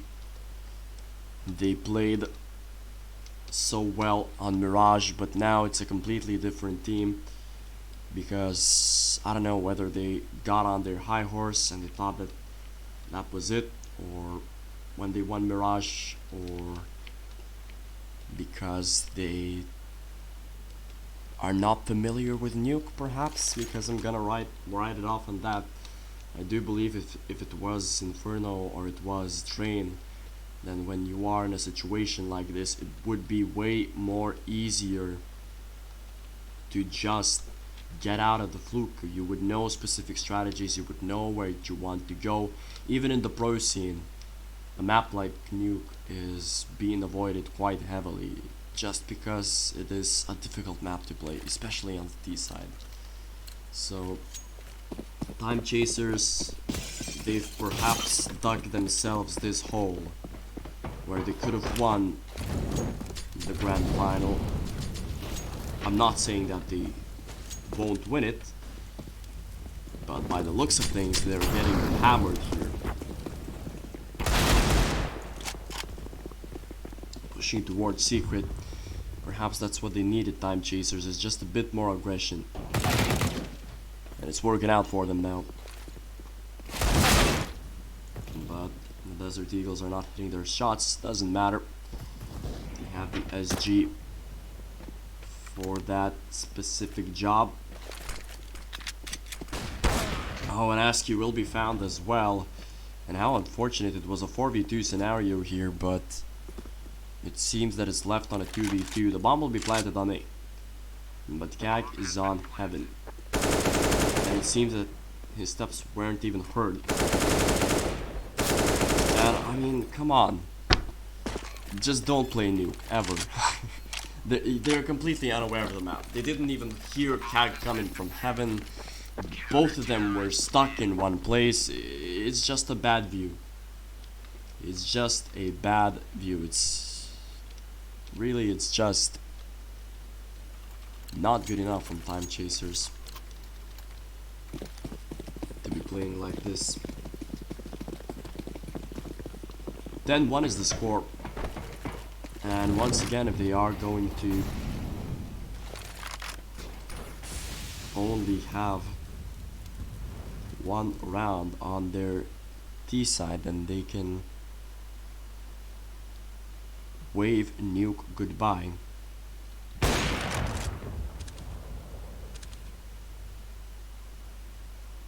Line B is like a mini turret here with that AWP, ready to snipe his opponents down with a laser beam. Once again, a stalemate from Timechasers. They're not making any inroads in the map. They're not taking control of things. They're completely unaware of the map. Yeah, it was a horrible decision for them to pick Nuke. It's not like Bleiz are super good or whatever. It's just that they themselves are unaware of the map. Sender though, he made a complete rotation towards CT spawn, where he will try to get something positive done, but doesn't seem to be the case. Shadow drops the bomb in secret. JL gets the simple kill there, and he is just hungry for blood.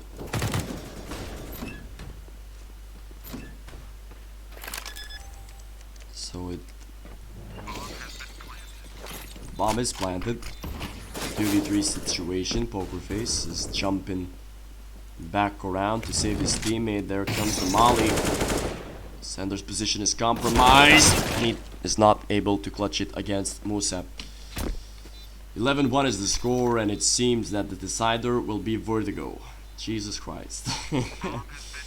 Who would have thought that Vertigo would decide the whole grand finals of this tournament?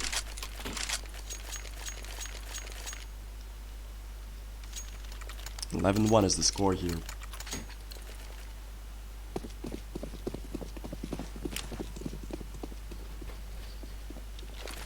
Timechasers, they are on a full buy. What can they make of it? It's the biggest question here.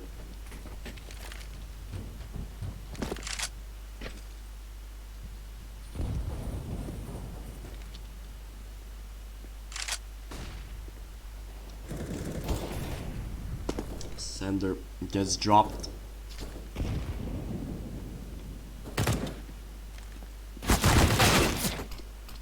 Devo dropped from JL. Individual duels that are being lost right now. Timechasers are getting completely annihilated on map 2. They are unaware of their surroundings, and that is costing them. That is costing them dearly. Shadow sits on 1 frag, Pokerface on 5. It's just a map to write off now for Timechasers. There's nothing they can possibly do here. Although it seems to change their outlook and outset on this map. And by the looks of things, we are going to move towards map 3. Just a matter of time. When will Bleiz close Nuke out? As they're hunting for his opponent. But Shadow has hid well. He's hidden in the shadows, so he won't be seen. As his teammates are still deciding to buy, obviously. So that's why he decided to save his weapon.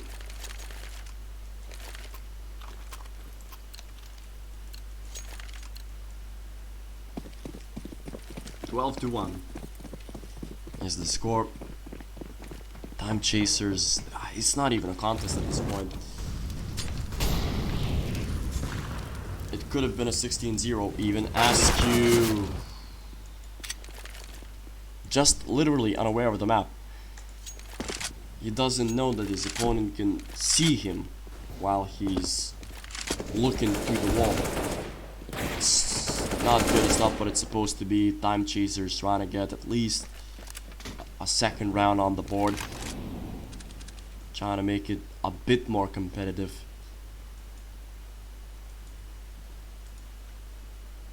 But it seems that it will be written in Vertigo, and I'm gonna blame the veto once again. I don't want to jinx it. I don't know what will happen on Vertigo. Perhaps it will be a 16-0 for Timechasers, but they are gonna play like this, they are gonna play and be completely clueless, then, you know, shouldn't expect too much. Poker Face gets the trade kill. It's a 2v2 scenario. JL is looking confident on this map. He knows the angles, he knows where to peek, and most importantly, he's got that confidence in him, that swagger about him. But Sender has some confidence as well, and he bravely peeked his opponents and got the second round on the board for Timechasers, so the situation doesn't look as dull as it looked before. I mean, Timechasers might have a decent CT side of their own.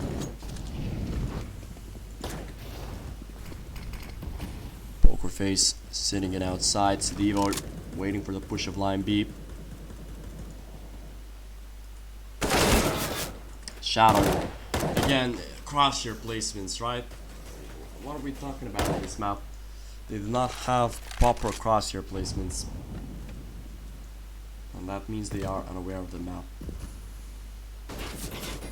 You would never see players of such caliber misplacing their crosshairs on a map like Mirage, on an Inferno, or Train.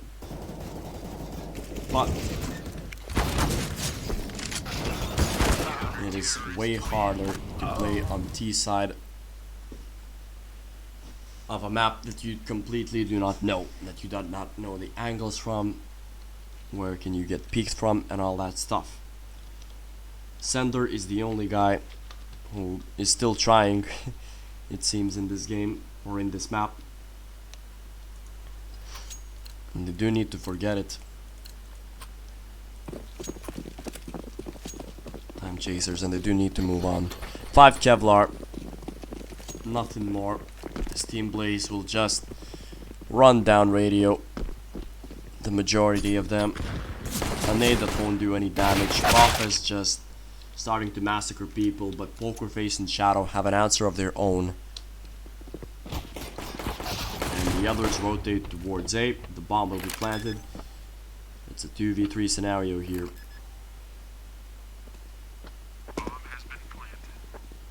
Musa running down to outside, picking up that USB, trying to lurk around his opponents right now, leaving it all to line B. They do have a kitten Shadow. Poker Face finds him. Musa's position is compromised as well, and the bomb is defused, so Timechasers win the pistol round, and they need to do the same that was done to them. Is 3 rounds gonna be enough? I have no idea.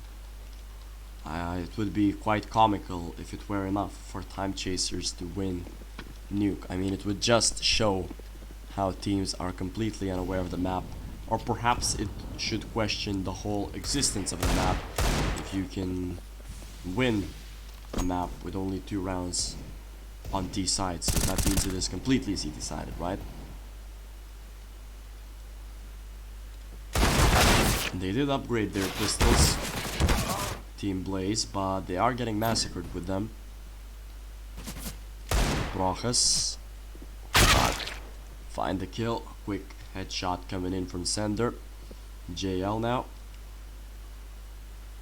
Will he shine or will he not? No, he will not. Sender will put him out of his misery, and Timechasers, they pick up round 4, but this will be a true test to their defense, and it will show whether we're gonna see a horrendous T side from Bleiz as we did from Timechasers, or are we going to see the opposite.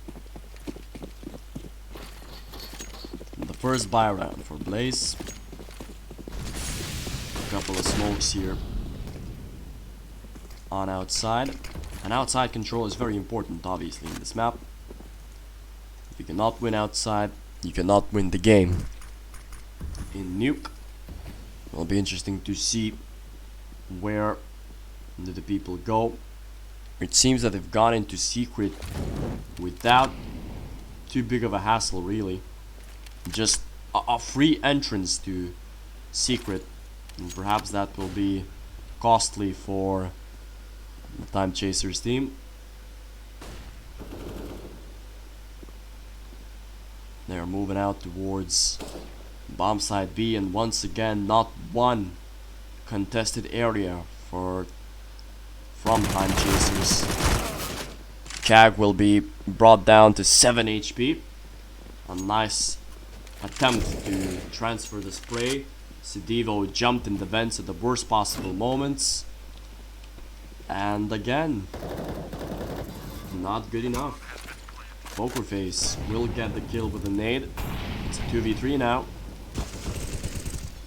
Make it a 1v3 as only line B is left in this position. He's compromised. He does not get a kill, but he might get one more. He's literally stayed with 1 HP. And will he have enough time? No, he will not. The bomb is gonna be defused. Husky just waited for a moment there. And Timechasers win round 5. So, all of those jokes that JL made, they could be biting him back. But Bleiz are playing it a bit better on their T side. Of course, it's a bit too early to tell. Maybe the situation will make a complete 180 turn. Shadow on the ramp here. Pop in the smoke, but once again, Bleiz, they get control of the map way too easily, and they cannot play off of retakes in Nuke. Just doesn't work like that, especially on bomb side B. Shadow is hiding near the boxes, and Timechasers here. A 4v3 as Pokerface gets a very important kill. And yeah, as I've said before, Nuke will be a game of CT sides, and perhaps 2 rounds will be enough when we are moving into prime time. It's maybe better that Timechasers started on their T side, because when you're in the role, it's better to play a CT, obviously, especially on Nuke. But Cag might spoil the party here. Yes, he's in heaven. But Devo, a good position from him, and a 4th round in a row for Timechasers now. Bleiz do not have a lot of money that they could invest into grenades and all that, but they don't even need grenades really, because they can just push their opponents quite simply, or at least try to do so. In the meantime, they buy up until $2,000. Quite a bit of damage taken. Sidivo Prochas will fall through Shadow's M4, although 2 quick trades happening. It's a 3v3 favoring Team Bleiz. Line B picking up the Mac 10, and JL swaps his scout for a better sniper. That's the op. And he will be found by Pokerface. A very important kill here, actually. Might find another one. There we go. Pokerface, perhaps with a triple. Yes, sir, as he gets the triple kill here. 7-13 is the score. And Timechasers, well, they are starting to mount a comeback here. Perhaps the best map to come back on is Nuke City side. And we'll see whether Bleiz have an antidote, and perhaps they have a new solution on how to play Nuke T side. JL is the one with the op now. 26 frags for him. Oh, he drops from the silo. He's left with 50 HP, and Cag will be the first guy getting the kill in radio. Very important kill, in fact, because that gives Bleiz the man advantage something that Timechasers never had while they were playing their T side. They do retrieve it back. That's Sidivo with a kill.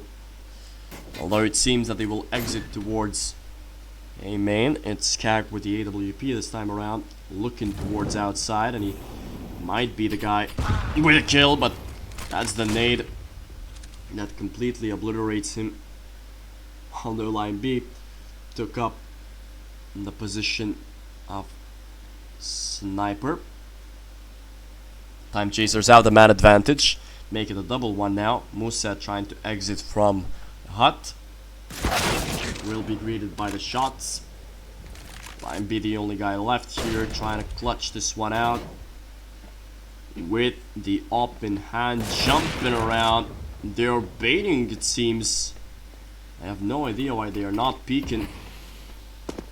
Line B, he has the bomb, he just literally went down vents, and now he has the opportunity to clutch this one out. Knowing that he has the AWP, he has the position, should be around or not for Bleiz. Timechasers on round 8, and now Bleiz take a timeout.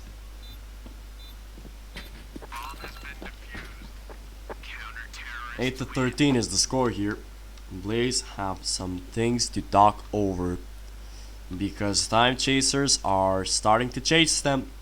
6 rounds in a row, they haven't dropped one, which is good, and because they don't have any other choice really, Timechasers, they cannot drop a round here. They must win every single one in order to lift the trophy in the second map at least. They've won the first one, I will remind you, dear viewers, and the score of 16-13. Bleiz's timeout. So they've invested into 5 AKs, no AWP. It will be interesting to see whether they know some utility or some grenades that they can use. I wouldn't be surprised if they started to take in outside control or just aggressive A push. In both scenarios, I see Bleiz playing aggressively in this round. I wouldn't be too surprised really. And I would be interested to see whether that aggression works or not. Yeah, it's gonna be control of outside. And Sidivo will have some tasks ahead of him.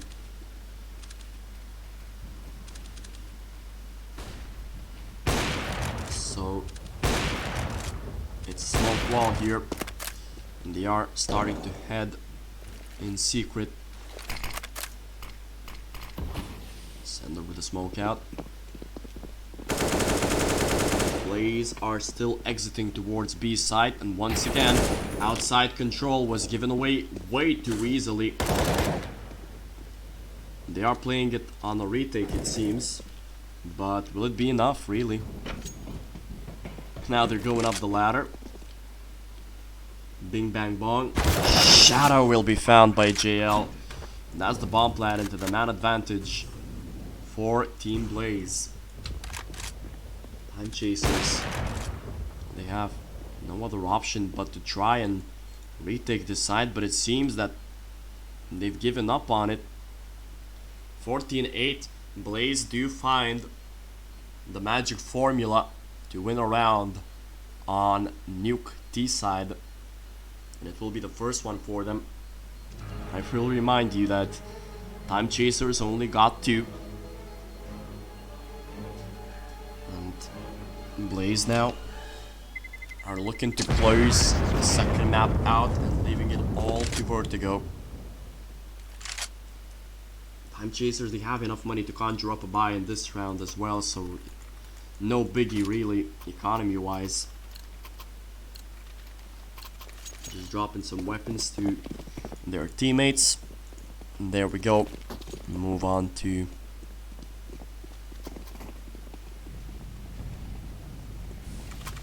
okay. Yeah, there we go. Everyone is bought up, locked and loaded.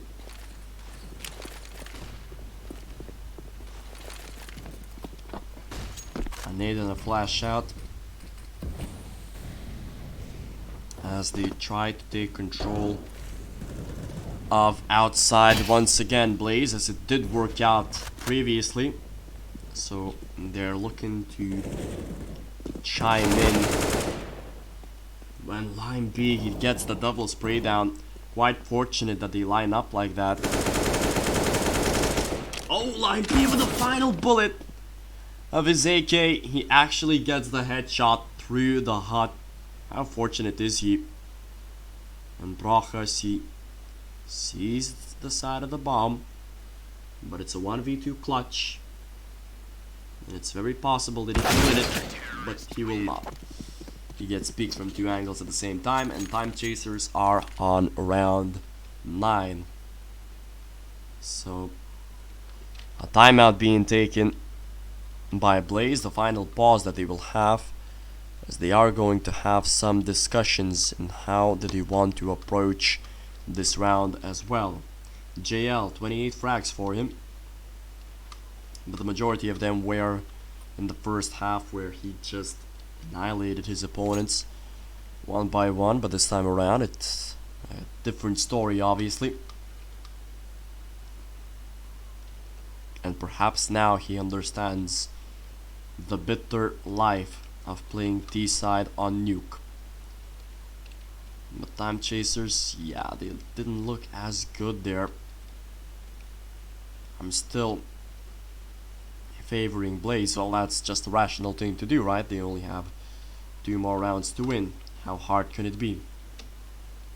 But knowing that Nuke is very hard on T side, and if I wouldn't be surprised if it gets completely outed from the map pool, because even Vertigo has a better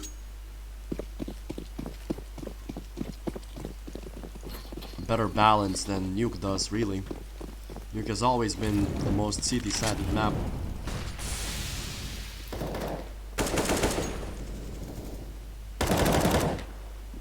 In the entirety of the game.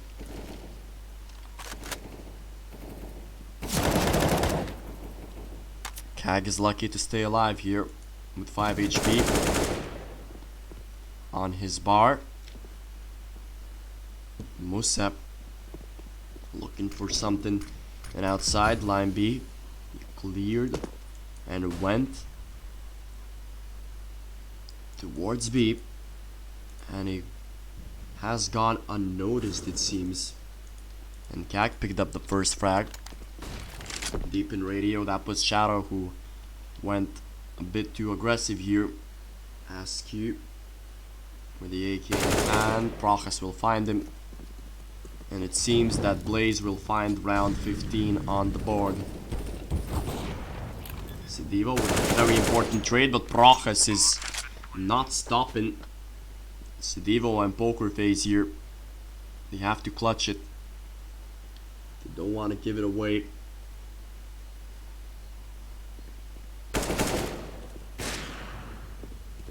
But it seems that they cannot do anything about it, Timechasers.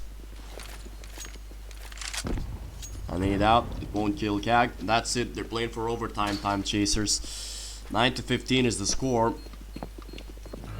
And those timeouts have actually worked out for Bleiz, because in the matter of those 3 timeouts, they've won a round. So yeah, definitely useful for Bleiz. They only need 1 round in order to force this game into map 3, which will be Vertigo.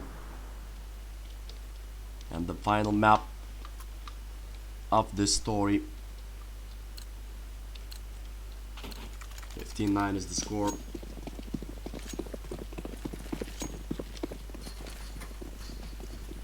And Team Bleiz here, they can close things out. It's the best possible moment for them to do so, because their enemy is in bad shape economy-wise. Pokerface has got the first kill, but JL with a quick trade got himself a double. Pokerface as well. Deep nade there in heaven, which will do quite a bit of damage. Prochas will find another kill for himself, and Pokerface has a lot on his shoulders to clutch this round out. Might be the last one on Nuke, and they might lose their round pick, their map pick.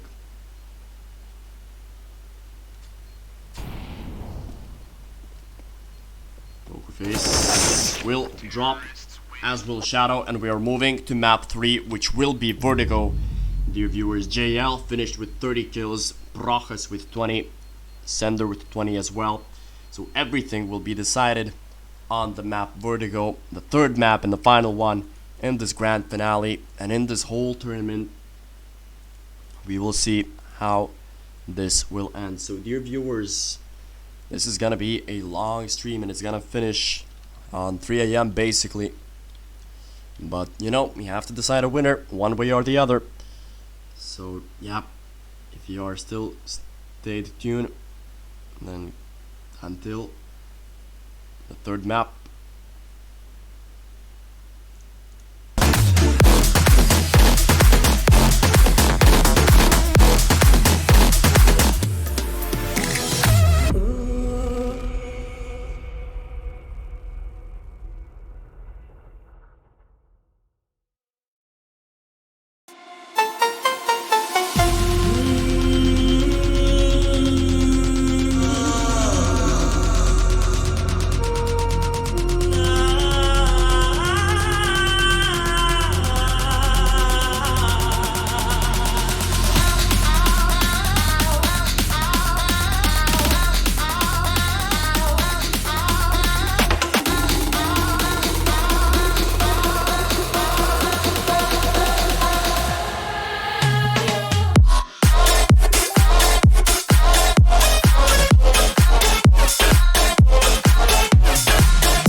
the streets a few months.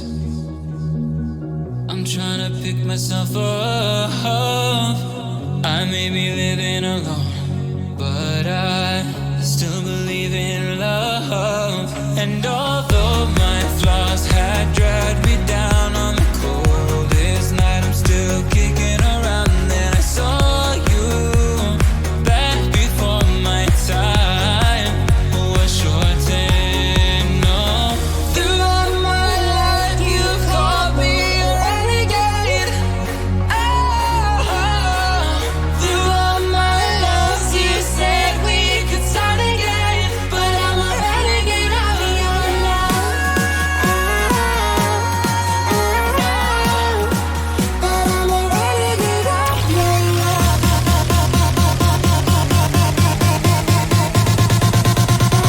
Renegade of your love.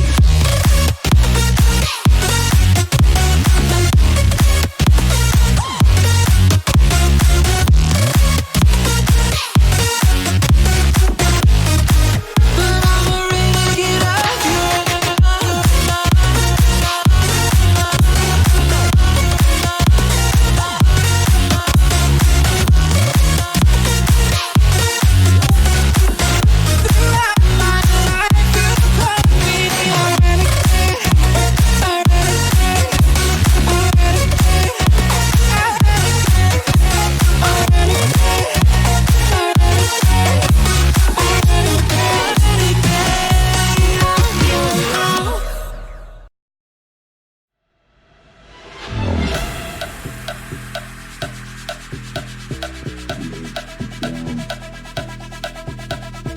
Get up, get down.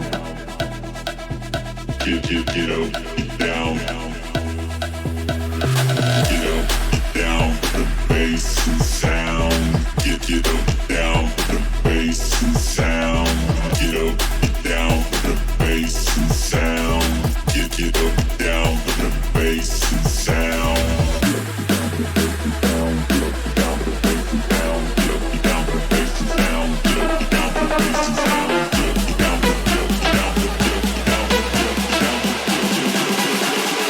Get up, down for the bass and sound.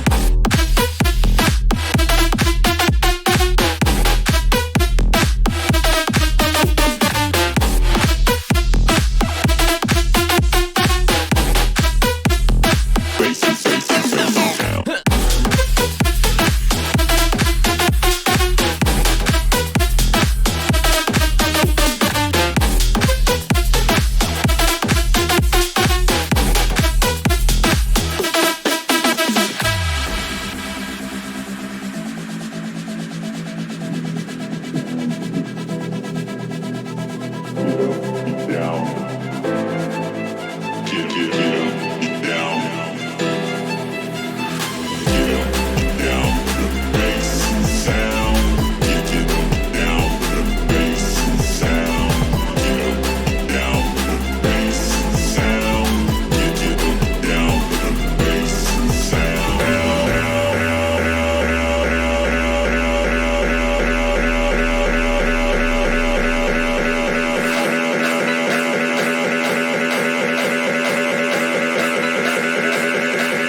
Up here,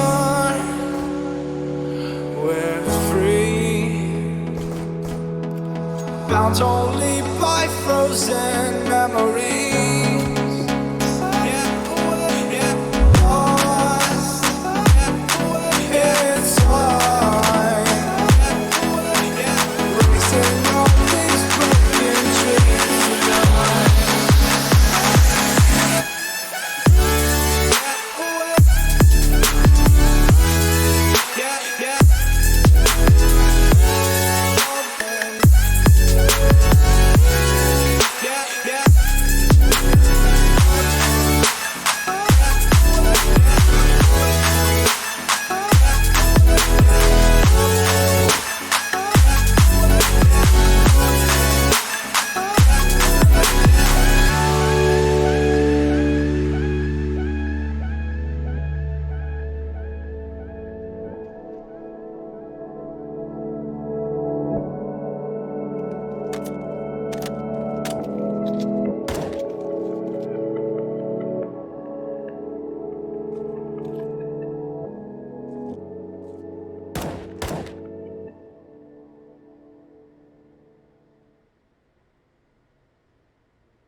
feel so alive.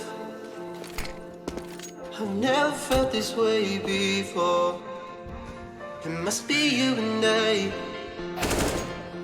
It's got me thinking about us more. It's these bright lights that put me in a daze, and I can't stop but think about the way that you move around, up and down on that stage. It's your future vibes.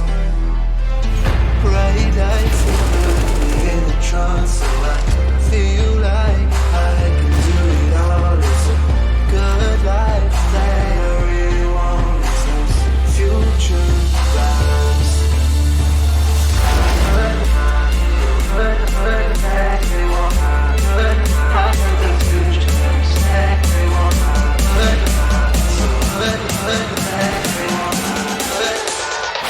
I got those future vibes.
Good evening, dear viewers, to all of you who are still left, who are the die-hard fans and who want to find out the winner of the GameOn Lan Party CSGO tournament by Timechasers. Well, you've come into the right place, because this is the third and final map who will decide the winner of this whole tournament, who will get the prize, who will get the trophy, the 250 euros. Doesn't seem to be Timechasers, because they are dropping like flies. They are starting on their T side, and things are not looking as good. Vertigo is a very similar map to Nuke, and that means that it will be very hard to get rounds on the board when you are on T side. And we can see why clearly. Angles and all of that stuff. Vertigo has been a map that has been changed quite a bit over the years and over the past couple of weeks as well. Sidivo, he had picked up 1 kill and even an M4 to his hands. Perhaps it will be successful, as he's planning to, or trying to, land the bomb. He will do so successfully. So that means they will have enough money to conjure up a proper buy for themselves in the next round. Timechasers. Obviously, this is the fight for all the marbles. So this will be important. Obviously, every single round counts. This is the last map, the last battle. And so far, it's they're trading blow for blow, 1 for 1.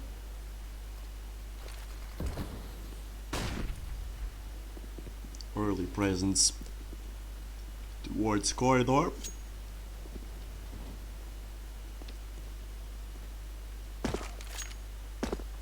Askew drops his HP to 98. In the meantime, Bleiz gets the trade, but Kag a quick trade back. So it's a 3v3 now. Moise is left all alone on bomb side A. Line B is checking the stairs on bomb side B, and it is where the majority of the players from Timechasers are planning to head. So it will be an interesting battle to see here. Line B, he should have seen his opponents by now. It should be a quick execution. Timechasers need to hurry. Askew gets the kill here. The bomb is planted, so Timechasers have the advantage right now.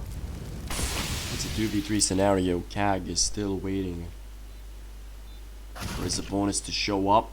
The smoke is faded.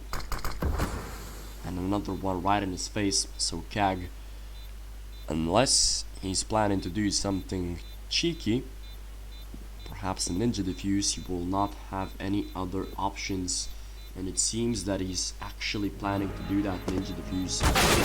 But Timechasers were very patient, actually, very disciplined here. So they managed to do that successfully.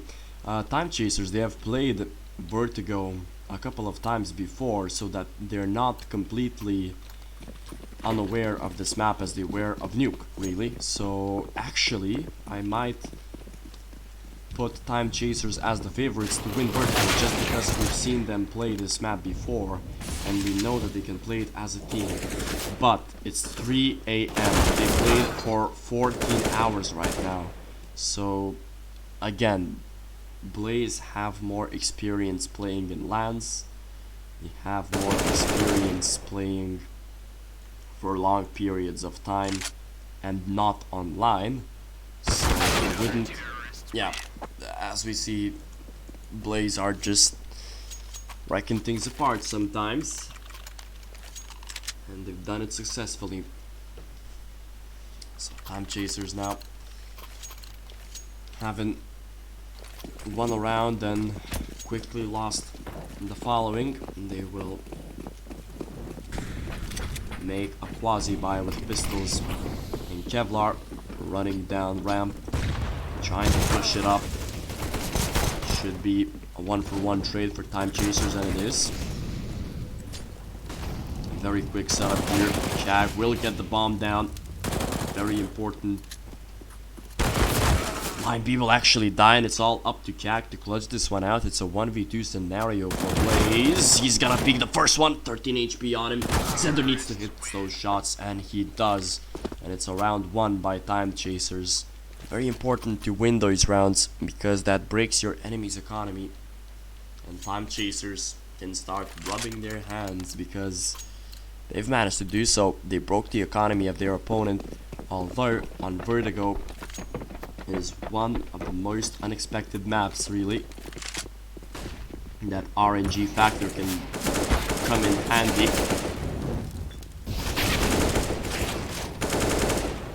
Especially in scenarios like these. JL drops 2 of his opponents and gets an AK for himself. Quickly rotates, but Sidivo will find him faster. So it's all down to lane B and Musa to try and do something positive in this round. Line B with Desert Eagle in hand, and Timechasers are coming up the stairs here towards bomb side B. They will get a kill onto line B, so Musa is all alone. A 1v3.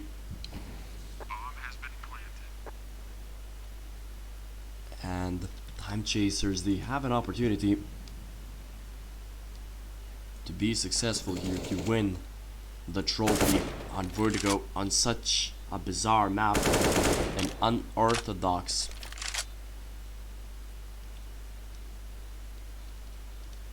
approach towards their map pool, Timechasers. But if Nuke was the wrong choice, perhaps keeping Vertigo will be enough for Timechasers to win this map for themselves, as the scores are tied once again, 3-3. And Timechasers now, they will face off against an eco of sorts. It will be a half buy for Team Bleiz, quite literally, because half of the guys have some sort of a buy and the other half doesn't. And they are playing aggressively here, Bleiz, and Timechasers are prepared for that. We don't want to be the aggressors here, but JL is doing some phenomenal work once again with the pistols. He was out of the game completely in Mirage, but he seems a new man after the first map. Perhaps his ego didn't let him be on the bottom of the scoreboard. Oh, Musa sees a foot, and he does see the bomb as well, so he can do that thanks to his opponent. There we go, he drops Askew, and Musa, one of the most experienced players in Lithuania from his 1.6 days, you can already count your marbles that he will clutch this one out. It's Shadow against Musa. Askew is dropped. If you remember Mirage, Askew managed to win a very important 1v1 against Musa while he completely outsmarted him. But this time around, the upper hand is in Musa, but he will lose out that aim duel. Shadow was the first one who saw him, and that's the 4th round on the board for Timechasers. Although they lost 4 people, they still managed to win the round.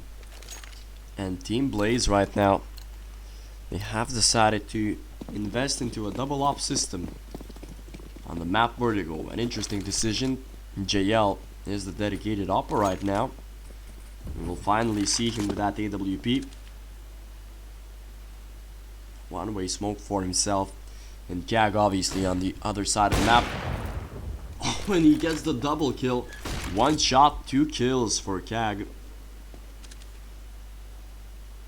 A great start for Team Bleiz, and perhaps this is the most lethal weapon here on Vertigo, the AWP.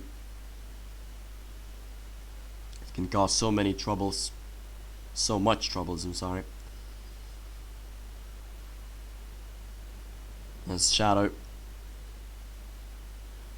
is trying to peek his opponent right now. JL is hiding in the site, and Shadow might have a difficult task ahead of him. Nope, he doesn't see his opponent, of course, so he's still trying to lurk around, search for somebody.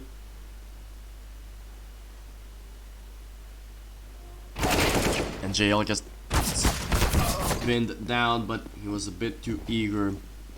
Shadow, line B, gathers the information that it's an attack towards bomb site B. I guess the kill is AR, and Sender is to follow. So the scores are tied at 4.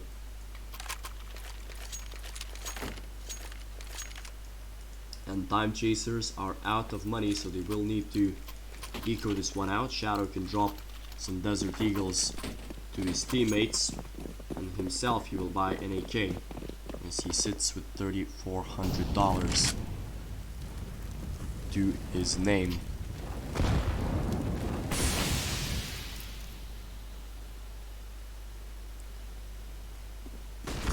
Are here near stairs, trying to do early damage, but not successfully.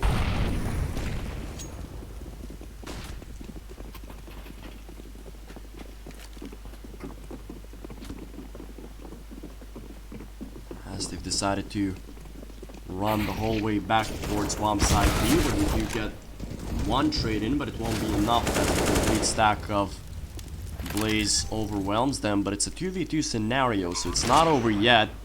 Shadow needed to get that kill, but it was Kag who was the fastest of them all. With a pistol in hand, he was very brave here, Kag. He gets the 5th down on the board for Bleiz.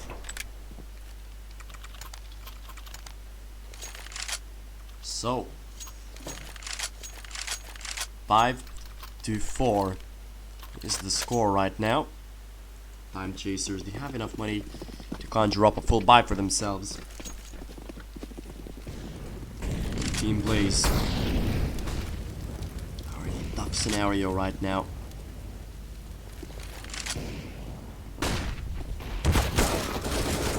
Rojas will get traded fast. Kag still staying with that AWP. JL being very cheeky here, pushing quite deep in ramp. Sender will go get the bomb. Pokerface is still waiting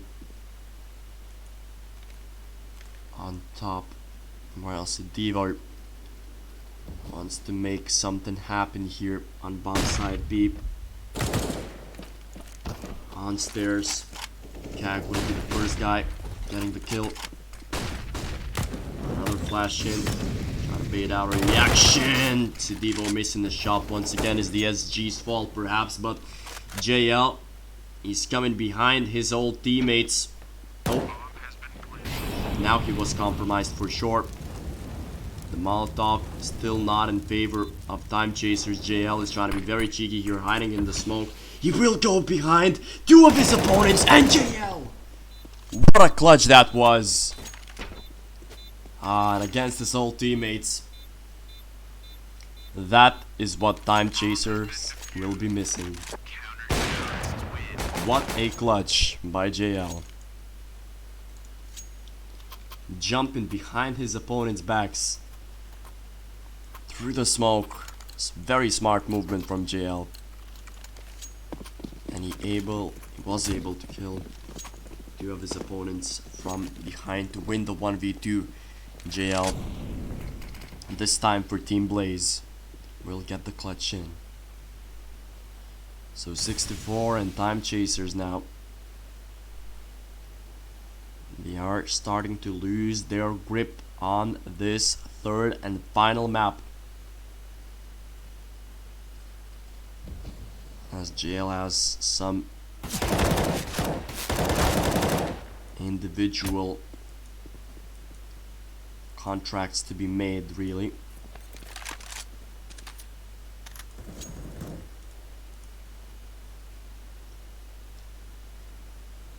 So Timechasers here.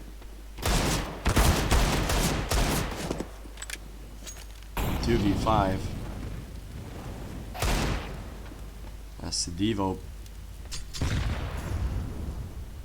gets the 1 kill in. That's another 1 dig for Sidivo. He has a lot on his plate because you need to replace such a guy as JL. It's not that easy. And if you're Timechasers, you do not want to give away your title against your former team member. But he is top fragging right now. JL, he was out of shape in Mirage, but here on Vertigo on a nuke, he's showing a complete different form of himself.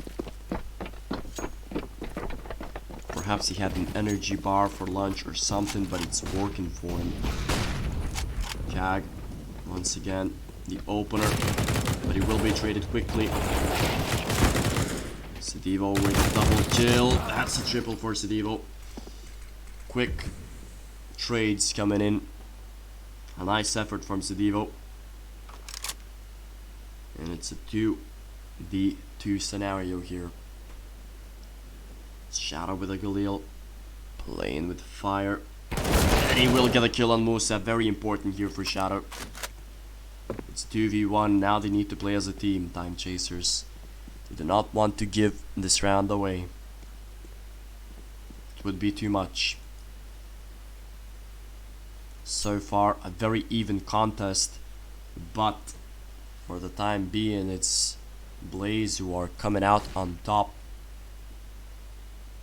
as Sender is trying to flank around his opponent, but Line B is the one who is stuck firm on bomb site A, and Sender will find the final kill and plant the bomb. So 5-7 is the score, and Bleiz is out of money, so they will have to make an eco round for themselves. And knowing Timechasers, perhaps this will be their biggest task. Not to lose against, of course, by that is okay. Bleiz have decided to invest every single dollar. JL is running very aggressively here. Brochas with an MP9 in his hands. Jack together with JL, they have already racking up the kills here. But Askew and Pokerface on a very smart trade here. They needed that, Timechasers, because a fire needed to be extinguished. Although Musa will get a kill of his own, as will Line B. And this force buy is working wonders for Team Bleiz, as Timechasers, the trophy is slipping from their hands right now. Pokerface, a 1v3 scenario here. What can he do here, really? A bit too late. Pokerface's opponent already ran back here.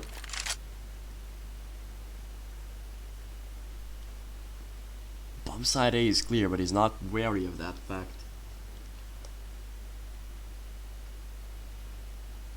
And the worst thing is that Timechasers are also out of money.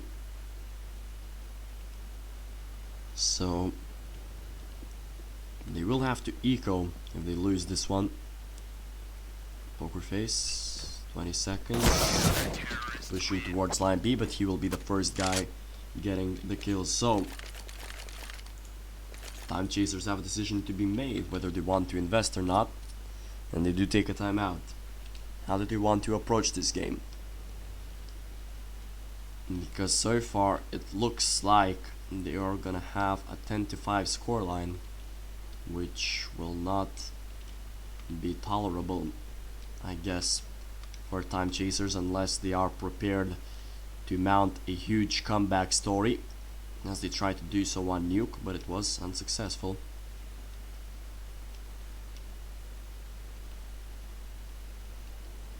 Perhaps they will fix it.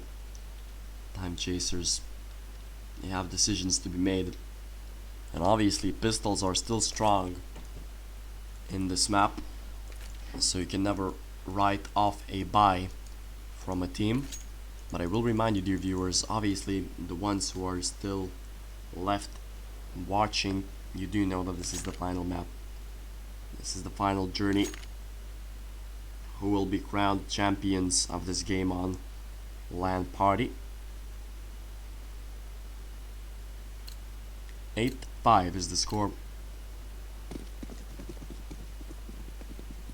And they've bought Deagles.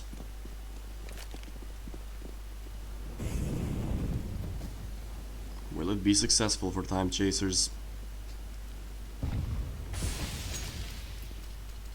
5 Desert Eagles to be exact. A bit of Kevlar as well. And they're playing passive right now, Timechasers, waiting for their opponent's aggression. And they are setting themselves up in angles of aggro. But this does not seem to be the case.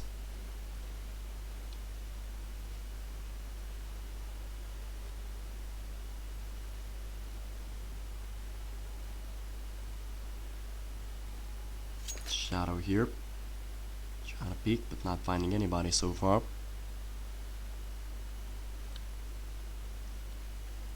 $50 seconds left on the clock. They do need to make the first move here, Timechasers. Shadow expected JL to sit at that corner. A very smart peek from Shadow, and Now they need to make a decision towards where they want to go. They do get a kill on B, and that is an indication to go and plant the bomb on that site. And Sedivo is trying to take good positions for himself. His teammate falls with that AK. Sedivo, one bullet only.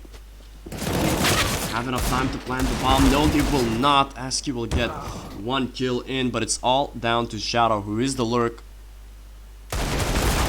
Will get that kill, but perhaps not enough time to plant the bomb even.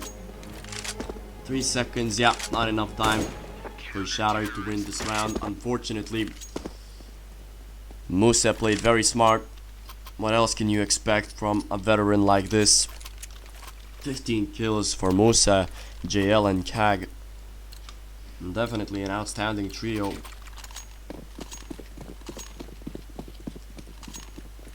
So, Timechasers here. They do want to get at least 6 rounds in the first half. Don't want to finish this game poorly.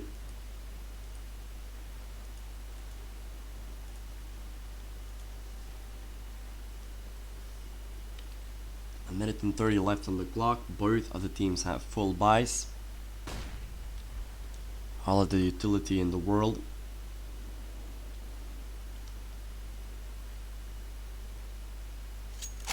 So maybe it will spark another interesting round for us to watch.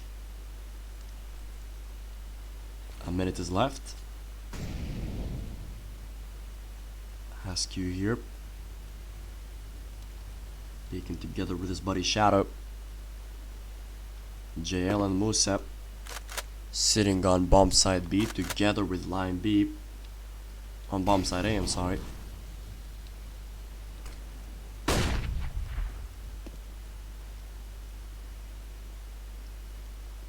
"30 seconds for Timechasers. They do need to make a move. Nobody is showing serious aggression. But the first kill goes in the hands of Proches. And the second one followed by Cat. So it's a massacre now of Timechasers. They played a bit too slow. And it's all left to Sender. 1v4. They will get the 1 kill, but just not enough time here to win out the round. And that is it. 10-5 is the first half, and Team Bleiz are so close of getting the title for themselves, becoming the winners, the champions, the GameOn Lan party. They are all so close, and Timechasers, well, they have some work to do. How will they do it?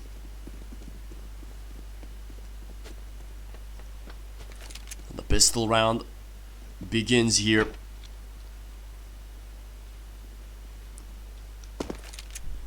And Bleiz decide to go up ramp.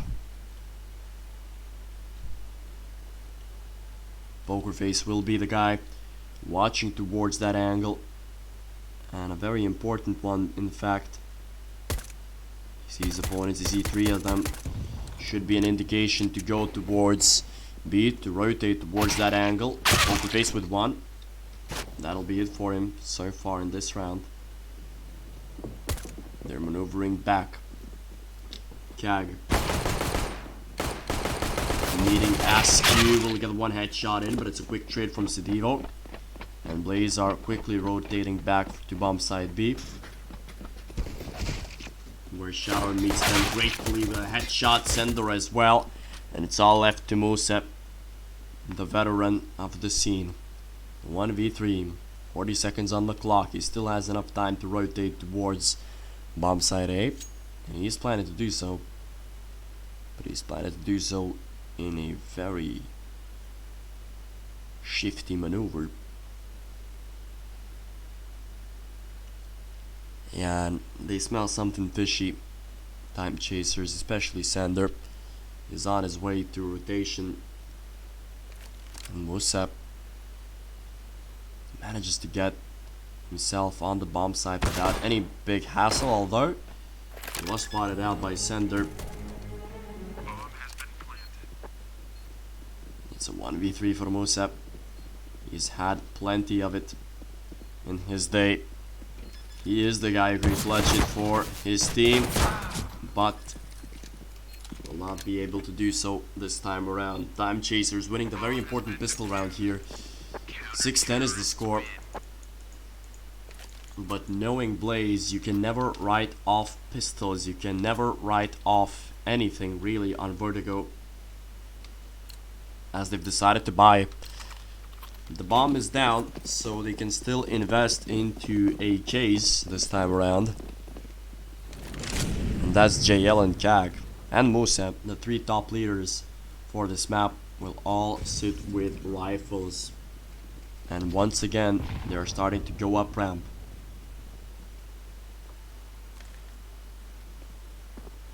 Face and Sidivo.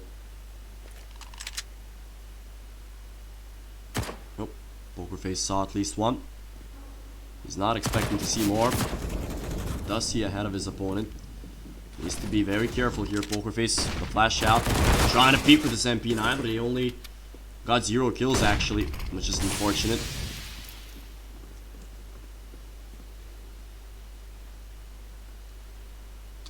Line B. Quite a lot of ground, but he will be found. Sidivor with a double kill here. The newest addition of the Timechasers roster is going on the top of the scoreboard for his team. And Bleiz, their effort in the force buy did not pay off, so now they will invest into Desert Eagles and try something different. An early Molotov here in corridor.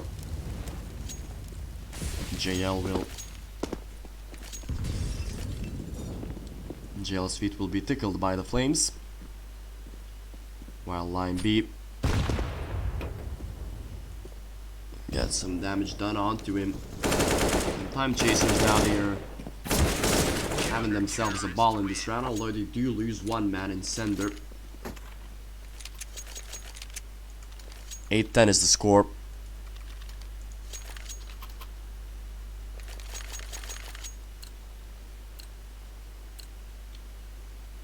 As Bleiz buy up fully 5 HAs, all of the utility in the world, and quick aggression towards the ramp, and it's worked perfectly for Bleiz. Timechasers, they did not need to go aggressive, and now they are in a big disadvantage. The nade gets 1, so it's a bit of an easier scenario. Sender with an AWP is so hard to retake on Vertigo with that weapon, but he will need to try and do so because it's 8-10. He'd have a smoke, he'd have a kid as well. Timechasers need to be deadly here, but they're not. It's all left onto Shadow. Gets 1, but the bomb is in a very disadvantageous position, and Shadow, all he can do is to get those kills and hope he doesn't explode for the bomb. No, he will not, but his team will lose a round, which is very important as well, although he manages to make quite a big of a dent to his enemy's economy here. So Timechasers, a very crucial round in this best of 3 series, in this grand final of this whole tournament, and Timechasers, well, they need to win this round in order to break their enemy's economy. Pokerface was boosted up, he gets 1 kill. The nade can do quite a bit of damage, and it does. Kak is left on 24. Another kill for Timechasers. And it seems that Bleiz literally start the round off in the same manner over and over again. Kag will get the trade in. Musa 1v4. It's just a matter of how much economic damage can he do, or can he actually clutch this as he already got 1 kill. A minute left on the clock, 1v3. Anything might be possible for Musep.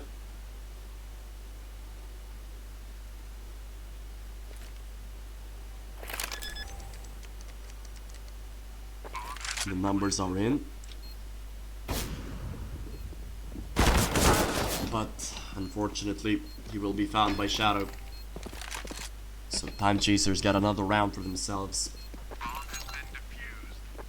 And not a lot of money for Bleiz, but just enough to get upgraded pistols and perhaps a Kevlar R2. Or even Mac 10s, so we can expect a fast push towards stairs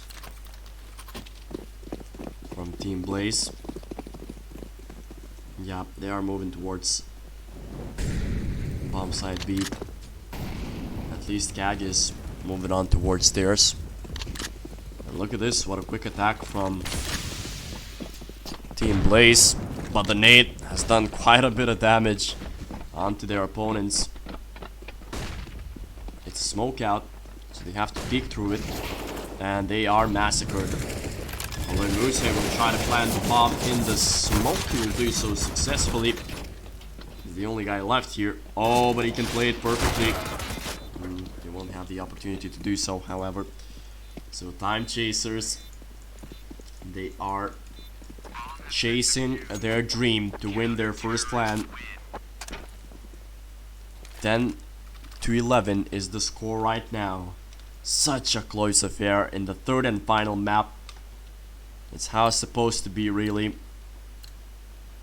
The grand final of dreams. 10-11. Timechasers. They want to get this victory. They want to prove to JL and to the world that they are capable of winning. Timechasers, and SQ has started off things nicely for himself. JL will take quite a bit of damage. He's left on 29 HP. But he's got himself on the upper position, although the Molotov will not let him go further. Shadow will get the kill on him. And he's gonna back away, although Kag with a quick trade here from Ram, but he's gonna be found as well, and it's a 2v4 once more. Musa found, and it's all down to line B. 1v4. And Timechasers, it seems that they can equalize the score. Unless line B has something else to say about it. He's already got 1 kill. But he's not expecting his opponent to be behind the sandbags in Sedivo. Using his position perfectly. Equalizing the scores for Team Timechasers, as Bleiz have the opportunity to take a timeout, which they do. And they know that a lot is on the writing right now for these teams. The scores are tied at 11. The economic situation of Bleiz is not the best, so JL took a timeout so that they could talk things through. Team Bleiz, what do they need to do? How do they approach their T side? And in the meantime, Timechasers can also ask questions. What will our opponents do? Most of the time, they just ran through ramp and tried to hit bomb side A, but they haven't gone to B as much. Only one time they went there, and it was successful. If you look at the statistics, really, Askew has fallen down a bit. He was a monster throughout this whole LAN event, but in this map, he's not as good as we are used to seeing him. As well as line B, only 9 kills for him, but perhaps that'll change. 11-11 is the score, and once again, the majority of Bleiz are going through ramp. But now they're playing it a bit slower.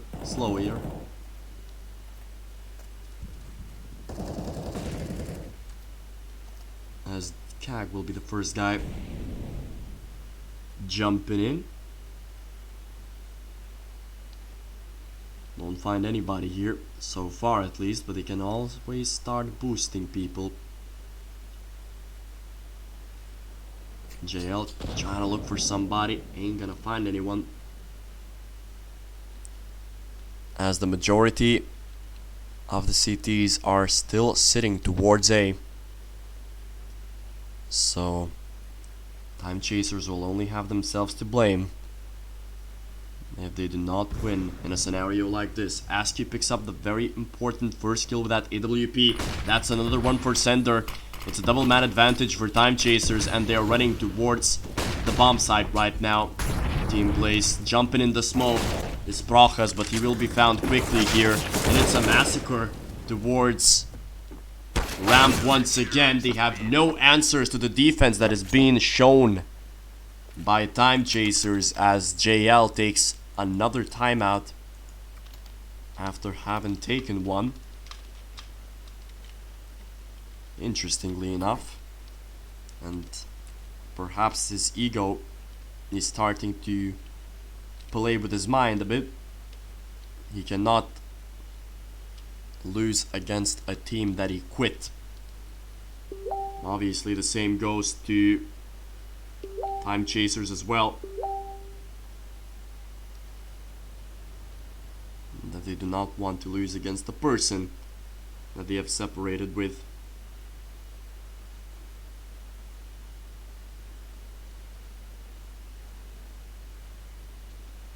So Timechasers now.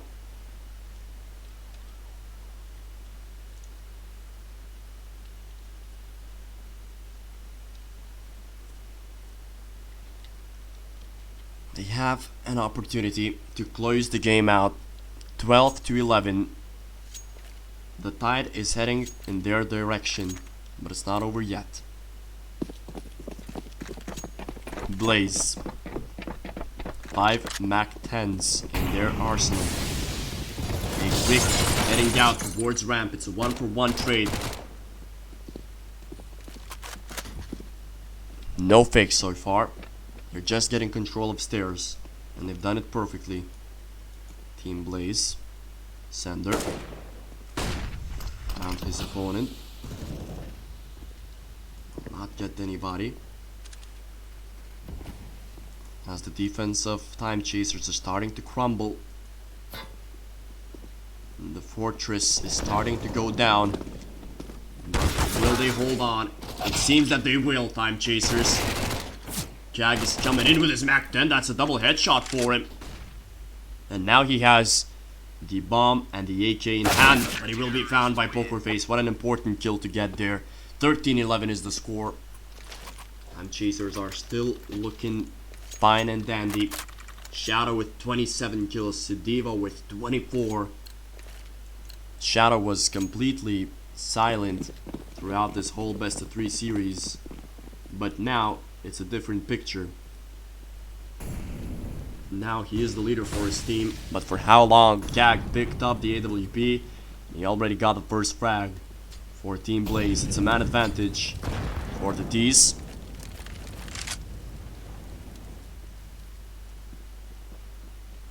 As Musa is moving up the stairs, he has been given the bomb as well.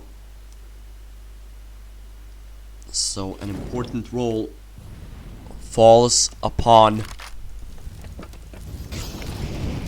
Sender, the individual leader. He's got 2, he needed more, but his teammates are there to help him. It's a 2v3, Musa is still on the side behind the boxes. ASCII misses a very important op shot there.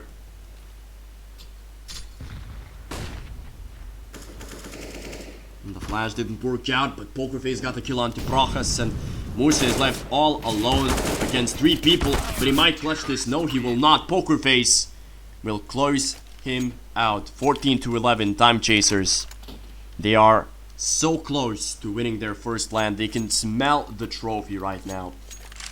They can smell the sweet taste of victory. As their opponents, they do not have a lot of money, and JL can start biting his nails as it seems that his former team might put an end to this drama by winning their first LAN. And sadly, without him. He has been out of this game so far at the second half.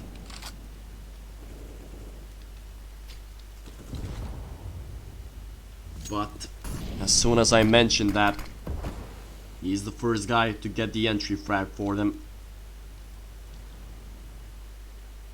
JL will be looking for more. He's hungry for blood right now.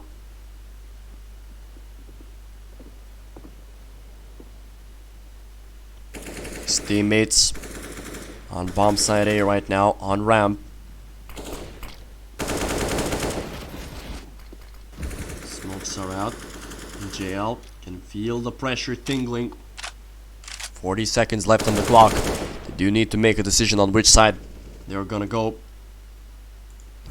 But it seems that they want to hit B here. As line B is gonna get one trade. But it's a very important kill by Shadow, who has been the individual leader, and he gets another one through the wall here. It's all left to Musa, 1v3. 20 seconds. He does have the bomb in his hands, but what can he actually do here? Wants to be very aggressive here, but he will be found by Shadow. It's a triple kill for him, and it's round 15. It's map point, it's match point, and it's tournament point for Team Timechasers. 15-11 after having crawled their way from a comeback. They were down 5-10, and now they're winning the second half 10-1. And Timechasers, well, a beautiful Cinderella story might just prove them right. They already got that man advantage. They are looking for more. Shadow is being very confident right now. Perhaps a bit too confident. He's playing with fire here. Jack will be traded off. It's a 2v3 scenario here as JL is dropped as well from his former buddy Askew. And Musa is left all on him. 1v3. Will Timechasers win this tournament right now? Musa, 1v3. He can still clutch this with a Galil in hand. You can never write off the most experienced player in Lithuania. He does get the one kill, but he's left on 9 HP. And Askew finishes things off. Such a beautiful manner and such a beautiful game. And Timechasers are your GameOn Lan Party champions. Congratulations to them. Shout out with a fantastic map 3 performance. 31 frags for him. Sidivo chiming in with 26. And what a Cinderella story here. The first map was won 16-13 after some fantastic performances from Askew and Sender. The second map was lost on Nuke. It seemed to be a blowout, and it was. Vertigo started very poorly as well for Timechasers, but luckily they do manage to win it. The whole tournament, the fantastic comeback story for Timechasers. They showed that they have the winning mentality. They showed that they have perseverance and they have the strength. Timechasers, every single member played perfectly today for them. We can congratulate them for winning the trophy. The first LAN tournament that they've won, Team Timechasers.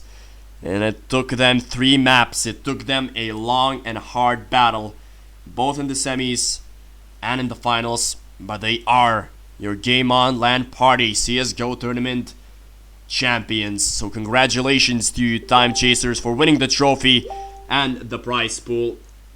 So I'm glad that I've had the opportunity to cast this event for a lot of time. But dear viewers, after 14 hours, I can gladly say have a good night and see you until next time.